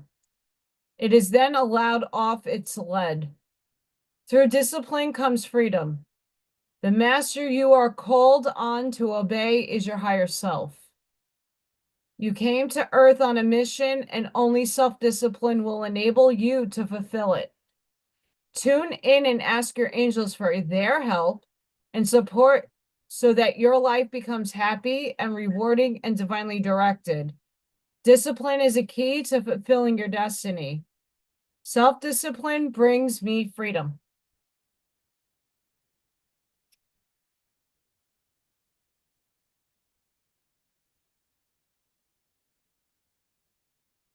You know, I proved my parents wrong because they wanted me to become like a stereotype in the world. And I went to art school, and my parents forced me to go to school. But I said, okay, so how I'm going to do different is I'm going to prove them wrong. I'm going to go to art school. If I have to go to college, well, I'm going to you're going to help me pay to get into the best art school. And let me tell you what, my freshman year, I didn't do too bad, but I got about like a 3.2. And my highest GPA I ever achieved was a 3.87. I never got a 4.0, but I came close. I was a nominated of honors, and my overall GPA is a 3.46, rounded off at 3.5. I excelled in college. In high school, I was ranked 79 in a class of 500. I was never the honor student, the aristocrat, but I was always in the 87, 85, 90 degree mark. I never really did well on tests. I'm not a test taker. I can't do tests. I don't like it. And I don't think half of that shit is meaningful in life. Like, what the hell is a GRE or an SAT gonna do? Oh, I know old school words. Where is that getting me in my art degree in my career? My SATs, my PSAT was really high because I had a writing component and I can write. Um, see, I'm glad I went to the college that I did because it helped me, even though it was liberal, it helped me understand and how to deconstruct critically without judgment. So when I would have to sit and, you know, we would all put our work on the wall and we would all have to critique each other. But the key to that is not to make someone cry, but to give someone some helpful glow ups and tips. Like, oh, maybe next time you want to use a different brush or a different method or a different brush stroke, or maybe next time add a different velocity or a texture to your paint, you would get a different result. Instead of saying, that's a piece of shit. What the hell are you doing in art school? We weren't allowed to do that. We had to deconstruct everybody's piece respectfully. And it has gained me a very big insight as to deconstructing the world and the model of narratives. As an artist, you don't know why someone painted something unless they give you a little blob or a blurb.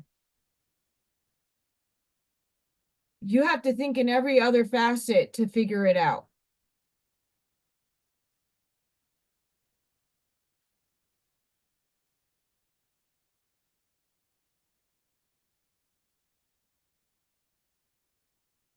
Oh, that's crazy, guys. But, you know, we all have our paths for a reason. Um, and I could say I can, as someone that doesn't force me to learn certain things, I actually comprehend math a lot better than I did in high school. I'm not good at it at all. That's my weakness, and I'm okay with that. I excel in other areas, but school is really a place to learn social skills and to learn how to maneuver around society. It gives you a little taste in a controlled environment for the most part.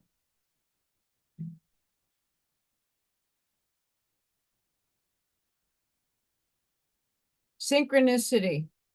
There is no such thing as chance in our incredible universe. The coincidences and synchronicities are carefully orchestrated by your guides and angels, so recognize them as the hand of spirit.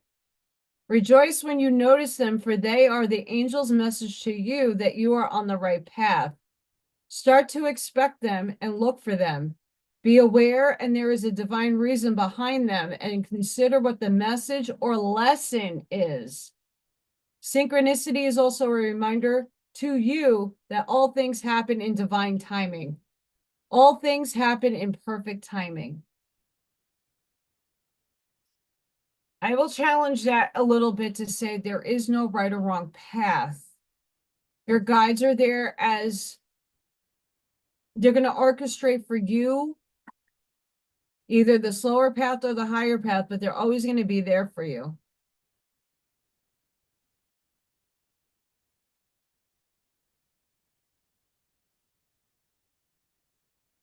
So in New York, there was two diplomas. I got a Regents diploma because I took an extra language and I took an art Regents. And I was one of the few people in my class that passed chemistry with the 65. I'm not bad at chemistry, believe it or not. I'm good at biochem. Ivy, let me tell you something. My freshman year English teacher was a doctoral French existentialist and wrote books on moral and ethics and looked at one of my first essays and said, "Are you from the New York City school system? Because you have zero grammar." And I said, we weren't taught that.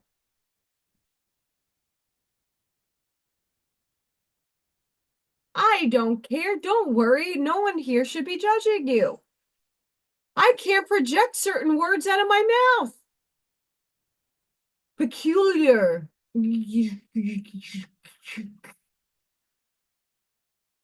There are simple words that just they don't come out of my mouth.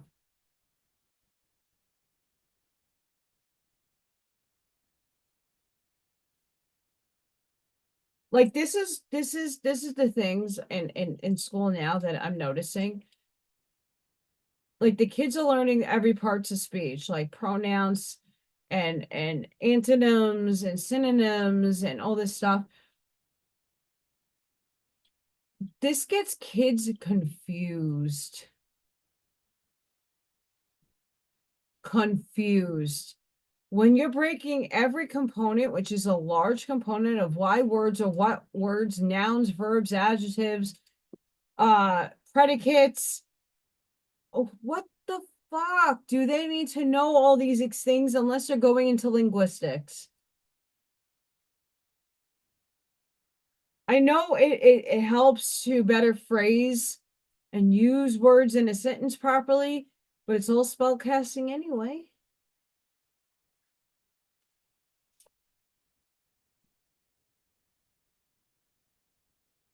I get frustrated because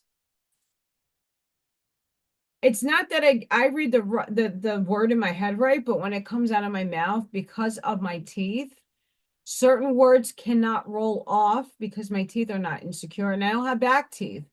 So if I take my front crown down, I don't know how people talk without teeth. I don't understand it.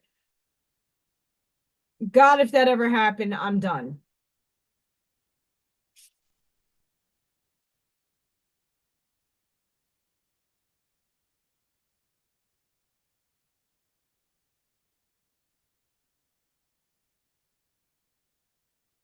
And that's why I would never be good at speaking Icelandic.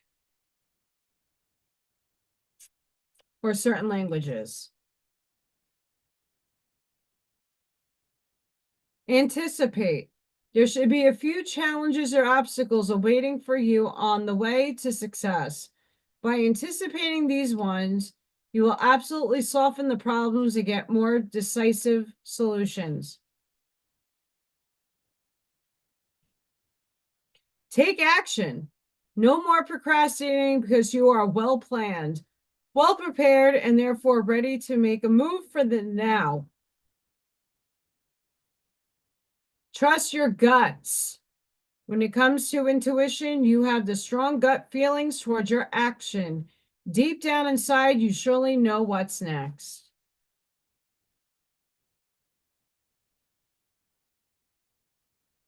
Oh, you cute little souls out there, you know what's coming.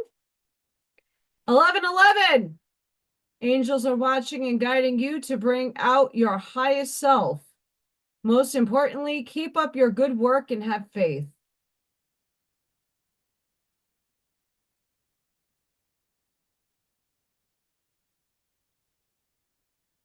Now understand that you are the angel and you are part of a collective that is trying to help navigate you.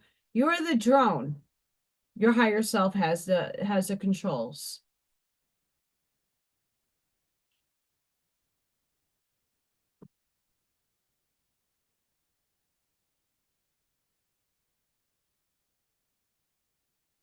So back in New York, in my Gothic heyday, the biggest thing for a Staten Islander to do is get on the ferry and traverse the city. And I was brought to this Japanese, authentic Japanese, not the bullshit Japanese restaurant. And I had a dish that was what was called guts. It was one of the best things I've ever had. It was so good.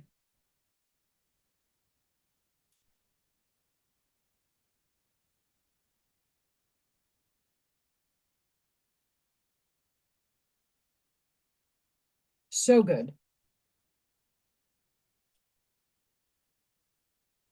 I took Spanish. I excelled at Spanish. That's my highest regents. It's a test in New York. My highest grade was in Spanish. I still try to talk to the kids in Spanish. I'm like, siguiente, comida, baño. Like I still retain that. I don't know if it was real stomach lining, but it was fucking good. The place was called Kanka. It was on St. Mark's Place. Okay, that's where all the Gothic people hung out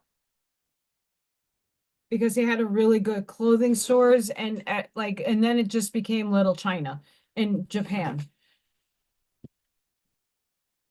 Manhattan, yes. Lower East Side.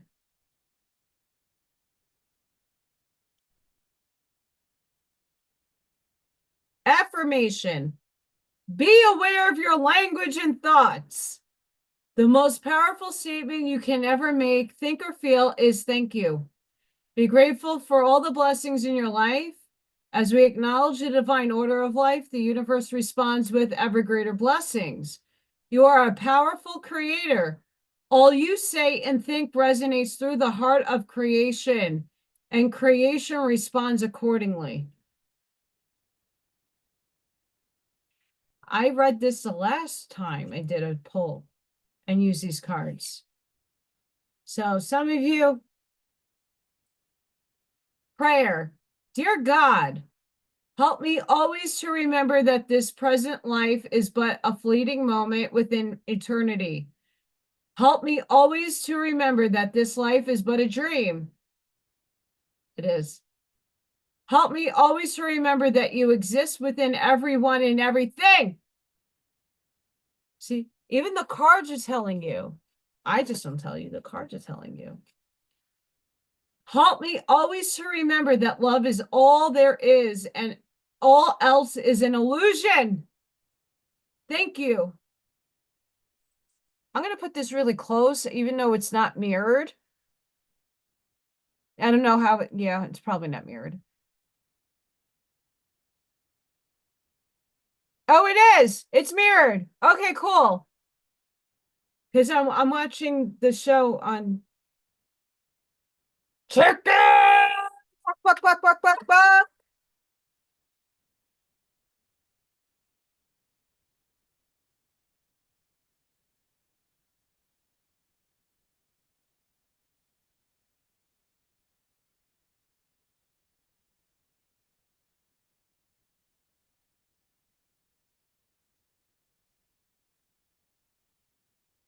Buck, buck, buck.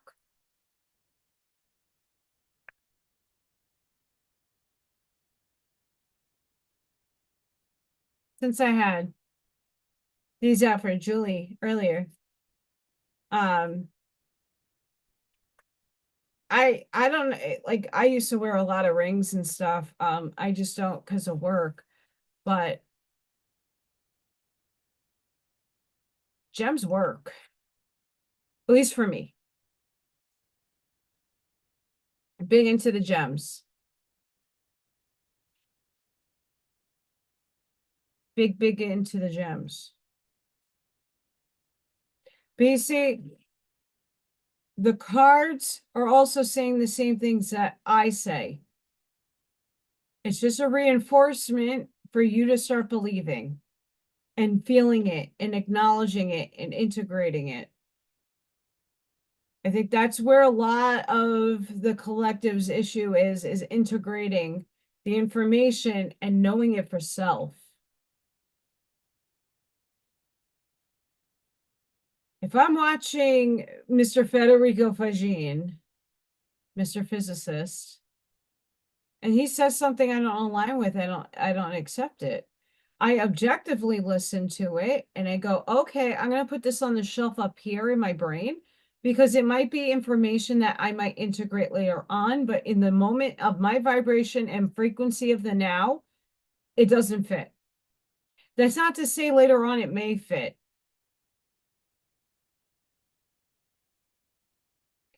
We have to understand every moment of every day you're in a frequency and that state changes. And sometimes when you go through a big shift and you mature your thinking, some things that once didn't hold any weight will now start holding weight. Not all the time, but there are moments that you can't ignore. One of my favorite stones, tiger's eye, overcome your fears.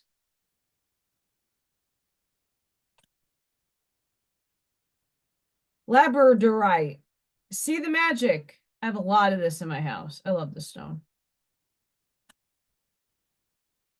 My top favorite card, turquoise, prioritize your health. Selenite, and I actually have a selenite delivery right here. Clear the clutter.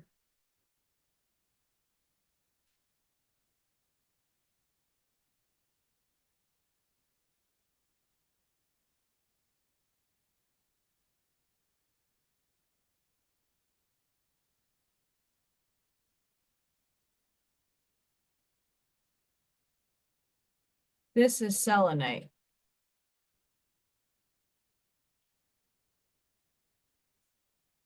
So this baggie of selenite, what I do is I'll lay it out, I'll cleanse it, I'll hold each piece, and then when I put it into my work, let's say someone wants a healing pyramid, I will hold the intention in here.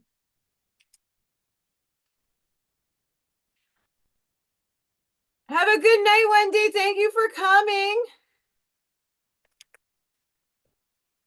Thank you. Thank you. I'm almost done. These are almost done. It's getting late by me. But I'm going to pull from this rune card, and then closing deck.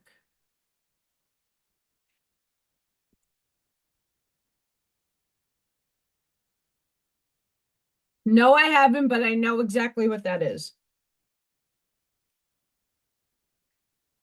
A lot of restaurants are very expensive in Manhattan. You just need to know where to go, and the hole in the wall places. Woo Hop on 17th Street. Woo, best Chinese food ever. Best. Ash Maya, what?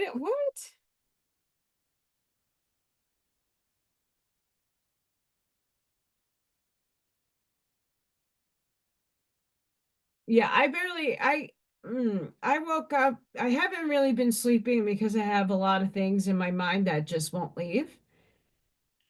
I've tried a lot of different strategies to calm my brain down,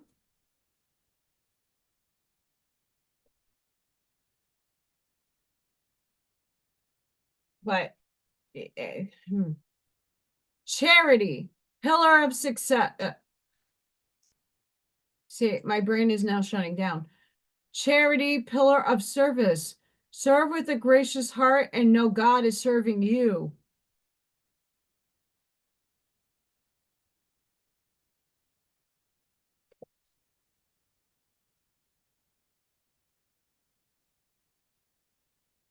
Azrael, transcendence. You wouldn't be who you are without what you have overcome. Own your story.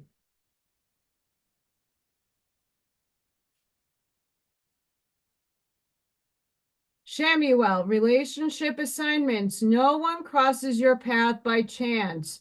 Choose to see the deeper reasons for the people in your life.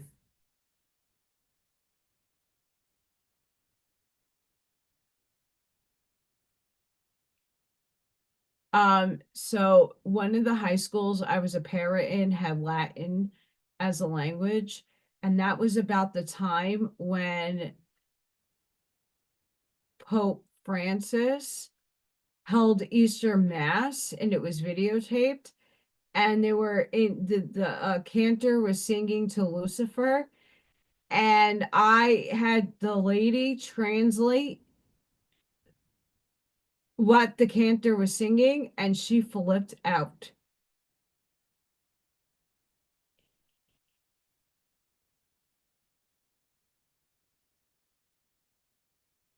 Hello, neighbor state.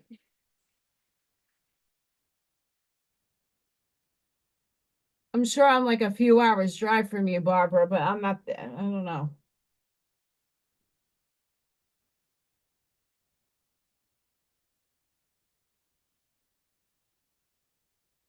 Actually, actually, let's get some inspiration before I close.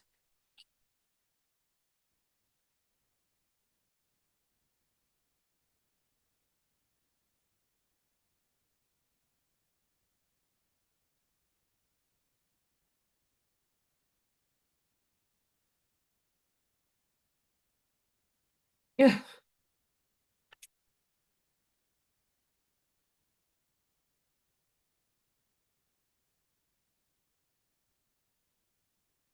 Fat Finger Friday is awesome.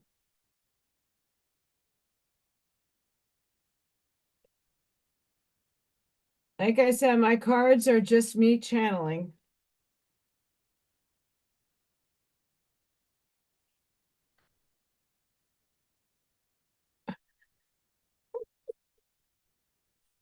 Dude, once I read this, you guys are gonna laugh your asses off.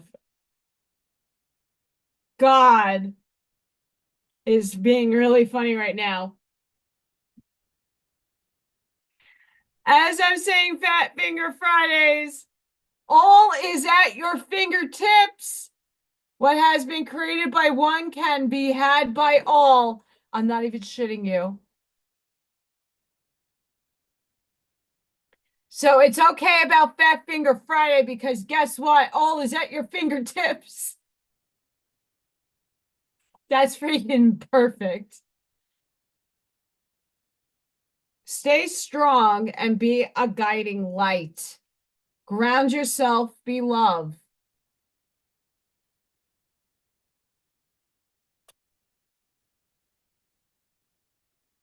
Let go of a fixed plan.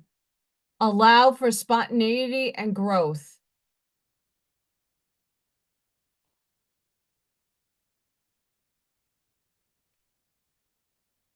Let go of a fixed plan.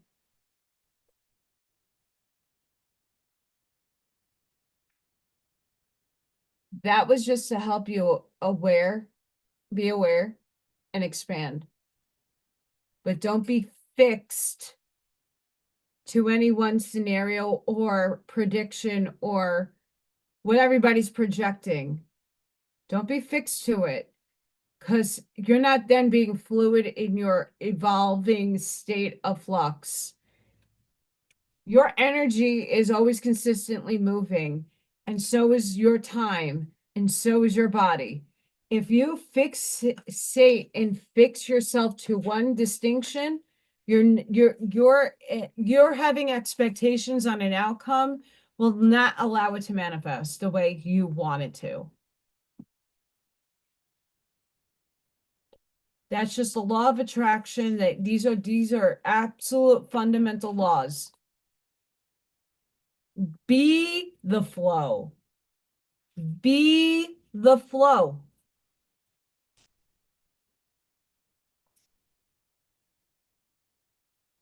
That's cool.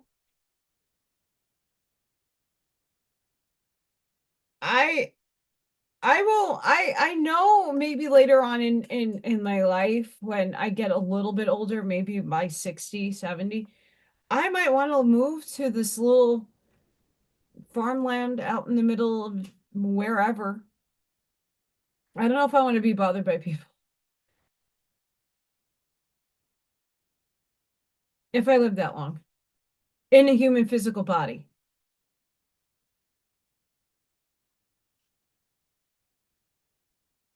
I listen, I could be the biggest cunt. I like to be sarcastic.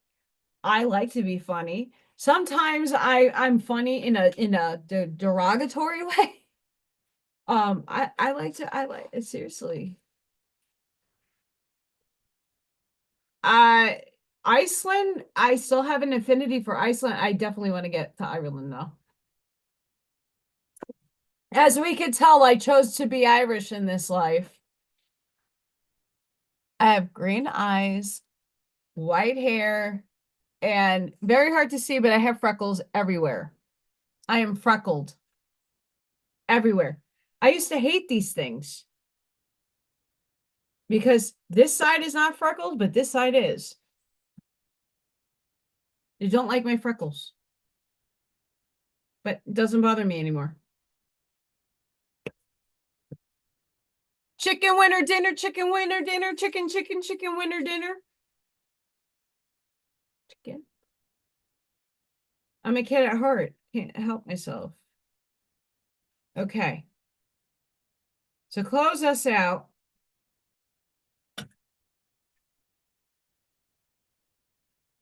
Okay, I could show this. The sun of 417 hertz. You have what it takes. You are a light bearer. Within you is a healing power and spiritual wisdom you can tap into to find your way through any confusion or doubt. Have confidence in yourself and know you are enough. Expect an affirming yes from the universe. Our sun is a self-luminous being. It does not reflect light or energy from other sources, but rather generates its own light. It's quite literally an enlightened being. It is. It's alive. It's conscious. The sun is our spiritual mentor, teaching us how to be spiritually self-reliant when we cannot find support or guidance externally and need to go it alone for a time. Connecting to one's own inner light is a precious and empowering gift. It allows you to feel spiritually held from within. Once you have established self inner connection, you are unlikely to give your power away again, less prone to being manipulated, and more likely to live in harmony with your soul values, soul, rather than the typically soul denying priorities of mass consciousness. As your soul connects to the inner sun, your relationship to the light heals. It is not seen as separate. Instead, the soul begins to recognize the light as a consistent inner reality that can be relied on for sanctuary. As the soul recognizes itself as the higher self, a being of light, the fears of the mind no longer dominate the heart as they used to. The inner light encourages the heart to depend upon its wisdom, to live as though the light was more real than the darkness of any doubt and worry.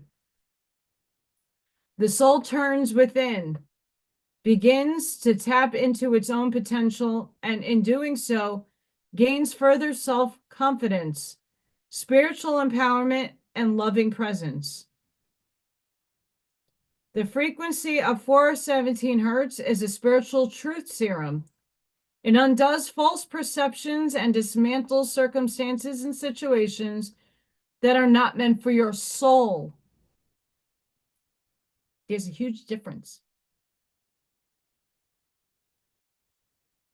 You always have free will, but your capacity to exercise that free will in a self-loving way will become more available to you. Your authentic life path is directed by your higher self. As it is unique, there is no use comparing your path to any other path in order to determine its validity and value.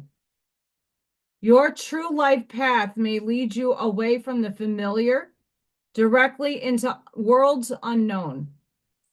The moment the soul takes its authentic path, wondrous awakening can take place. And this is where a lot of you and including myself, are at. There is a feeling of closeness and connection to the sacred. This frequency helps wipe away experiences of alienation and reestablish a deep and loving connection with the universe. It cleanses what we're going through now, traumatic experiences and memories, and any malign habits formed as a consequence of past pain, to allow the soul to experience true kindness, compassion, and love for self and others. In this oracle, it signifies that no matter what's happening in your life, you got this. You know, Spirit's like, take that, asshole. See you next Tuesday.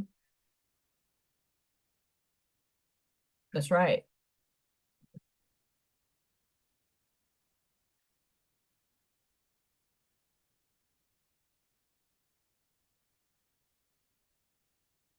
I mean, I'm seeing what you guys are writing.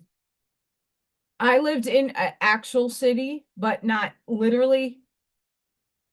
I lived separate, but like still a part of a very big tri-state. I I needed a little bit of a slowdown, but where I'm here, I'm still around a lot of people, but we're all kind of having our space, if that makes sense. Like my neighbor is literally like a few feet away. But where I was living, my neighbor literally was like 2 seconds next door. I lived in townhouses, so they were all connected. Everybody was on top of each other. Here, I have a huge yard, I have some space, but there's still people and roads and everything's around me. Where Viking took me over the summer to his parents' farm down south, the general store that was a piece of junk was the only store around for a long time. and you're really in the middle of a cornfield. I can't do that just yet. And I'm also aware of weather that I'm not a fan of as much as I am fascinated by tornadoes. I do not necessarily want to have to experience one again in this life.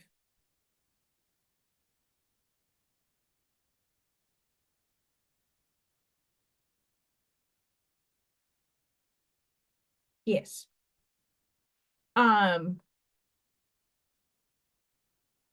let's just say that I had a lot of, I wish I could have sparkle farts in the classroom because some of these kids are blowing wind.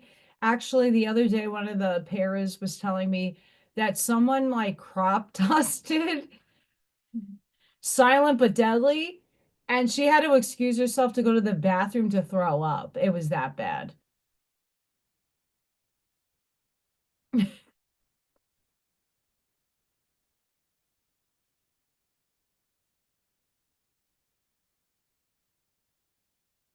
Um, I mean, what I like about out here is that there is town, but everything's kind of spread out. But like in the next town down from me, there's horses and there's cows and there's cornfields and more cornfields and just open vastness is it's gorgeous. Not too far from where Jason is, like literally like a stoplight away. It's like open field. It's gorgeous. It's just peaceful.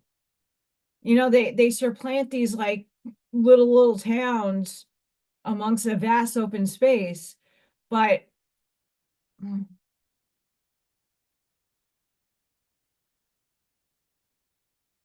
let me just describe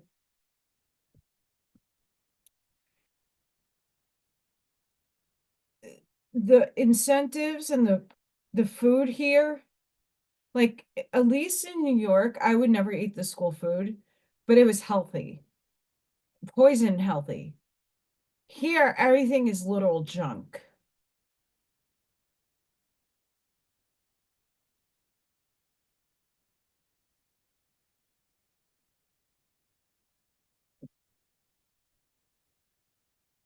The junk food is the cheapest. It's sad. And that's what a lot of these kids eat. They're living at McDonald's. They're getting big gulps, and the candy is a big thing. It is really sad.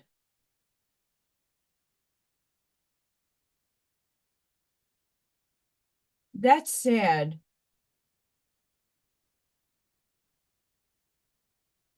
Yeah, I mean I'm in the Rust Belt, so where I'm at, I'm not far away from Gary, which is all dilapidated and some parts are getting revitalized and it's not being as bad, but it I'm right up like here I am and like Gary's right here. So there's a little bit of stretch before I hit Gary, but Gary's not that far away from me. And below me is gorgeous. To the side of me, there's a lot of open land, but then there's another town. Like there's little town hubs, but then it expands out. Like like a light away from Jason is just about everything.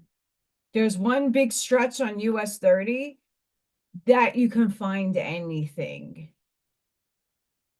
Restaurants, stores for miles, and then up in the reaches you get different shit. But so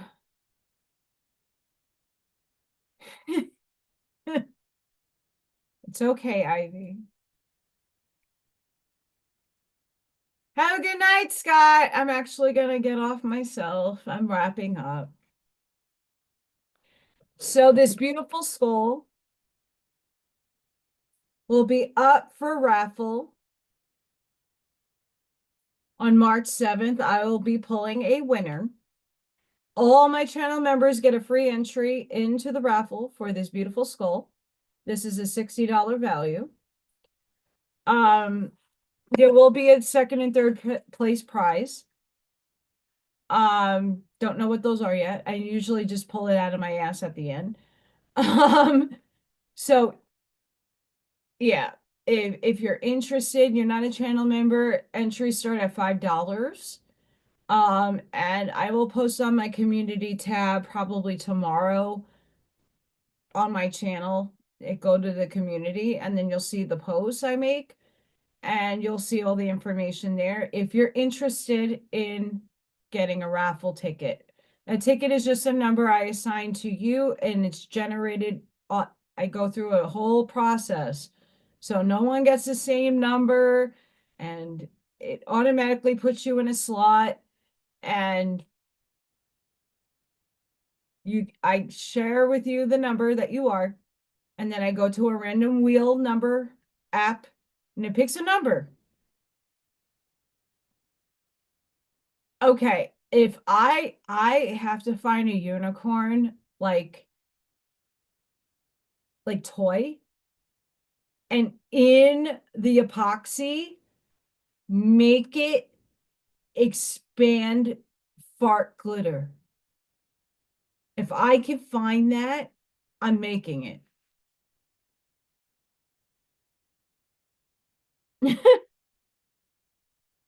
Oh no, don't you damn drive, child. Mm-mm. But yeah, make sure that I mean if I can make a sparkle unicorn fart happen in an epoxy mold, I will make it happen. But this is up for grabs. So all the channel members will have an opportunity to have another chance at winning. I hope to be able to do another channel member only video tomorrow. We'll see. I got a couple of things I have to get done. But so the raffle I will draw on March 7th. All the entry information will be there. I'm gonna try to get my website updated this weekend. Um, working still on the law of one, but check out my other videos. You might get something. The last video I did was profound, but make sure you are grounding. Make sure you are getting that cleansing that you need. Be patient with yourself. There's a lot of energy going through and it's tense. Give your grace, compassion to self. Thank you all and appreciate. Thank you, Roger and Christina, for your super chats. I don't expect them, but thank you so, so much. That's very helpful and very kind of you guys. Thank you for your abundance and the likes, shares, subscribes that you guys do. I know not everybody can afford it. I get it and totally fine. Don't worry. Your just being here is more than enough for me. And really, to the bottom of my heart, thank you. Don't forget, tomorrow is Zoom. Buckshot is hosting. If you're interested, when I'm done with the video and it's uploaded, I will have the information in the link section. So if you're interested in being in like-minded individuals, and maybe you might not mesh with others, but that's okay. Come and hang out. I might pop in tomorrow for a little bit. I usually do. So I might be there, I might not, but there's beautiful people here in this chat that will be there. So make sure you show up if you're interested. And then tomorrow night, Buckshot will be on with Turn the Page with Janine. So please go support Mr. Buckshot. He's an amazing person and has a lot of insight. And I couldn't do this without you guys.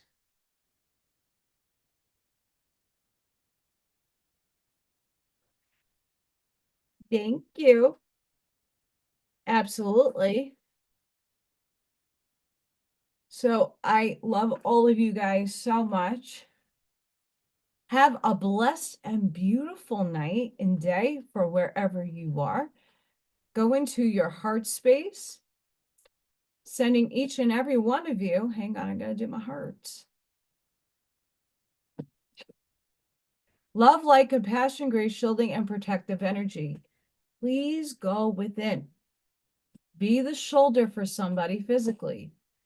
Be the lighthouse for your community. Seed your truths maturely and respectfully. Need to grab them. And I hope to see you guys on the next one. My next live will be on Tuesday for a craft and sip, and I have a lot to do. I got 2 events to work for. So I hope to see you guys during the Zoom tomorrow. And thank you all for showing up. Your energy is beautiful. The conversations are very healing and encouraging. And I hope to see you all on the next one. Have a beautiful and blessed day.